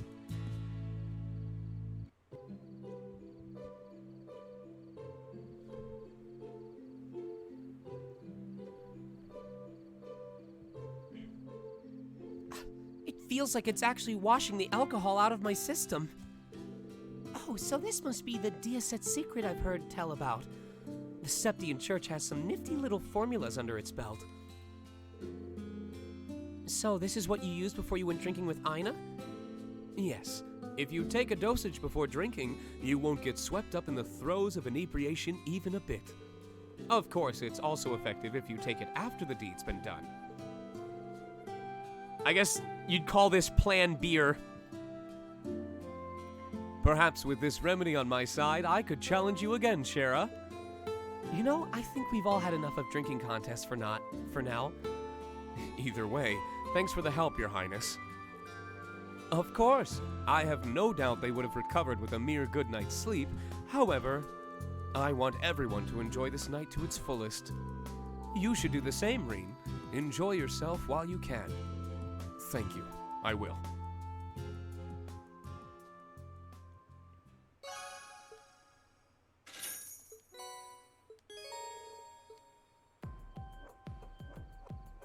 All right. And that's a stream, my friends. How many tickets we got? We got 8. So when we come back, we will have a vote for 8 characters to spend time with. Potentially.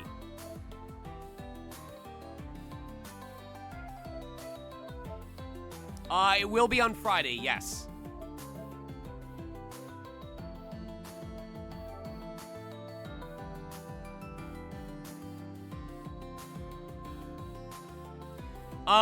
Tuesday is Monster Hunter Stories 2. 2 for Tuesday. Wednesday and Thursday I'm off, although Thursday I might do Legend of Mana just to help wrap it up. Friday is Cold Steel. Saturday is Miitopia. Sunday is Cold Steel. Monday is Multiplayer Mondays.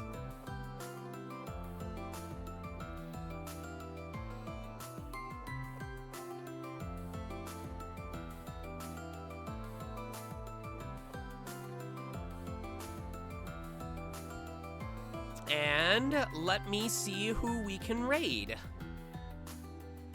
Oh, let's go show love to Emi Kuma. Emi Kuma is an incredibly nice artist, and I love her so much, and I rarely ever get the chance to support her.